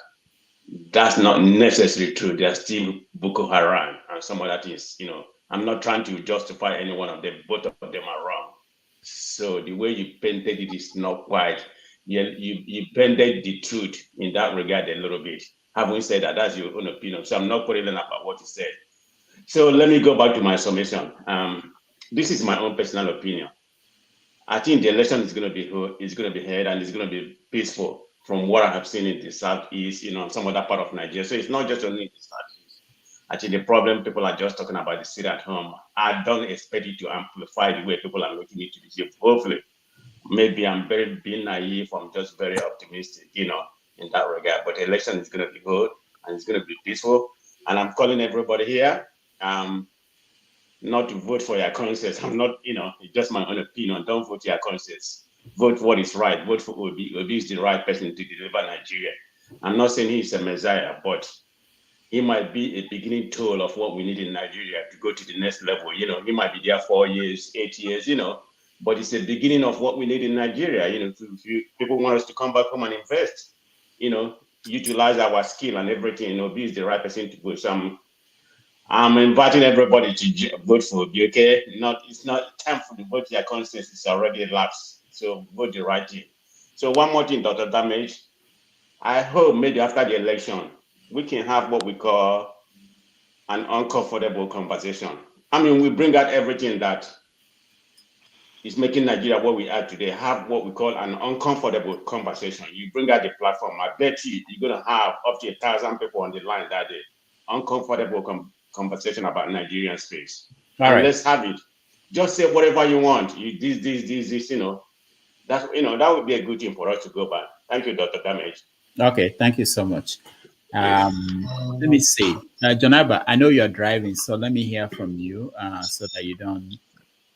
We want you to stay and vote for Atiku next Saturday. Go ahead. I never endorsed Atiku on this platform or anywhere else. By the way, this is a town hall that is different,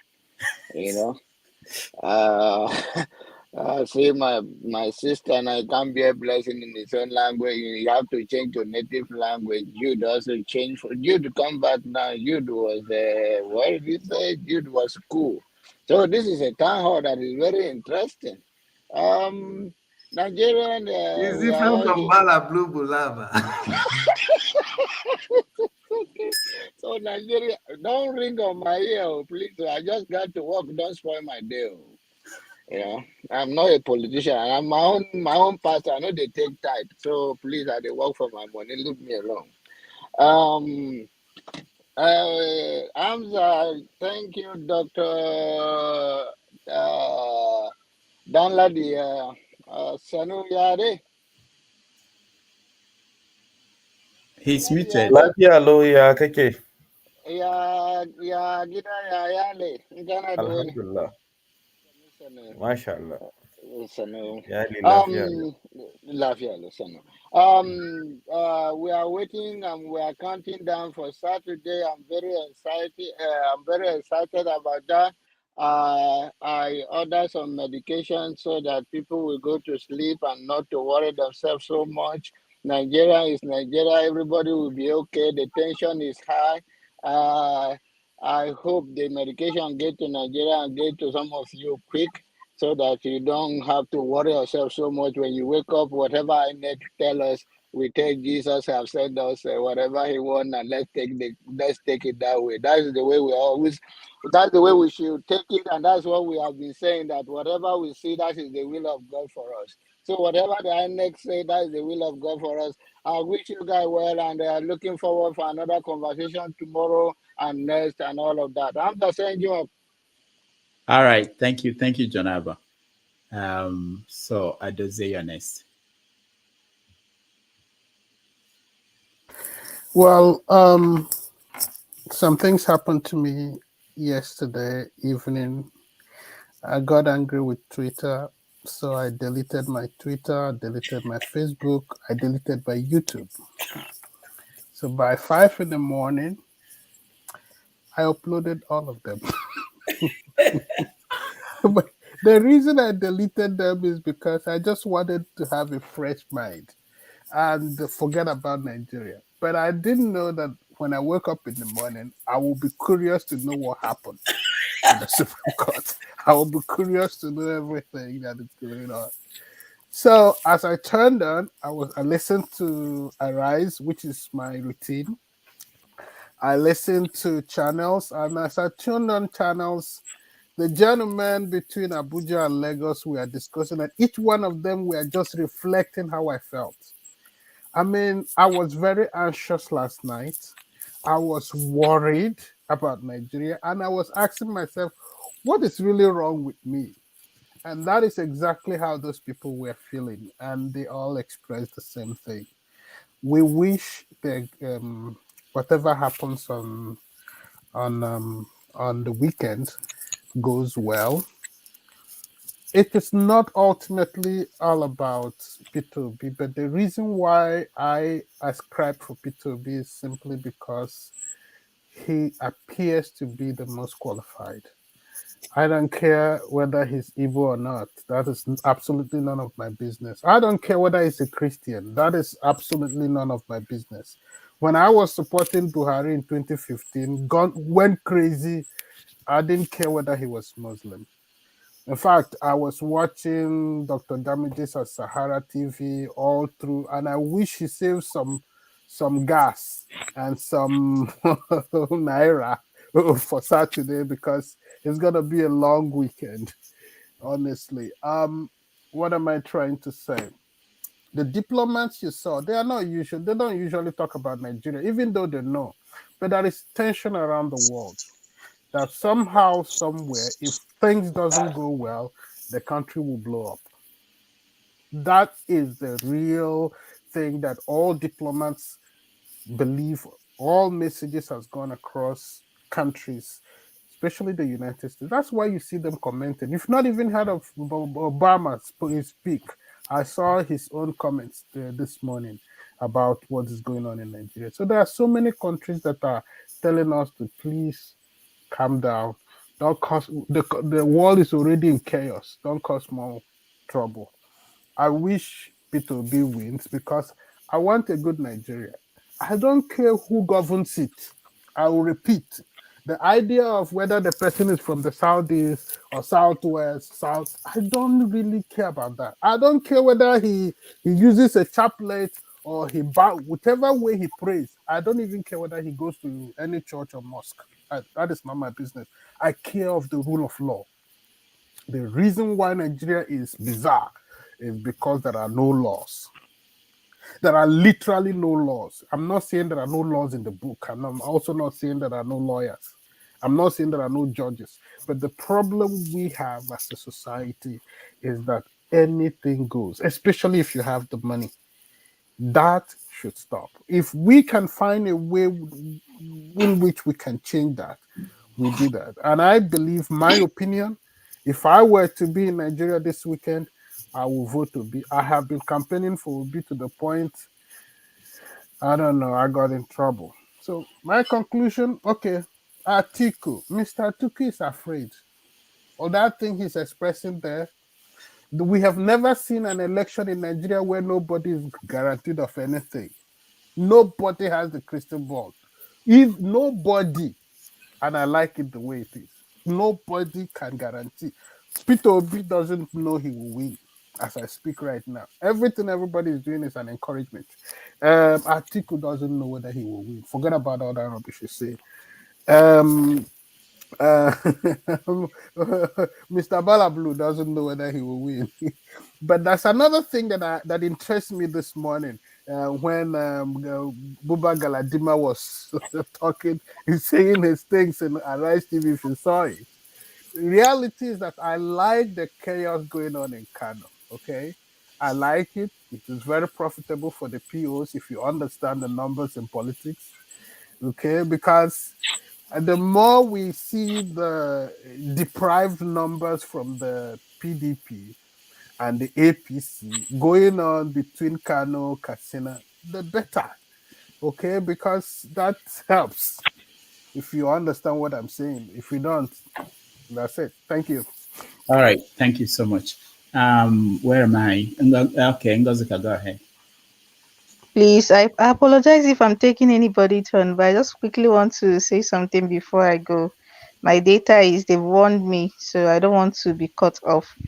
So I want to say something about what Mazam said. I recall when this whole sit at home, okay, not even the sit at home, let me backtrack a bit. A couple of years ago, when the Northeast and generally the North was facing these huge insecurity challenges that had not spiraled to the South, a lot of Southerners were smug. You say, yeah, it's happening up north. No concern us. They were smug. It was like them, yeah, they are dealing with it with no concern us. Nothing is happening here. We are chilling, we are balling. But look at us today. Look at us. Insecurity all over. And that is why I am not fazed that he compared the sit at home to Boko Haram. Our people need a shocker. As in, they need some of this biting truth. Even people are so aloof sometimes that it's irritating. I have lived in the East for over 6 years. What is 6 years? I've lived in the East for close to 7 years. And the aloofness they show when it comes to some of these things, you want to slap them to get at, as in you want to slap them and tell them, are you okay? Don't you understand how these things affect you? The same aloofness they showed way back when it was just the North that was being ravaged is the same aloofness that they showed when this whole sit at home nonsense started. It started in 2021. In July, I was in Onisha, the first sit at home. I will never forget it. It was just like a joke. Like a joke. And the same aloofness. It's not happening to us, consign us. As long as I go to my shop, as long as I go to my business, is it me? Let me say this in Igbo and I'll quickly translate. Is it me that they will kill and the country will be better? That kind of stupid aloofness. That is what got us here. But when you have people like Mazam make these sharp comparisons, it shocks them. It makes them angry and it gets their attention. So I really, really like it. I really like that he compared what is going on in the southeast to the Boko Haram situation in the north. We are too comfortable. We are too comfortable. We like to pat ourselves in the back. It's not that bad. At least we can still come out. How bad do you want it to be before you do something? You want when they go from house to house, like they did in my Maiduguri that year, that had my family, a good number of my family members left my Maiduguri with nothing. That's how bad you want it. You won't be able to talk. I said on this show a few months ago that people in the South is when they're talking about IPUB matter, a lot of people tell you their hand is not there. They don't want issue. That is the kind of way they've conditioned themselves. So I want to say this. Please, Mazam, thank you very much. If you to take us comparing the South is what is happening in the South is to Afghanistan. I don't care. Compare us to Thank, whoever thank, wants to you want thank to you so compare much. us to. I Till also our need to add people something. understand, Thank you. till I our also people need to add understand that. something. When our own started, our people were hailing them. They were giving Okay, them free you fuel see? in filling stations. They were telling them, they were even hailing them, giving some people are dashing them money. They have seen freedom fighters. So I know exactly how it feels. You understand? I know exactly how it feels. When the common enemy is not there, who becomes the enemy? The people around. Exactly. The people around. Exactly. Can I And can I you know can why I this can I one come in for a second? you know why this one is really annoying? When you try to speak, when you try to make them see reasons, they will tell you, so you like Nigeria the way it is. And I always ask them something, please, the Biafra you are fighting for. The most irritating thing is that they know that every Igbo person has a soft spot for that Exactly. ideology. The average Igbo person, me like this, you see Biafra, I no carry and play. The average Igbo person has that soft spot when it comes to Biafra. They prey on it. And when you try to make them see, they will be like, so you like Nigeria the way it is. You a saboteur. They try to make you the enemy for trying to make them see reason. And if it's going to take every ounce of shock they need to get them out of this their stupid utopia, and let them come out and smell the grass, touch the grass, and see that there's fire on the mountain. Please, whatever it takes, I'm all for it. Thank you. All right. Thank you, Gozi. Doctor, 1 second, please. I came here especially for this. Scribe. Scribe. Before you say something, I want to show you. Hold on, okay, Scribe. Okay. I want to show this. Because I want to address what Blessing. There's a line of thought that Blessing is taking that I would like please to. Please don't talk about IPOB. Please. I want to show this. So finally, the man that you couldn't mention his name, they met, and I hope he's mentioned his name. Anyway. Wow. Anyways, go ahead. So, Blessing, I sit down, I listen to you, and yes, you made good points. Mazam as well, but I think there's something people are missing, and it is from a perspective where you have to look at it like this. Especially, I'm direct Blessing. Particularly, I understand your passion and everything. You know, you want to go out there and you want to do what you want to do, but you have to understand that there's no two wrongs don't make a right. No matter what, I know you want to go out, you want to express yourself, you go give them woto, all those kind of stuff. But there's a man called Oliver Cromwell, and in his deathbed, he made the following statement. He said, "I became what I fought against." Now, the Biafran guys we all know the genesis, just like Mazam has said, and how you have said as well. You said, they are preying on this ideology, this human sentiment. But you need to understand that there is no smoke without a fire. So if people are going on their own side, as long as they're not coming to your, disturbing you or anything, you can't then use fire to fight fire. It doesn't make sense. So go out there, exercise your votes, exercise your franchise, and do what you're supposed to do, right? But I don't think it's right. I respect your emotions and everything, but I don't think it's right for you to be then saying, using those kind of words. I think you should. I want to give you this opportunity to kind of tone it. Sorry, Mr. Scribe. The only problem here is that I'm not the one infringing on their rights. They are the ones threatening people. That's fine. That's what the job. Threatening people. They are the ones inciting chaos. So I am not the one. I am the victim here. I know you're the victim. No. In this context, wait, Chegodu. In this context, yes, you are the victim. But you also gave your own solution. You said you were very happy that at the sight of the armed forces and the security agencies. My point that I'm trying to put to you is that don't you allow your emotions to overrun you. These people, allow the necessary agencies to do their job. Two wrongs don't make a right. Like I said, there's a man. Can you elaborate on what you're trying to say? Are you trying to say that we should not come out like they rightly instructed, so that we not get caught up in the violence? I said exercise your franchise. That is exactly what I'm trying to say. That people should come out. Is that what I'm saying? No, but you have you forgotten what you said? You said that Obulu Okpo.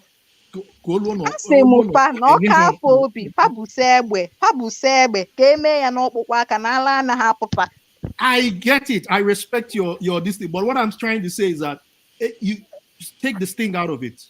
Allow the necessary authorities. We're building up to the elections, right? Allow the necessary authorities to do their job.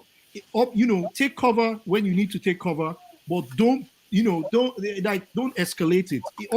There is no taking cover here. The only people that need to take cover are these spineless weasels who are threatening ordinary individuals. Please make it make sense. They are the ones that should hide their head in shame. Absolutely. I think I flogged this issue enough. Can I just go to another? Wait, Scribe, Mr. Right. Were you afraid that Ngozika will start fighting people in Enugu on Saturday? I just wanted to kind of draw her conscience to it to be able to. I want to understand what your issue is. The energy. I felt the energy. I felt like the the next day. All right, we have to. I was very concerned for her. I just want to see her. I want to see her after the elections. So because if Kachineke Mezioku, that's all I would say in that thing. Amen. Amen. Don't go there, and two wrongs don't make a right. I am not going to fight. There is no two wrongs here. There is only one wrong. The people causing havoc, the people threatening people. That is the only wrong here. I am not the ones threatening people. I am not the one declaring I've done what in my heart I've held. I wanted to say, I just wanted to use this opportunity to bring that perspective to you. It's up to you. Thank you. But I'm just making it clear that I'm not the one looking for trouble. They are. It doesn't. You see, we can move on. We can go on and on and on. Let's subscribe. That's it. Yes, sir. Yes, sir. No problem. That's all. Don't be a preacher for God's sake. Don't be we did not understand you. Right. What do you mean you didn't understand me? I'm just saying, like, she should be. Point noted. Move on, guys. Thank you. But Buku say if you do anyhow, you go see anyhow. You not complain for that. No, I don't agree with you guys. Two wrongs will not make it right. Okay, you're next. You cannot use fire. You cannot use fire to quench fire. So what are you going to use? So then they shouldn't come out in the first place, because if we leave in fear, should come out. But then but what I'm saying, those that are going to perpetrate the trouble should not come out in the first place, because they cannot. We can't have a minority intimidating a majority. Okay. So me, I stand by Ngozika. Anyhow, you go see anyhow, you do anyhow, you collect. Absolutely. Actually, we are fighting for our life now. I withdraw my case. Remember the security guys. Remember the security you are talking about are made up of Boko Haram, made up of repentant Boko Haram. Remember that. And all the people that have been sent on it doesn't matter. All right, let's talk about Toby. Echo, you're next. We're rounding up. I think everybody here spoke, unless I miss somebody in the VC. Echo, go ahead. So those who they verse for me, are they sorry? I'm not going to start to the sorry. Anyway, you see, we are still fighting ourselves. But the main fight is our resources. I heard this, whether Nadaju might be named, I don't know. He talk. I will send you the video, God, Udo. He said there is what they call a California. It's discovered in Borno, and a gram goes for 27 million 100,000 dollars per gram in Borno. And yet, we dey fight for waiting. In the night, I will send you the video. You go plan for us next week. In the night, NGO they gather for that side. They distribute medication for our people, which is resulting to cancer and all this to make them die. In the night, where ordinarily nobody can go, this same NGO that they go there, go do waiting. Make we dey here the fight. Make we not wake up. God bless us so much. And yet, we are the #1 poor capital of the world. We dey eat our children. We dey sell them. Our younger ones, that they go Arab country, go do omodo, half head. And we are still here fighting. When are we going to wake up? To know that this our fight not be the answer. You not feel go home. A lot of us are always looking forward to go to Nigeria for holiday. We can't go. We are sitting on a time bomb. If we get wrong election, the bomb go blow. When I go blow for 2 weeks or for 1 month, and not sabi. But are we going to lose our loved ones? Yes, of course. But the answer is this. People don't tell all of us, north, east, and west. If you do anyhow on election day, you go see anyhow. And all of you that want to go and do anyhow, the people that won't do anyhow for, their children there for Obodo Yibo, they're not there to cast election with you. And if anything happen to you, now your mama don't lose you, now your papa don't lose you. No person will be there to bury your mother for you. And nobody will be there to feed your mother. So if you still decide to become orange in the hand of these people, go ahead. When they finish licking you on election day, they go trash you. Because that is what they have defined you to be. And you two have agreed to become an orange in their hand. The only thing I will tell you, my children, anything they are picking off you do on election day, you are not qualified for it. Because they can't rig election by themselves. Now you and me that they use rig election. So for the first time, say no. No. Thank you.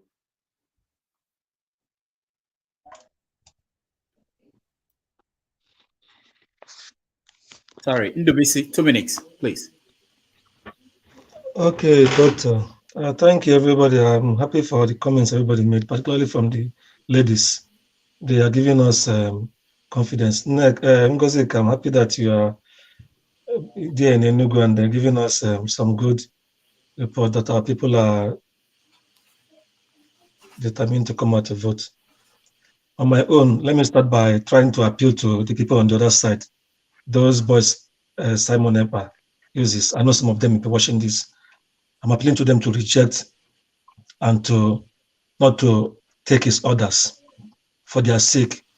Because if they come out, the military guys are everywhere. They might have one or two moves here and there, but they will ultimately lose out. And they're all young men. No matter how much they've been paid, they will lose their life. The man who enrolled them in this evil act will be there in Finland, enjoying himself and his family. So I'm appealing to them to reject whatever Simon Epa has told them and allow elections to hold peacefully. That is one. Secondly, I just heard now on a local Nigerian radio station that I used to listen online that the army has released a hotline where people can report troubles and call. That is one. And secondly, that IPOB, maybe the real IPOB of Nnamdi Kanu, has said no sit at home. People should come out and vote. So I don't know. Maybe this one was just today. So finally, I'm appealing to everybody to let's pray. We believe in God, Muslims, Christians, even traditional worshippers. We should all pray for a peaceful, free and fair elections. And I urge INEC not to do anything to begin to get the people agitated by their actions or the actions of their staff on election day. And the security agents to be sure to be unbiased and neutral so that we'll have peaceful, fair and fair election. And above all else, I pray that by the grace of God, P2B, who is the candidate that everybody knows is better than the other two, will win because he has a heart to make Nigeria better. It won't be easy. It won't be a day's journey, but I believe he and his running mates, if they get there, together with the team they will put up, they will salvage Nigeria. We are really in trouble. Insecurity is my biggest concern and it's everywhere.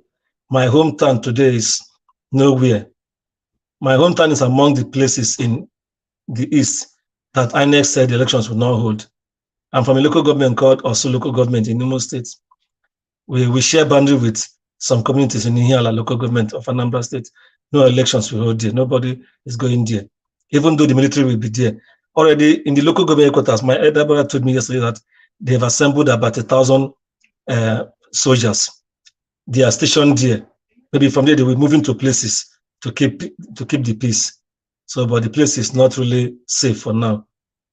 We just pray that everything calms down. Thank you.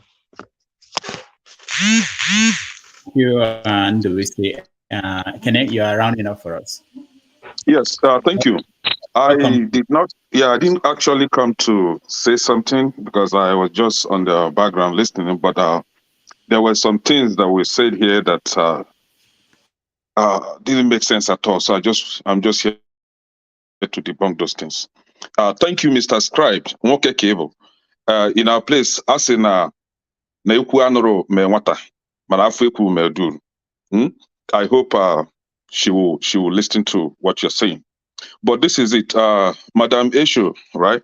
You see El Mustafa, the one that has been touting the Californium stuff. Mustafa is the biggest liar, right? Californium does not exist naturally. What I mean by that is just the way you found natural resources like oil and gold and all that. Californium doesn't occur like that. You have to go to a lab and produce it. So my question is, who actually produced Californium in the recent time in Nigeria? El Mustafa is a liar. He can only deceive his village uneducated people. We know better today. Though in the past, there was a story that Californium was produced in Africa. But the question is, where in Africa? Right? And that was about 2 billion years ago, according to them. And the half-life of Californium is about 900 years. So does it mean that the Californium, let's assume that it was produced in Nigeria, does it mean that that lasted for 2 billion years and is still active today? El Mustafa is the biggest liar. So that is not true. Can I hold on? You said that it was what? It was produced 2 billion years ago. According to them, according to the story. Oh, who tells the story? I don't know. It's online. Okay, 2 billion. Who was there 2 billion years ago? Thank you. That is it. But the truth is, but the truth is, Californium does not exist naturally. It's a synthetic element. You have to go to the lab and produce it. Now, moving forward with what Mazam said, comparing the sit-at-home in the southeast to Boko Haram terrorism in the northeast. My brother, we all know that when Boko Haram invaded northeast, people like Nnamdi Kanu kept crying on the radio, calling for Nigerians to wake up and defend themselves, calling the Christians in the northeast to wake up and defend themselves, and also calling for the people of southeast to be on the guard because this might cascade to the southeast. He has been saying that. Nobody was mocking the northeast. Nobody was happy because of what was going on in the northeast. We all felt bad. We were all crying. And today is in the southeast. And some people will come here and compare Boko Haram terrorism to the sit-at-home. We all know why sit-at-home started in the first place. Our people came out on the street to protest. The Nigerian military were sent to come and kill them, just the way they were sent in the in Lagos toll gate to come and kill the protesters. They keep killing our people. We now say, okay, if that is the case, we have to sit at home, which is a form of protest, right?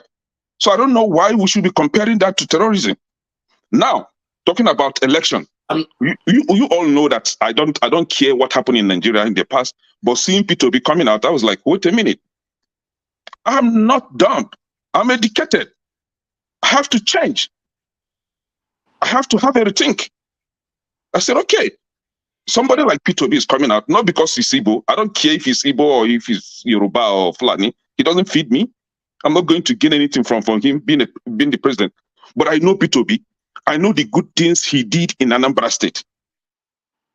And because of that, I said, hold on. Let's put this agitation aside and let's function as Nigerians. Let's see if Nigeria is going to work. So for this election, this forthcoming election on Saturday, I will not support the sit at home because if you sit at home, the election will come and go and somebody's going to win. 2 days ago, I was listening to the past recordings of Nnamdi Kanu, and there was a similar thing where Nnamdi Kanu called for sit-at-home. And he later came out and said, you know what? We are not sitting at home. We have to come and vote. And he gave his reasons because he was asked, why did you call it off? He said, because if you sit at home, you are warring against democracy.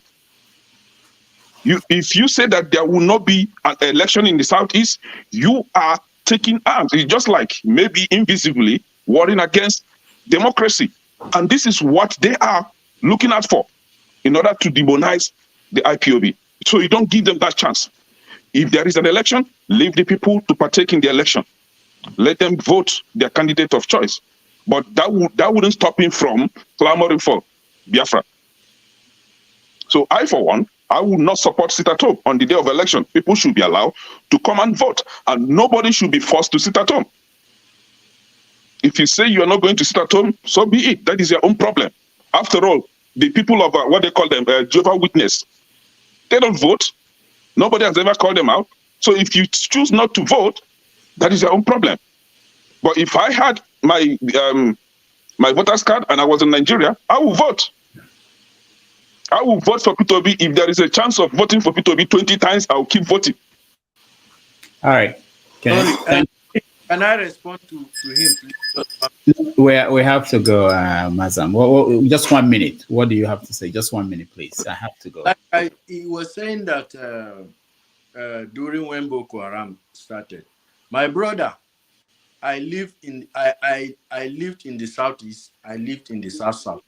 I'm from northern Nigeria, so I can tell you, our people were happy from the beginning, and the same way your own people were happy. We were even saying that they are going to make the same mistake. The same mistake that our people made is what the Igbos are going to make. Unless you don't want to tell yourself the truth, or you were not in Nigeria then, but in the streets of Nigeria, that was what was going on. Maybe you were not in Nigeria. I wasn't in Nigeria, but I followed Nnamdi Kanu speeches. So I listened to him more. You will not know what was happening. All right. So, you see, that's why sometimes when we are rounding up, I try to encourage people. Go ahead, Nnamdi, you're next. You're the final person. Yeah. Thank you, Dr. Rudolph, and greetings to the panelists. I'm actually came inside, just to support what my sister from Tinubu said. For me, I'm totally in support of what she said, and anybody who doesn't want to accept the truth, I don't know, you can just accept it like that. But what she said, she's totally in order. And what my brother Masam is saying is totally also in order. So it is good that we start accepting the truth. What this sit at home or whatever have caused us in Igbo land is you can't even explain it. For me, even these are one of the main reasons why I'm supporting and praying the P2B to be elected, because I know P2B being the president, all this show and mess will come to an end. And also appealing to people back home that this is the only time. This is the only time we have to make things right. If not for anything, for ourselves. Because if Nigeria is good, it's good for all of us. If it's bad, it's bad for us. You see, what I always tell people here, I remember when there was people collecting PVC and to go and register for this thing, I tell Nigerians who I meet, I didn't tell your people to go and register for PVC. I say, you know why? Because that Nigeria have a lot of problems. But one thing is the solution: leadership. That if Nigeria get the right leadership, that most of us here who is aside, majority of our problems are home. That 50% of our problems if we get the right leadership at home. There was M.I. Okpara, the Prime Minister or Governor of the old Eastern region. There was a time the Eastern region was the fastest growing economy in the world. Today, the old Eastern region is about how many states now? But each small ones have about 8 states or 7 states. But M.I. Okpara was able to do what he do for only him, controlling all these states, and was able to do the right thing, that the old Eastern region was one of the fastest growing economy there. So that is the only solution, because the only solution to our problem, to our everything, is leadership. Once the right leadership is there, everything will take its shape. Thank you. All right, thank you so much. I want to thank everybody who watched home and people that came into the studio. I appreciate your time, everybody. Thank you, Mr. Scribe. Thank you, Queen S. Thank you, Jude. Thank you, Mazam. Thank you, Ndubisi. Thank you, Namde. Thank you, Kene. And thank you, Echo. It's unfortunate that some people who were here before, I end up not thanking them, but we appreciate everybody, especially those that are on the comment section. I will see you guys tomorrow at 6 p.m. Tomorrow will be at 6 p.m. in the evening time. See you. Take care. Okay. Bye. Bye. Bye-bye. Bye. Good night from here. Okay, good night. Bye, everyone. Bye. Actually, Odimma, sir. Good evening, sir. Good evening. Odimma, sir. Thank you. Yeah. Imo State. Yes. Yes. Even when